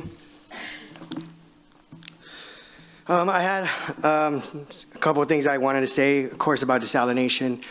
With everything going on, kind of got a little flustered, but I think it's very important that we all know what you're seeing is the desperation of over a decade of not listening to the people. We have these talks for us to be heard, but they're checks in the block. That's it. We go out and we listen to what you already decided about our budget. And even when we said we want new sidewalks, we want these sidewalks to go to public facilities so that our disabled members of the community can have access. We say that we want our stray animal population in Corpus Christi to be taken care of. The budget's going to have us get feed for having a heart and putting out food for animals so that they can charge us for taking care of an animal that the city would not take care of. We're seeing people's anger, and it must hurt your eyes, and that's why you don't want to see it. But come out to the communities and serve the displaced. Serve those who are out there who have food insecurities, who don't have public water areas to use on a regular basis. There's not enough for them. And we're willing to throw ourselves into billion-dollar debt, and we can't even afford libraries, sidewalks, help for the displaced or the disabled, the stray animals. These are all safety issues. Every single one of them is a safety issue. And yet our city council denies us what we ask for and puts fees upon us for the things that we don't want. And we call it a balanced budget. And we expect for the citizens to be quiet. I vote no for desal. It's not something that our economy, we can't afford the water. The water's not for us. What are we trying to go to? It shouldn't be a hard vote. We can't afford the debt. No, citizens won't be able to afford the water. And we're losing at every other aspect. A society without libraries? And you expect for no one to be upset. And I'm sorry that they had to come and scream in their desperation so that you can finally have more than just a check in a box. Heard them talk today. Heard them talk today. But that's so you can see our pain and know that we're mad as hell. That our children, our grandchildren are going to have to be paying for this $2 billion blunder. And it's ridiculous. I vote no. And Heath earlier had a flag, and it was just about peace. Veterans for peace. Thank you, Mr. Benavides. Jenny Espino, and then we'll have Armand Alex, Fatima Guerra Rashidi, and then Mark Menster.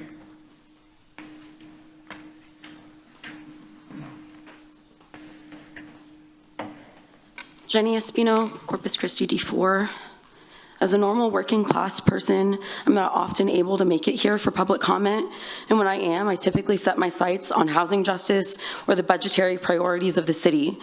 This year, I was out of town for work for a month, so had the misfortune of watching the budget input sessions from afar, and there was a common theme between those and the conversation around desal, beyond the arguable misuse of public dollars and the inability to see public spending as a reflection of the will of the people or budgets as moral documents. I watched as community member after community member advocated for more robust investment into harm reduction, crime prevention, and community enrichment that wasn't just subsidizing the police department. And I watched the city fail to respond meaningfully to any of those incredibly valid concerns actually raised about what could make us both feel and actually be safer in the city that we love and are fighting to defend.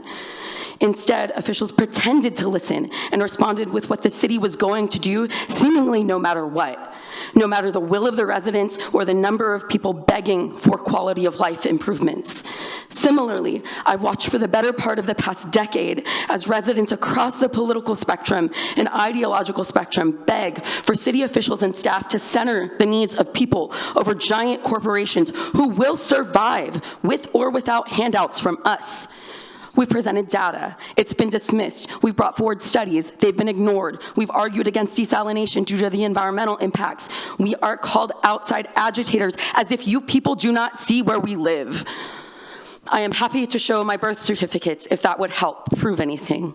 We argue against desal on the basis that it's financially reckless. The concerns are disregarded, even by alleged fiscal conservatives on this dais.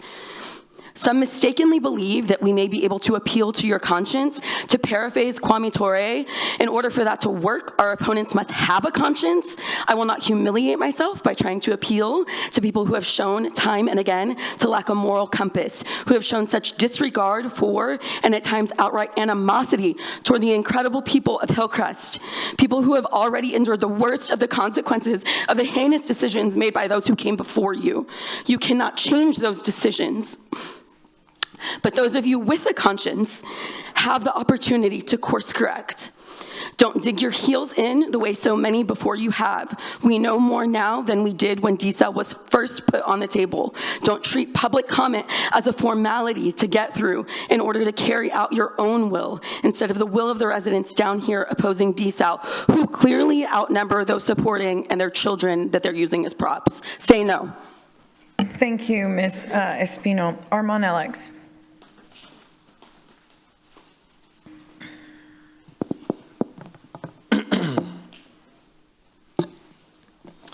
Evening, Council. Armand Alex, lifelong resident of Corpus Christi. If you can hear my voice, I want you to take a moment to imagine sitting on your grandmother's porch, the same porch her grandmother probably sat on, weathered by decades of sun, its wood carrying the weight of family stories, the smell of coffee or sweet tea in the air. That porch is more than wood and nails. It is memory. It is history. It is where birthdays were celebrated, where prayers were whispered, where dreams for children not yet born were first spoken aloud. Now imagine that same porch, but standing in Hillcrest. Imagine the roads leading to it riddled with potholes, streetlights out, and the neighbors disappearing each day one by one. Instead of children's laughter, there is only the endless hum of industry. Instead of fresh air, your grandmother breathes in pollution. Folks, this is the reality for the dozens and dozens of people that still call Hillcrest home today. But members of this council want to spend billions of dollars to build a desalination plant in their backyard. Not for us, but for corporations and executives that will never sit on those porches. They will never share a meal at those tables, and they will never care about our futures. Nearly $2 billion estimated to just build it. $68 million every single year in interest on that debt, and $32 million more every year in maintenance alone. That's a viciously poisoned inheritance that members of this council are shoving down our throats and passing on to our children and grandchildren. This is not fiscal responsibility. This is gambling with working class people's money and futures, locking us into generational debt for a project that isn't even designed to serve us. What message are you sending to your constituents today? That our tax dollars will always come last to CEO and industry demands? Our neighbors in Hillcrest have carried the burden of being Corpus Christi's sacrifice zone long enough. It's wrong, and it is evil. If you wouldn't allow this plant in your neighborhood, why would you force it into theirs? Or any other neighborhood, for that matter, because no one is dispensable. City Council history will remember this moment. Your name on those signs, your name on those placards in front of you will either be tied to a decision that deepened race-based injustice and astronomical fiscal debt, or to a decision that finally said enough. Vote no on desal. Thank you, Mr. Alex. Fatima Guerra Rashidi.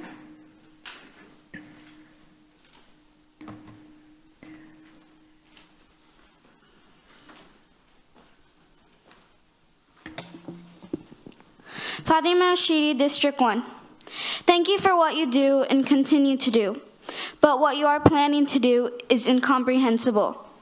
Desalination would destroy our ecosystems, habitats that have helped us for many generations, and God willing, many generations to come. People that have been deceived by desal claim and truly believe the water is for us. I know this is mostly false. Big industry needs our water, and we're paying for it. Even if the water were for us, what about the brine? It seems one solution for it creates more problems. And forever chemicals? Supporters of desal say it can be removed. Other experts, the opposite. Is this a risk worth taking? This only scratches the surface of this dire situation. We, as Corpus Christi citizens, are very limited on water, but big industry can still use millions per day, practically unrestricted. I understand that we need a solution because rain is very scarce here now, But I've read studies that suggest refineries may actually prevent rain from coming down due to tiny aerosols of dust, soot, and chemicals that can stifle rain-bearing clouds. I can't prove it, but maybe this is the reason why we barely have much rainfall, because we have over 10 miles of what we call Refinery Row. Someone commented the other day that we're not getting enough rain because Mother Nature is tired. Perhaps she's tired because we are working against her rather than with her. After all, big industry has taken our land. It is taking our water, polluting our air, taking homes from once vibrant communities, and taking lives due to medical conditions. They keep taking and taking. Mother Nature is tired. It seems the greed of human beings never stops, as in the brief story I'm about to tell. A man sat alone in deep sadness, and all the animals drew near him and said, "We do not like to see you so sad. We shall give you whatever you wish." So the man asked for sight from the vulture, strength from the jaguar, and secrets of the earth from the serpent. And so it went until all of the animals gave man all of their gifts, and the man left. But the owl said to the animals, "Now man knows much. I am afraid. I saw a hole in the man, deep like an endless hunger, that makes him sad and makes him want. He will take and take, until one day the world will say, 'I am no more. I have nothing left to give.'" Thank you for your time, and God bless you and your families. Thank you, Fatima. Mark Minster.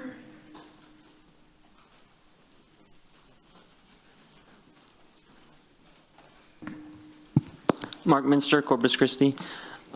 How do you expect people to react whenever the public input has been set up the way it's been? We've seen public comment changes in the last months, and these budget input sessions, I went to most of them, and it was the same problems as last year.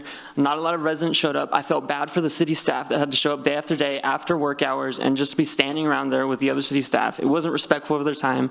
I feel like way more could have been done to increase attendance, and I heard y'all saying after at one of the workshops, "Oh, we could have done a better job, let's do that next year." That happened last year. The attendance was poor last year. The format was poor last year. And the format was poor again this year. It was only scheduled for an hour. There was only enough time for 4 to 6 or 7 residents to go up for a question and answer. And that was supposed to be for them to get a response from city staff, unlike public comment. So in that time where you had actually time for a question or response, there was only time for 4 to 7 residents before the city communications staff said, "Oh, we have time for about 1 more person," even though there would still be people who probably want to get up and get in line, but they hear there's no more time. That happened at every single session.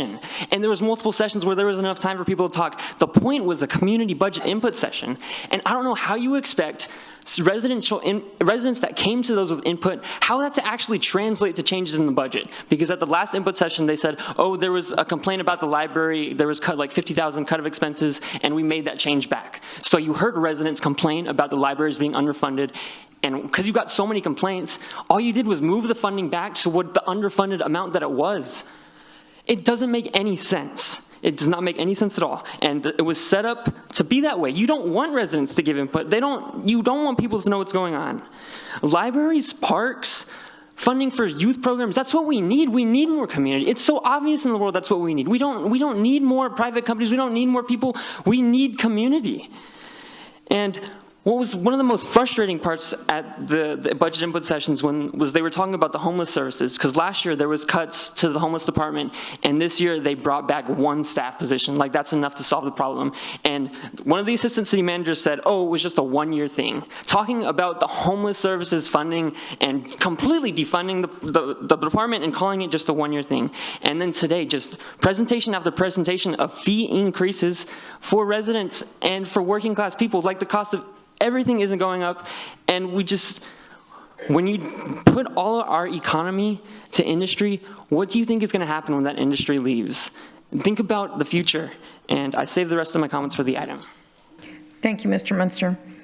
Araceli Martinez, and then we'll have George Johnson, Maggie Peacock, Chloe Torres, and Aaron Lebowitz.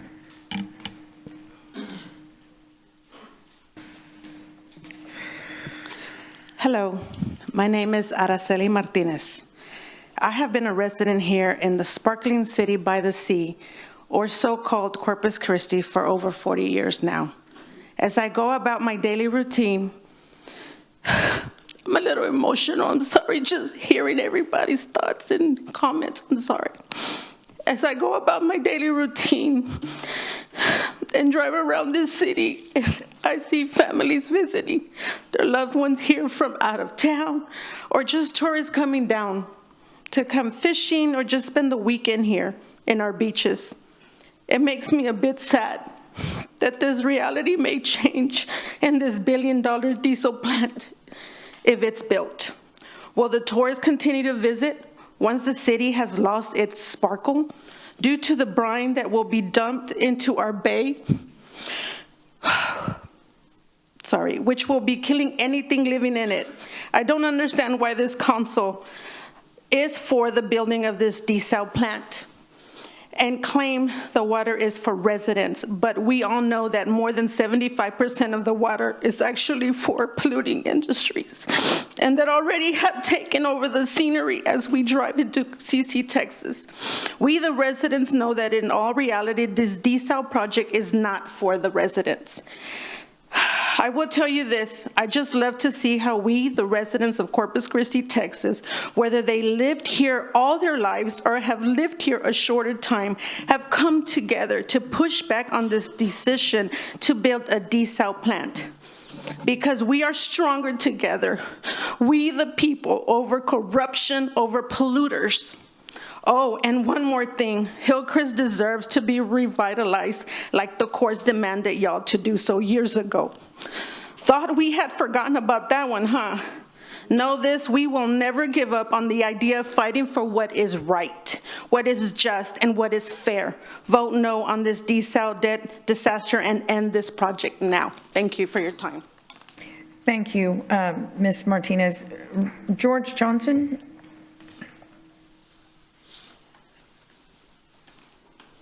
Good evening, George Johnson, District 2, I think now. I hear all these people talk about industry. Well, I'm one of them. I'm a very small mom and pop industry. And I can't open my doors without water. I can't do anything without water. I won't make a dime without it. I've been in this business for 30 years, and I've told many of you, and I've told many of the people that are of this issue that I am scared to death. I was alive during the 80s when we lost and we built Mary Rhodes Pipeline. That was a very, just the same kind of thing. People were against it and people were for it. And guess what? If we hadn't done it, if we hadn't made those decisions then, we'd be really up a creek right now. So I don't care which way you guys go or think, but water is vital to everyone in this room, to industry, to everyone. 2 days, 3 days, you're not without water, you're not going to live. But I can tell you right now, I can't live without a day without water. COVID almost killed my business. I had 16 stores before COVID. I have 8 now. I had 85 employees before COVID. I have 35 now. So I beg of you to do something. I beg of you to find every resource available, because without it, all these people in this room won't be sitting here because they won't have jobs. We won't have a city. All those industries up and down the harbor, guess what? All of them pay every one of you. They pay for everything in this city. You may not like them, but guess what? They contribute more to this city than anyone else. And if you don't believe it, that's fine. But I'm telling you right now, without water, we will not be here. This city will not be here. I mean, I can't believe we're at this point right now. I can't believe this hasn't been done yet. And I beg of you to do something. Whatever that is, I don't know. I'm not the expert. I have friends on both sides of this issue. I have very, very smart friends on each side of this issue. And I believe both of them. I believe they have everything in their power and that want this to be good. And please make a good decision. Thank you, Mr. Johnson. Maggie Peacock. Wow, yeah. We are in a water crisis. We are in a manufactured water crisis. The answer is curtailment of industry who's actually not paying Can you taxes. state your name and city, please? Yeah, Maggie Peacock, District 2. Industry's not paying taxes. They're not paying us anything, actually. And we're paying for their water. So anyways, yeah, Maggie Peacock, District 2. About 4 years ago, I attended my first anti-desal mobilization at City Council. I remember singing and chanting, the status quo has got to go, with community members led by the People's Councilwoman Sylvia Campos and our beloved Dr. Isabel Oraiza. Being a part of this community has been the biggest honor of my life, and y'all should feel the biggest honor being able to sit on the dais and listen to these community members. Let me reiterate, y'all should feel honored to hear and experience the love and the solidarity and the stories these community members showcase every single city council meeting. Yeah, as y'all know, this fight has been going on for years, a fight that I've had a privilege of learning about through movement elders, and a fight that has been for the people and not for special interest, which the opposition cannot say. We know that y'all, the bought out politicians and the city staff and the landlords and the industry ghouls are scared. So scared that y'all have really been digging y'all's heels into the ground around propaganda against working class Corpus Christians and framing our ever-growing environmental justice movement as bought out. Every accusation is an admission. Yeah, the arrest of Dr. Oraiza further proves, and more of our friends, further proves the point that these industry sellouts are scared. Y'all know she's the people's mayor. She's with the people. It's so insane to me that people have brought guns into these chambers, and then when Dr. Oraiza is filled with this righteous indignation about her community, she gets arrested. But yeah, today is proof that the people are winning, and we've got to win. There's truly nothing else under the sun about desalination we can say. You have all been told the facts about how it will kill our bay and how it is a textbook definition of an environmentally racist project, and that the working class people will have to pay for this billion-dollar blunder, not industry, who the water is for. And all of this is backed up by reports and studies. You know all of these things. So yeah, this city council, all of you sitting up on the dais, have the opportunity to make history today. We have the answers for this manufactured water crisis at hand, like I said, and it requires listening to community members. The answer is not wasting $1 billion on a false solution, but curtailing the water usage and the power of these disastrous corporations that have put us in this predicament in the first place. So yeah. Thank you, Ms. Peacock. Chloe Torres?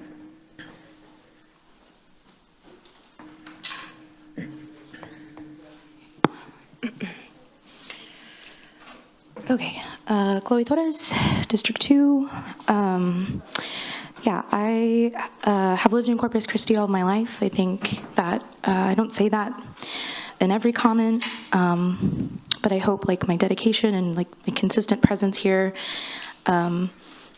is the proof of that. I was also raised Catholic, and one of the things that my parents instilled for me really young was a disdain for unnecessary suffering, and I carried that so much in my heart and my spirit, and have met so many people through this fight to save our water resources, to make sure that people have enough.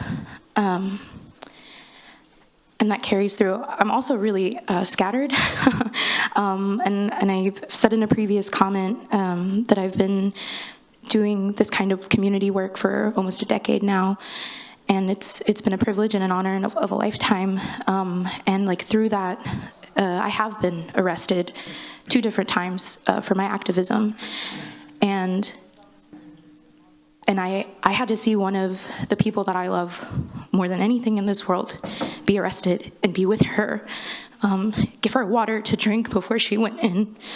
And I just that is the level of dedication that we have. That is our commitment to our community. And I bring up unnecessary suffering because if you go to Hillcrest and you speak to people in Hillcrest, there is nothing but unnecessary suffering in that community. And this would be yet another burden that they have to bear. And in terms of, there is a water crisis. We are living through an immense imbalance. And for those who are saying, we're anti-jobs, we're not anti-labor. Labor makes everything run. But those same people that come up and talk to you about labor, they're not the ones who are working with unions to make sure that workers have higher wages. They're not talking to workers about how we need to create within our ecological limits. And that's what we're trying to point out, that there is an imbalance. We are not producing within our ecological limits. Not everybody needs an SUV. Not everybody needs the newest Labubu or whatever. What we're talking about is scaling back unnecessary social production. We have the technology, we have the materials, and we have the people to be able to meet every single person's basic needs. And that is the kind of economy and city that we want to live in and world we want to live in. And I hope you can see that is being criminalized. Thank you. Vote no. Thank you, Ms. Torres. Aaron Lebowitz.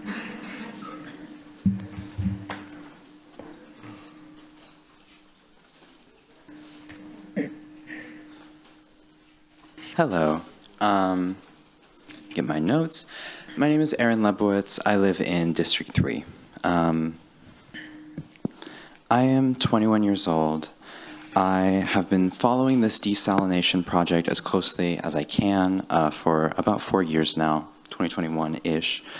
As someone who's entering the world as a full adult at this moment, I am scared for my future here in Corpus Christi. I know about all of the health concerns that big industry poses to Corpus Christians, spewing toxic chemical waste into the air for us all to inhale. As we all know, the majority of the water produced by this plant will go to heavy industry, literally fueling their businesses. We can create jobs in other sectors by investing in clean energy, in city-funded homeless shelters, ramping up construction of roads and utilities, and replacing dangerous, outdated lead pipes in certain areas of the city.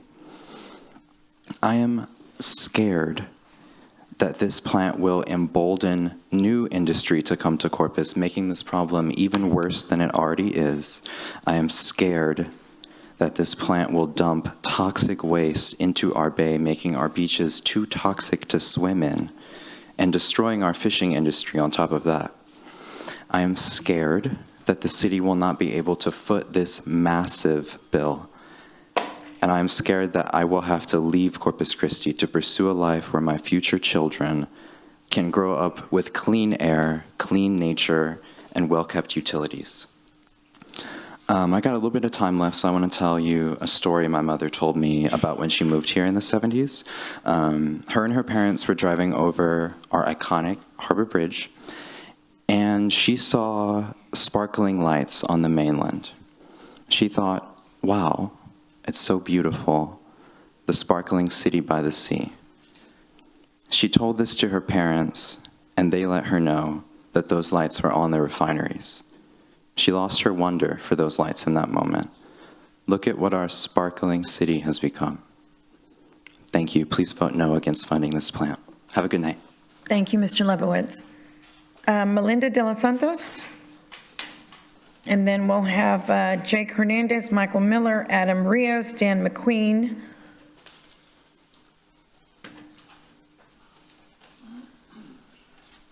Wow, I thought library board was tough. I need a beer.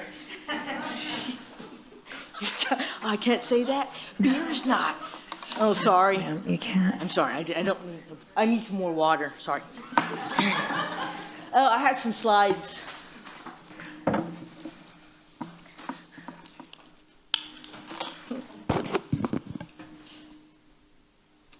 Just waiting on those slides.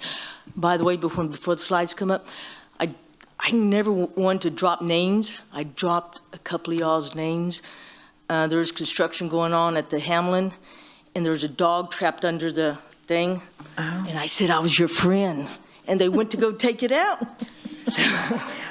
Okay. Tell us on those field, please, your name. Ready?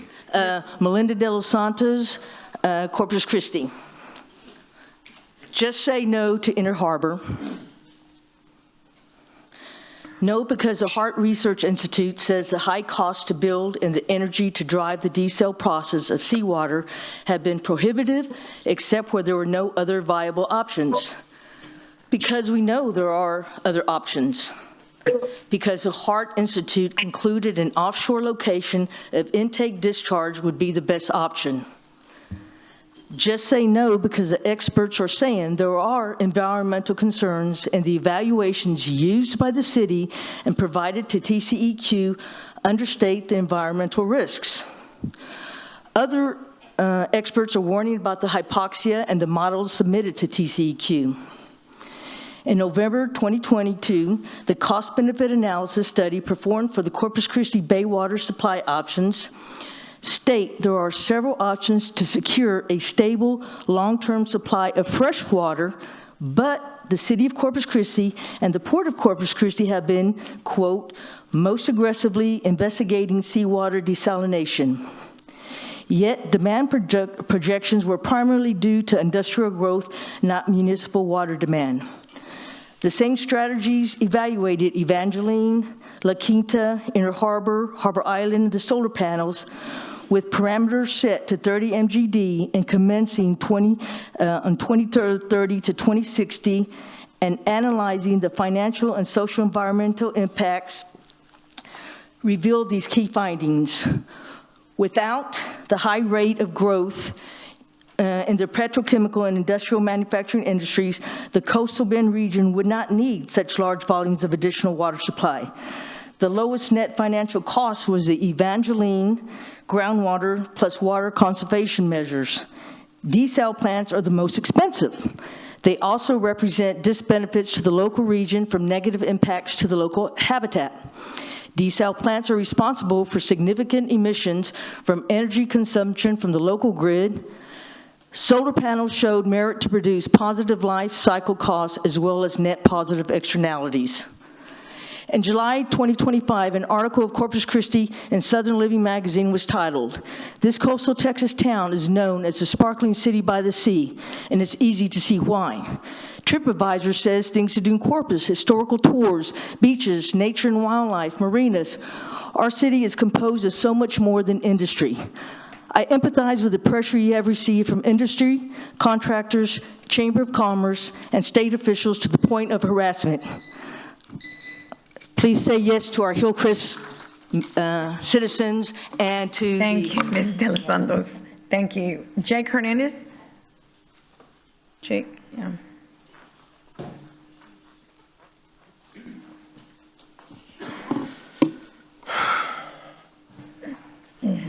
Jake Hernandez, City Council District 2.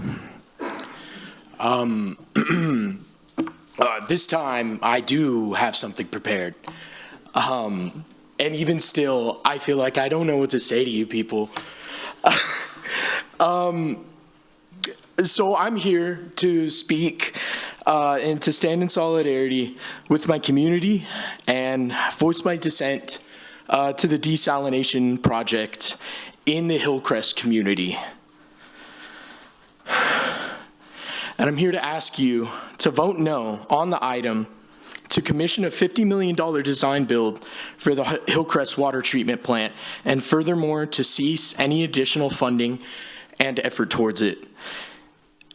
This is something that I've tried to appeal to your human side on before by reminding you consistently that building this desalination plant in the Hillcrest community is definitively continuing decades of environmental racism that we are long overdue to start making reparations for.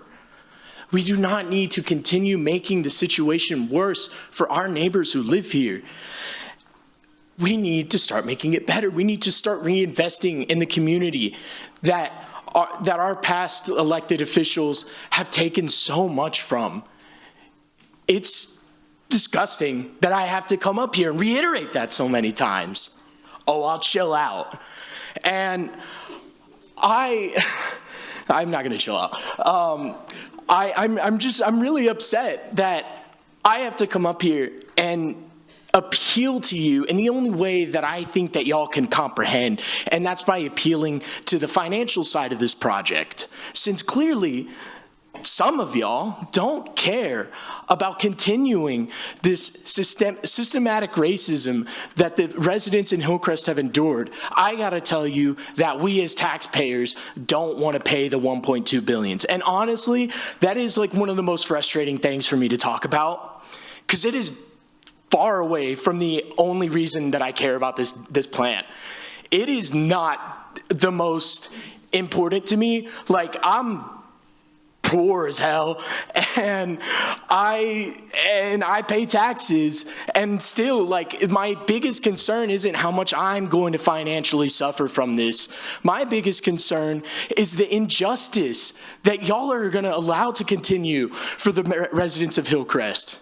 And so if I can wrap up here, I would just say, please, Jesus Christ, please, vote no on this design build. This is absolutely insane. Thank you, Mr. Hernandez. Michael Miller.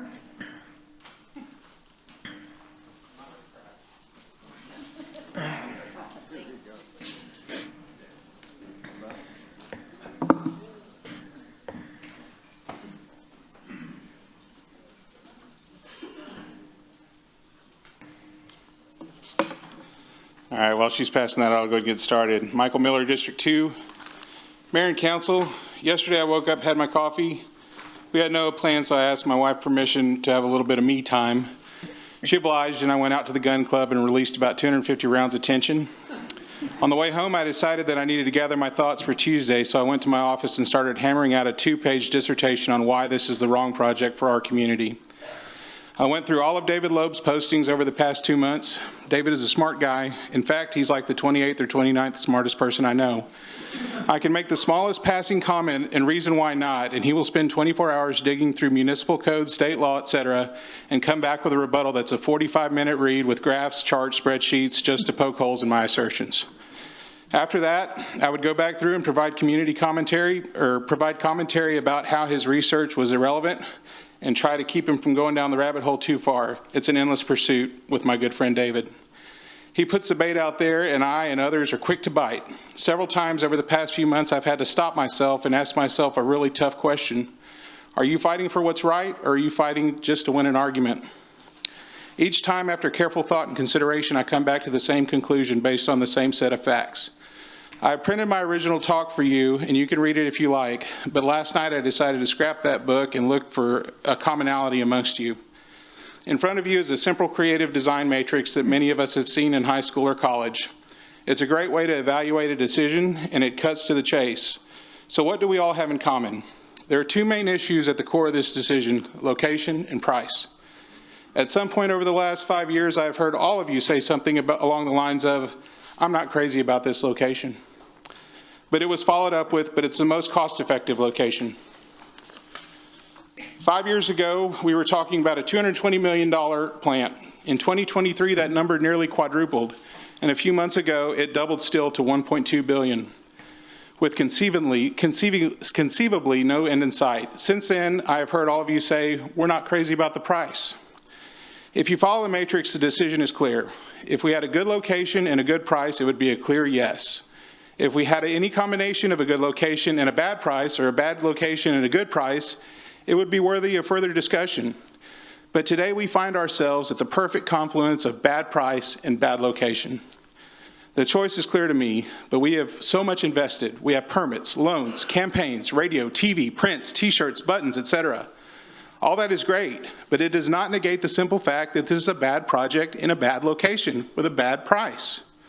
My friend Jason Page quoted an old adage: if you get on the wrong train, get off the train at the nearest station. The longer it takes to get off, the more expensive the return trip will be. Well, like they say on Yellowstone, the time has come to take the Inner Harbor desalination plant to the train station. The choice is clear. Vote nay. Thank you. And I'm keeping tallies. Right now we've got 30 against, 4 for, 3 arrests, and 1 St. Denis Street. Thank y'all. Okay. Thank you, Mr. Miller. Adam Rios. Adam Rios? Okay. Dan McQueen.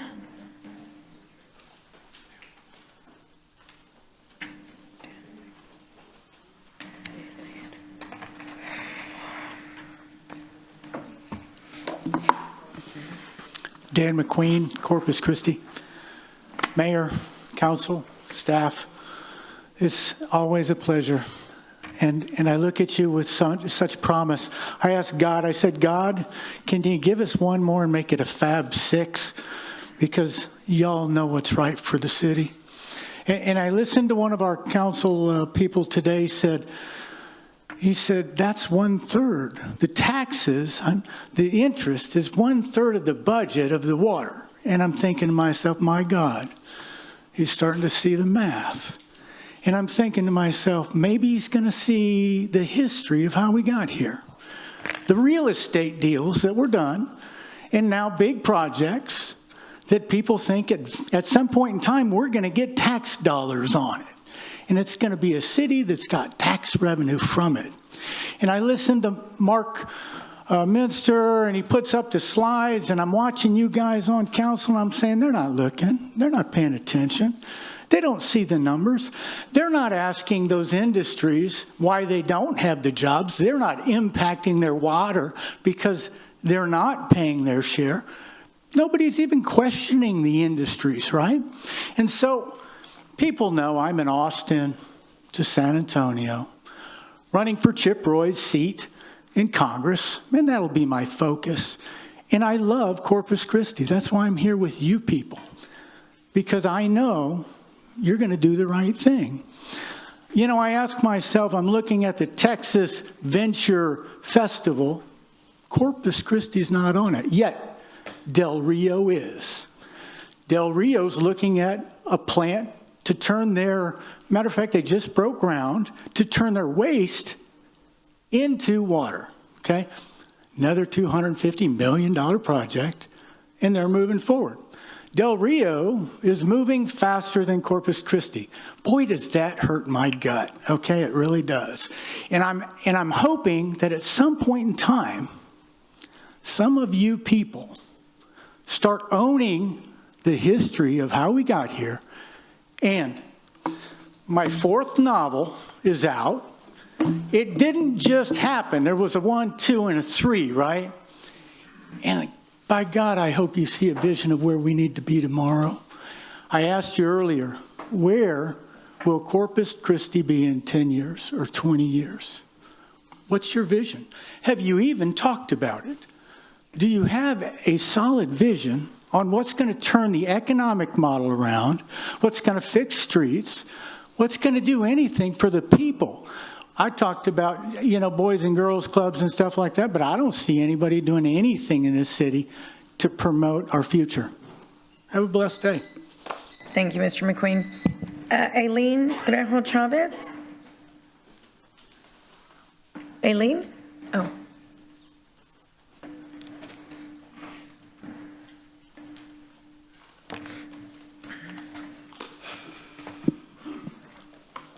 All right, good afternoon. My name is Aileen Trejo Chavez, District 2. A lot of things have happened today. We have a lot of voices in opposition